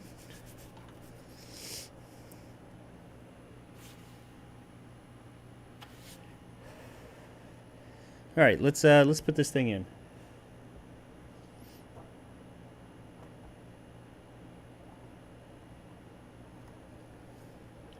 All right, so now all you do is you connect your audio. Well, let's do the speaker first. You get this little one, and it goes here. It's exactly like the factory hookup. You just plug in just like you took it apart. Yeah, these are new parts, but they all connect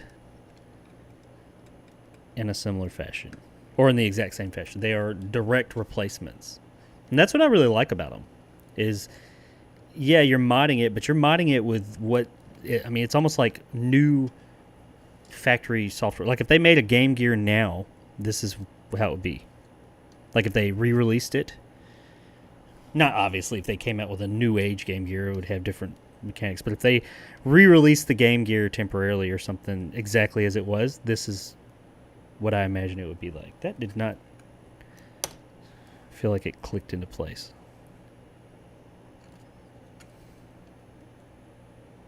There we go. That's your power, just like in the beginning. Make sure everything's seated good. And we're ready to close her up. Make sure your power cable here is tucked down or taped down however you see fit. I would really pay attention to around all these posts where screws are going to go. You want to check the top, make sure your yeah, just make sure all your cables are in there where they're supposed to be. And just close her up.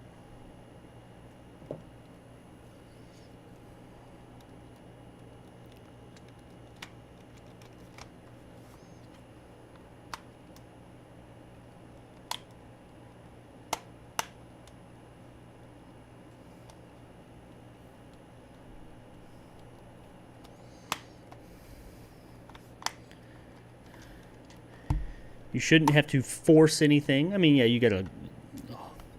It's got to be held together, of course, but you shouldn't have to be like forcing anything. So if you gotta force something, something's wrong. All right, let's put a couple of screws in it to hold her together. And I think these are pre.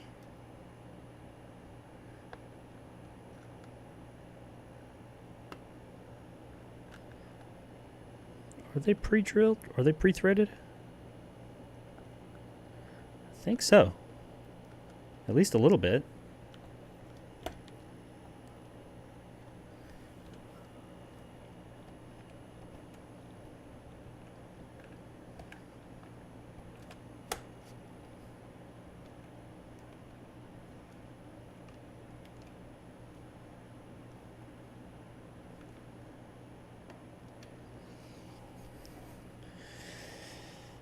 Let's put one down here.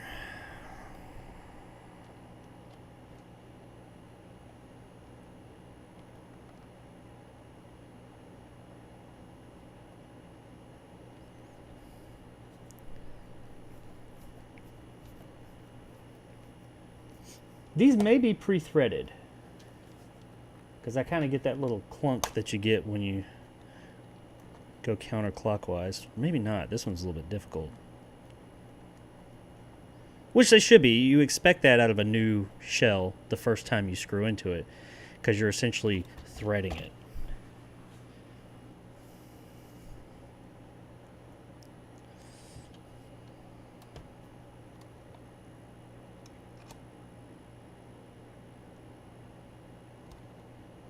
Well, that one's not. Now, the first time you do this, like I said, I already mentioned it. You guys may have seen me using a electronic screwdriver earlier.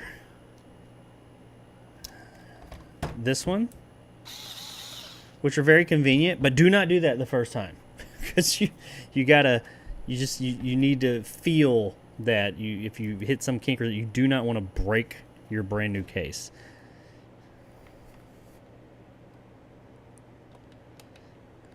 Which sometimes you just gotta kind of feel the amount of force that's needed right there in the beginning. There we go.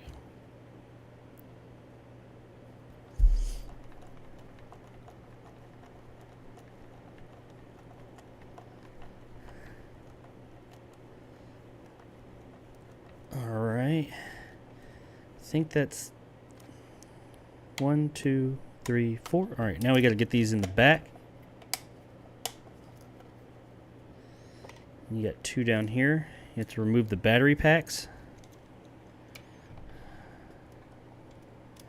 Just lift them up out of the way.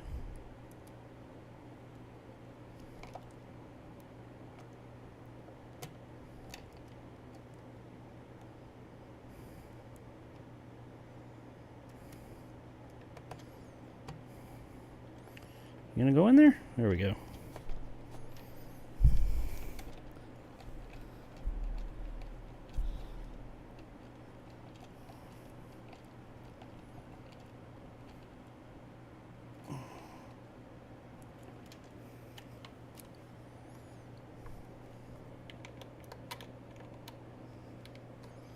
Let me tell you guys, I love having this microphone right in front of me while I'm working. Everybody should do it. It's the best.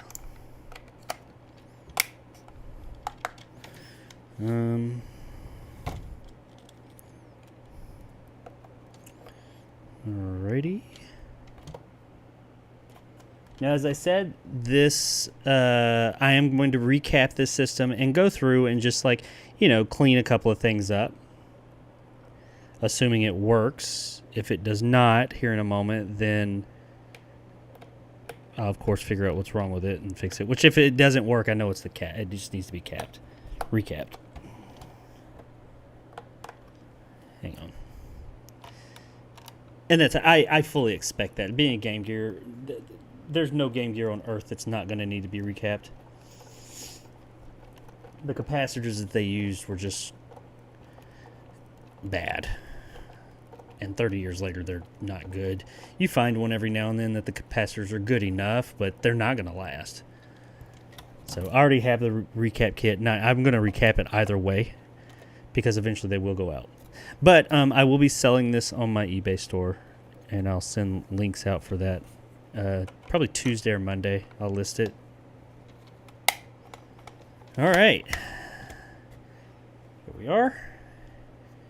And then we have our screen. Or screen. Is this got stuff on it? Oh, that is the stuff. Okay, so leave that on. It's got that nice beveled edge. I really like that. All right, so we got to pull. Now, this is the tricky part. You've got to get, when you take this off, do not touch the inside of the screen.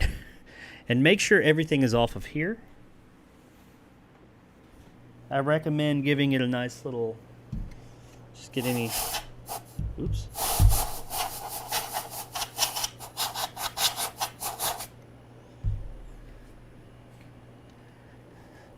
Now what we're going to do is we're going to remove this without touching this. At the same time, we're also going to remove, well, shit.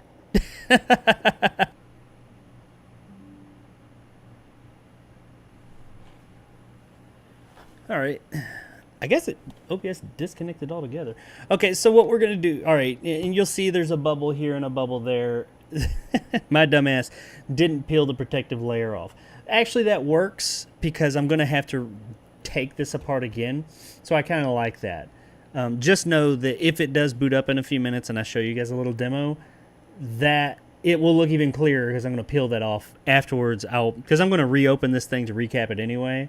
So I just don't want to take that off because I don't want to be working on this thing with a naked screen. So anyway, let's do this thing and we'll be done.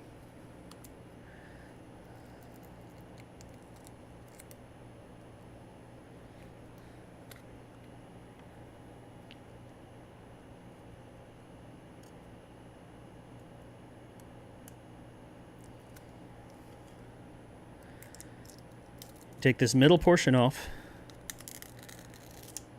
Do not touch it. Touch the outside all you want, but do not touch that part. Probably should have taken this off first, but whatever.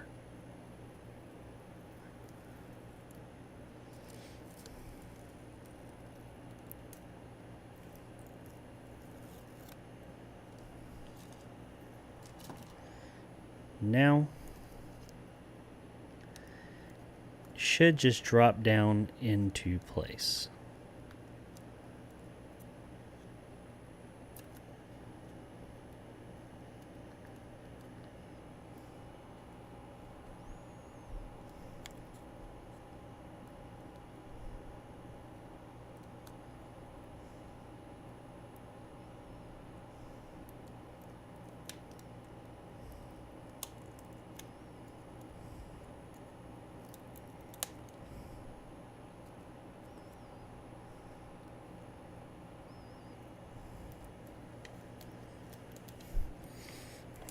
Just kind of give her a nice little once over.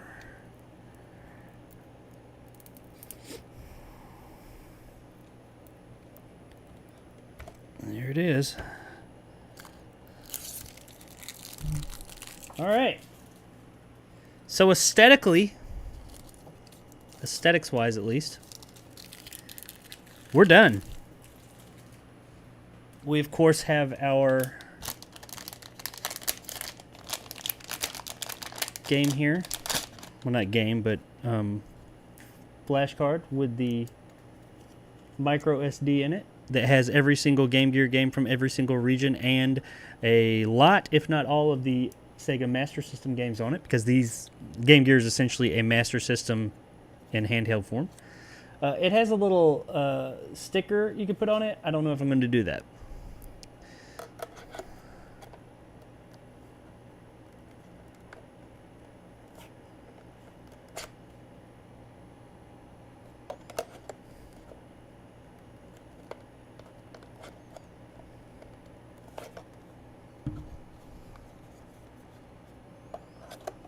Why is it not going in there?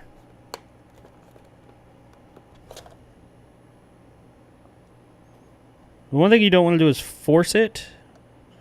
I'm not sure why this is not going in. It's stopping right there around where the nub is. There's a little nub right there. That shouldn't be stopping it. Let's get an actual game.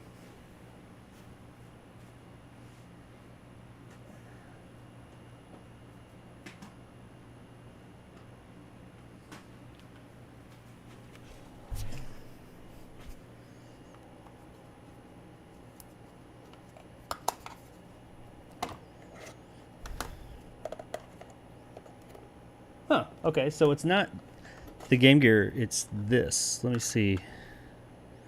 Is there a difference? Oh, it is slightly wider. But I know it works. Let me grab my other one.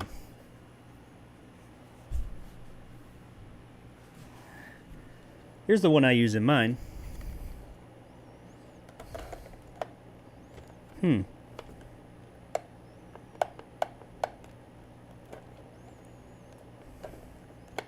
That's interesting. I wonder what's doing that.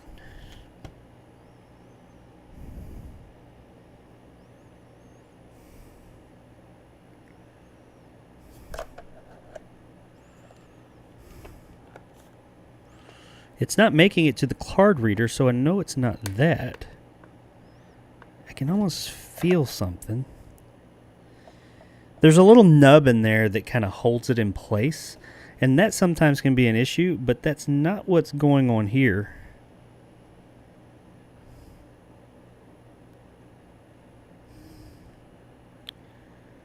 I mean, this is probably a fairly easy fix. Because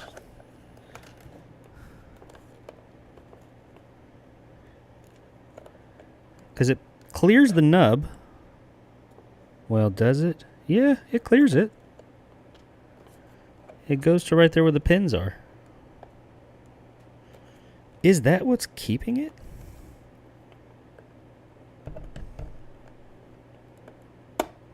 It is. It's the nub. I'm going to have to shave the nub. Shave the nub.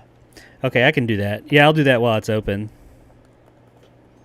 There's a nub right there. It's just a little nub, and it gives like the game a nice little click. And seeing as how these cartridges are ever so slightly thicker, like it's like super slight, it's not allowing it to. It's giving it a little bit more I could probably forced it down in there, but I didn't want to do that. So, but here it is. We got an analog stick, yellow buttons, this yellow trim. We got the yellow switch here, USB-C charging with rechargeable battery packs that you never have to take out. Last about 30 hours, I believe, is what they're rated at. Every single game for the Master System and Game Gear, no matter the region, on here. The Master System ones, I'm not sure, but every single Game Gear one and a shit ton of Master System. Oh, let's put this in.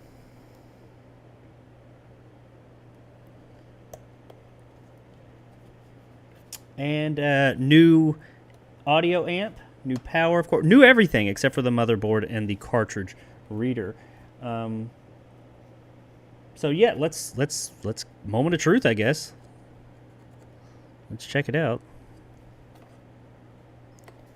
Oh, and the contrast wheel on the side is now the brightness of the LCD. Oh, there it goes. It looks a little bit blurry, but that's because I've got that film on the inside over it.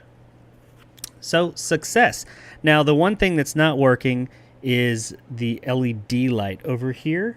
I'll repair that. I'll put a new one in there. For some reason, that one's not. I've got another green LED. So, we have the green LEDs in the back lighting up. It's harder to see on this camera. I'm going to move over to the other camera in a minute. But to give you an idea,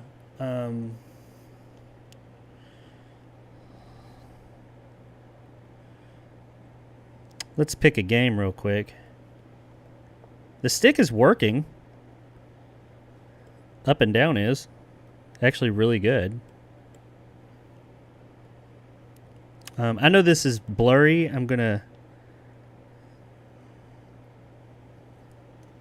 get you another. Let's okay. So you got Game Gear, Sega Master System, and I'll change this around. For some reason, they put these in particular. These games, they're in the files and outside. But so like this Master System,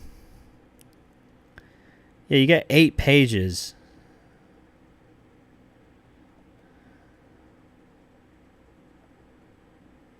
So I guess it's only.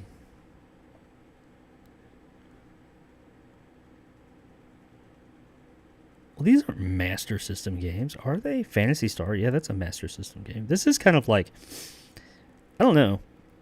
It says Master System. Was Mortal Kombat on the Master System? Mortal Kombat 1, 2, and 3 were not on the Master System. No way. So yeah, this file is kind of a mix of all kinds of stuff. I'm not really 100% sure. I didn't curate that. I have a curated list of all the Game Gear games, but I liked how this came with all the Master System games as well. So let's look at Game Gear. So let's go. You see, you got 38 pages of games here. Let's go over to one of my favorites. Hey, you know what? Let's go to Sonic. You can't go wrong with Sonic. I think that the stick is pretty. The last one I had, the stick was not. I had to do a lot of tweaking to it. This one, it seems like it's tweaked up very good. Let's do Sonic. I was gonna do Mortal Kombat, but Sonic shows a range of the of motion. Oh yeah, I get it needs a little bit of tweaking for the left. It's working though. You got Sonic the Hedgehog. That's Japan, World, Triple Trilogy. Whoops.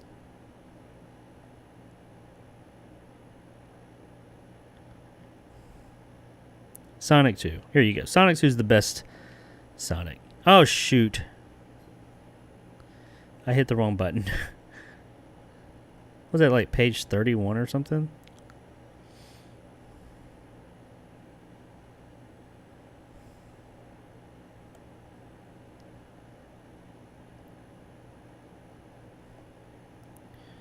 Here we go. We'll go to Sonic 2. Bang. Load and start, load only. Well, load and start, duh. Do not turn off, erase. I don't know why it says that when the games are starting.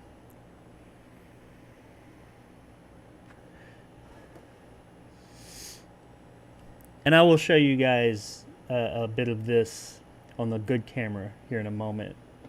But this is just a more convenient. I don't know why it's taking. There it goes.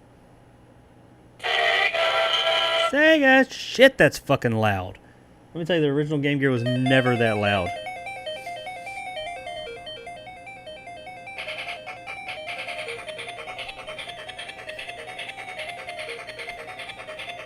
Aha, I see what it's done here. Okay. So this is a common thing. Hang on. I think you hit...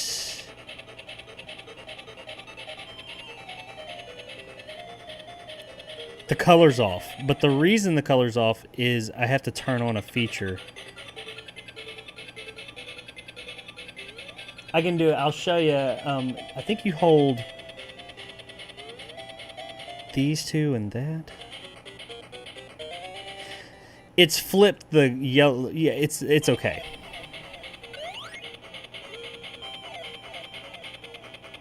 Yeah, the left is not working. The left needs to be tweaked a bit. But everything else is working really damn good. We can go right all day long.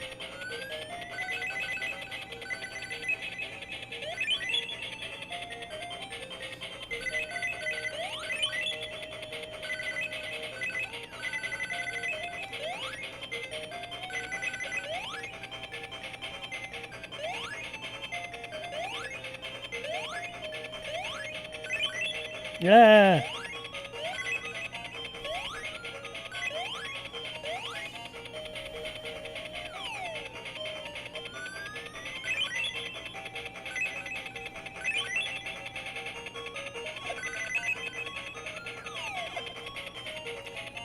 So as you can see,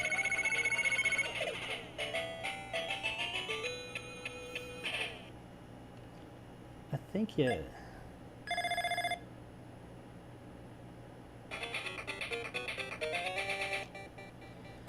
It doesn't have a reset, I don't believe. I think you have to turn it off and turn it back on. But yeah, there it is. I mean, as you see, it works great. Let's look here. Let's look at...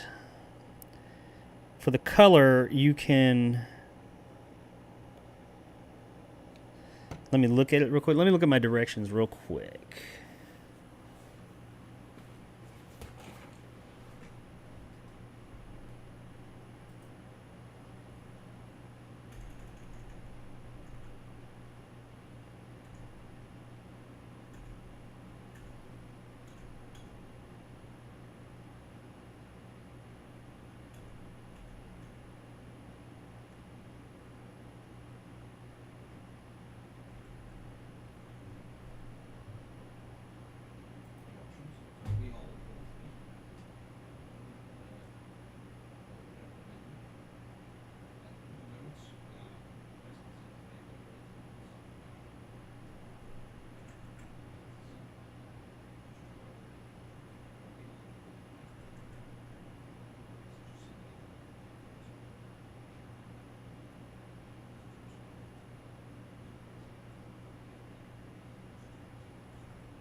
Okay, so let's look at this. We'll start that. I think it's left. You know, let's let it start.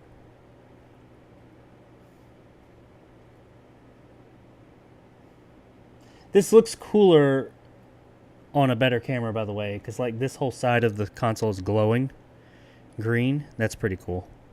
And you do have USB-C charging now, so pretty much the same as your phone. Okay, so I think he said...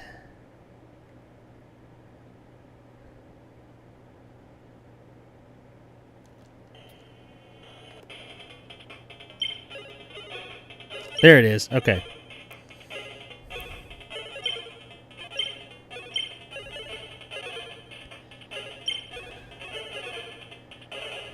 Color mode. No, go back. Maybe it was all three of these.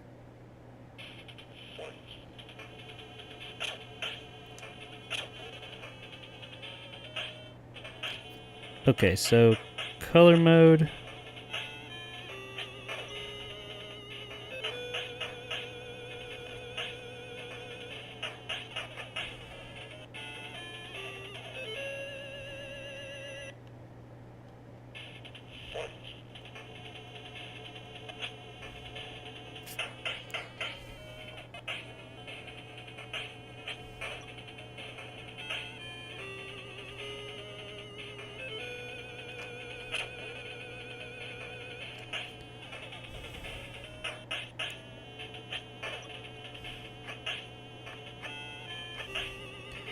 So it's one of these.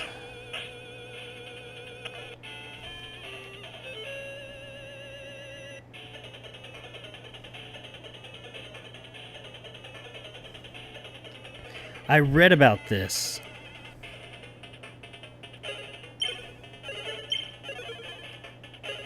Pixel grid, true motion, VGA out, color mode. It's one of these where it'll switch the color. I'll have to look at it. There is a thing that it switches the colors on you, and it's in the menu. But as you can see, it works. The reason the colors are that way is because of one of those modes.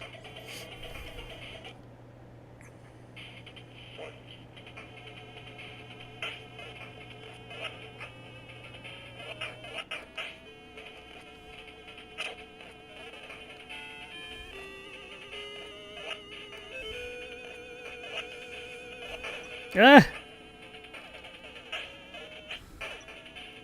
Oh, I'm Sub-Zero. See, I thought I was Scorpion this whole time. I thought I was Scorpion because the colors are off and is yellow. Whoops. All right. So let me try.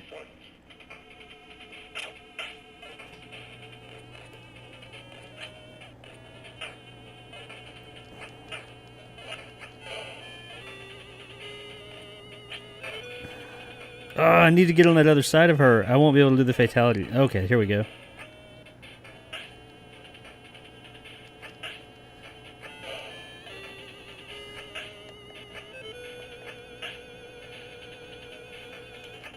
Nope, I didn't do it. Oh, this is Mortal Kombat 2 anyway. That's not the right video. Okay, so anyway, guys, there you go. As you can see, let me move over to the other camera so you can get a better view of this thing real quick. All right, so I will meet you over there because we are done-skis over here at the workstation. Let me turn all this shit off so I don't burn the house down. That'd be good.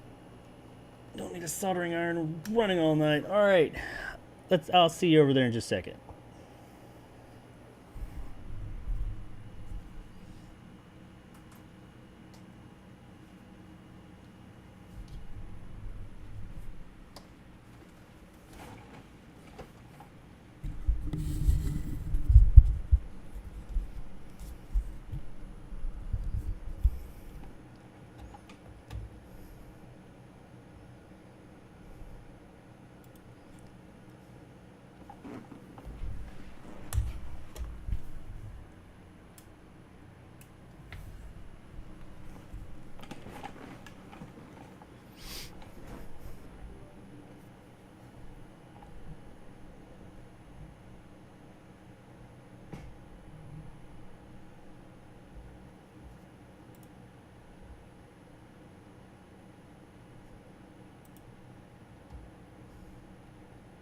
Huh.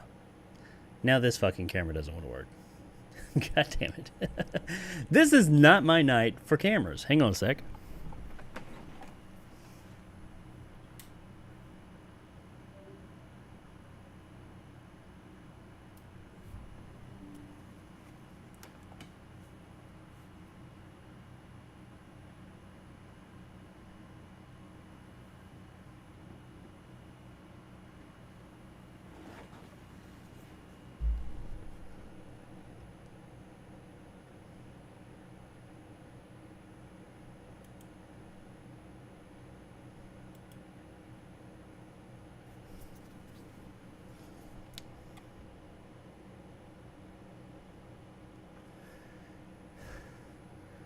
Well, I don't think it's my camera. I think OBS is just... There it goes. There you go, OBS. Do what you do, not respond, and freeze the fuck up.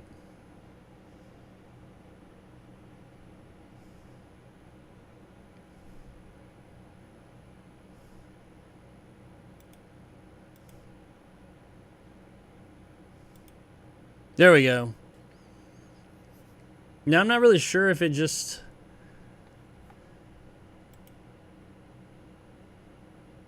And we're back again, I think. Let's see if it freezes up again. It is OBS, so that's what the fuck it does. Come on, OBS. Let me finish this stream up. There we go. All right. Hopefully it doesn't freeze again. If it does, I'm really sorry. I hate fucking OBS. But anyway, here it is, ladies and gents. In more prettier looking camera view. Let's turn it on. You can't see the lights because of my lights. Let's see if I turn these down, if it makes a difference. You can't really see it very well. In person, though, it gives a nice glow. We'll have another light over here that'll be glowing green as well. You can see the green glow just a bit. Goes well with the yellow, I think. I think I'll call this like the yellow jacket or something. I don't know. The yellow and the black I think looks pretty cool. Maybe you don't, whatever. It does take regular cartridges. Like if you wanted to use any like that, I mean to prove it. Here's a factory Mortal Kombat. This is the EverDrive essentially. Mortal Kombat.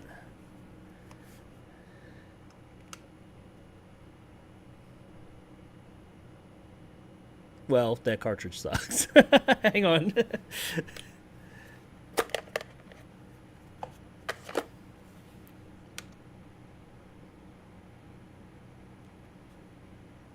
You gonna make me look dumb now? Come on now.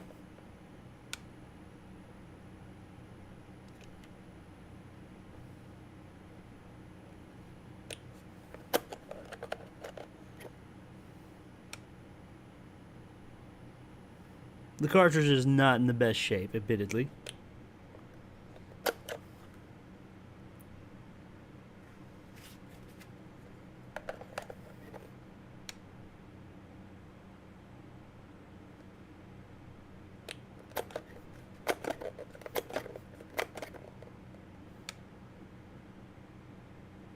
Let me grab another one.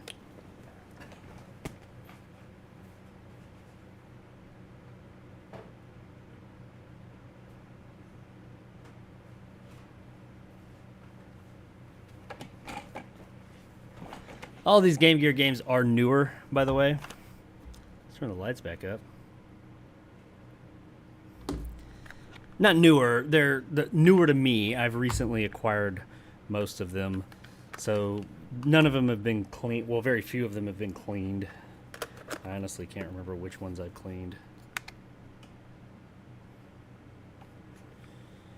But it does work with regular Game Gear cartridges as well.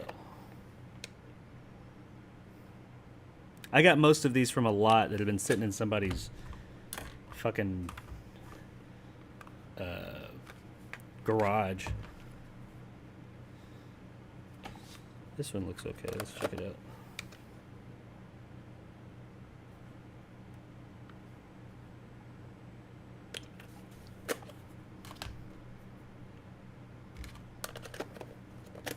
On the back of that.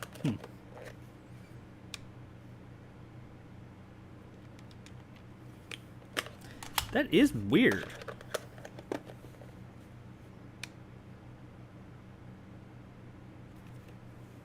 Working. Yeah, that was weird. I don't know why I was doing that, but anywho.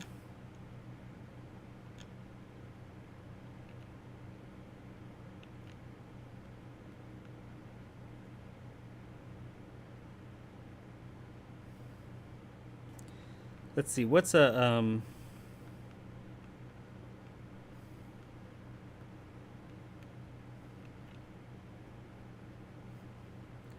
I'll need to adjust the the colors and everything on it before it goes out, of course. But as you see, it's working great.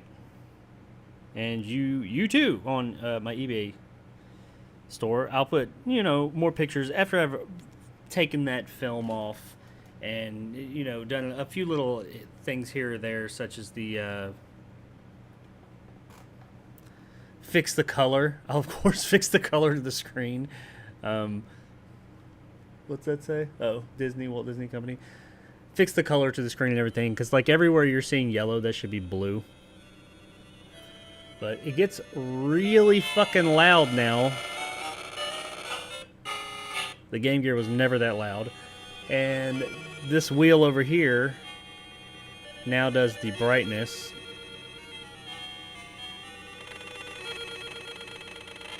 Just turn it totally off, but the only drawback, it's not really a drawback, but the only thing that I guess it does not offer is that there is no way to tell that I'm aware of what the battery is at. Oh, it's a cinematic. There we go.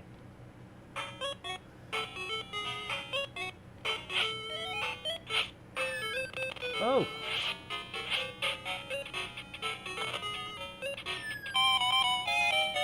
Whoops. But yeah, the color thing is just, it's a regular problem. I need to look it up. When I was doing this the first time, I didn't have that problem the first time, but I did see a thing that said, hey, this is...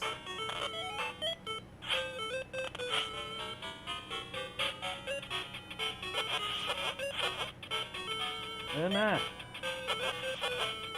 It's like Pitfall, but you don't have to hit... Oh, shit! Anyway, you get the idea. But on the actual listing, I will put some more... some screenshots of the actual colors working properly and all that stuff in the final product. But this is more or less it. This is what we sat here and built. We now have a 2023 Game Gear with a see-through translucent smoke shell, yellow accents, every single Game Gear and Master System, not every single Master System, a lot of Master System games and every single Game Gear game for every region built in. An actual analog stick, new buttons, new everything except for the motherboard and the cartridge slot. It will be recapped by the time I put it out there to sell. New audio amp. I think I already said USB-C charging. 30-hour batteries. I think they're 30. I might be misrepresenting that, but I'm pretty sure they're 30-hour batteries. 30-something hour batteries. I don't know. Yeah. And a new screen, of course. A new LCD, modern LCD screen. Is that it? Is that everything? I think so. Everything's new. This is the new version. If Sega were to release a Game Gear that was, you know, going to be a retro version, but release a new version, new hardware, it would be this. So there it is, ladies and gents. I hope you guys enjoyed. Most of you, it looks like, are gone at this point. I get it. It's cool. This was a long stream of me just, you know, poking around. And I really didn't realize that camera was such crap, or I probably would have put this one over there, to be all honest, or to be totally honest. Maybe next time I do this, I will move this camera over there so we have a better view of what it is I'm doing on these. But hope you guys enjoyed it. Nobody's got anything to say, nobody's chatting, so I'll probably let it go. I do appreciate all you guys coming and hanging out. It's good to see you guys again. I think it was Terrific and Antonio for the super chats. I really appreciate those guys. Check out my channel. New shit's coming soon. Check out Retro Jake XY. Go and subscribe, please, if you want. You don't have to, but I would appreciate it if you would. I got some really cool content coming there soon. I'm really proud of and excited to release within approximately the next week. I have a new series that's going to be coming out there, 1 episode a week that will be releasing there for the next 6 weeks. And then I have some new stuff coming to this channel as well, new type of video I'm going to be doing. I'm kind of excited about that as well. So lots of cool stuff coming real soon. Check out my eBay store, Retro Jake XY, just like the YouTube channel. And this will be up for sale in the next few days. I'm going to say Monday or Tuesday. Because I'm not working tomorrow. Tomorrow's Easter Sunday. I'm going to take the day off. Monday, I'll work out the couple of little kinks with the color and peeling off the film and recapping it and all that. And I'm also going to be cleaning a bunch of those consoles over there that I have fixed and ready to go. And then probably Tuesday or Wednesday, I'll have all new stuff and all new inventory up on the store over there. But this will definitely be one of the things. I will post it on Twitter and even here on YouTube that, hey, the Ultimate Game Gear is up for sale on, and I'll put a link up there when I do that. So hope you guys are interested in that. Somebody wants to pick it up, and there it is. I guess I will see you guys next time. Thanks for hanging out. I forgot how to end these. There it is.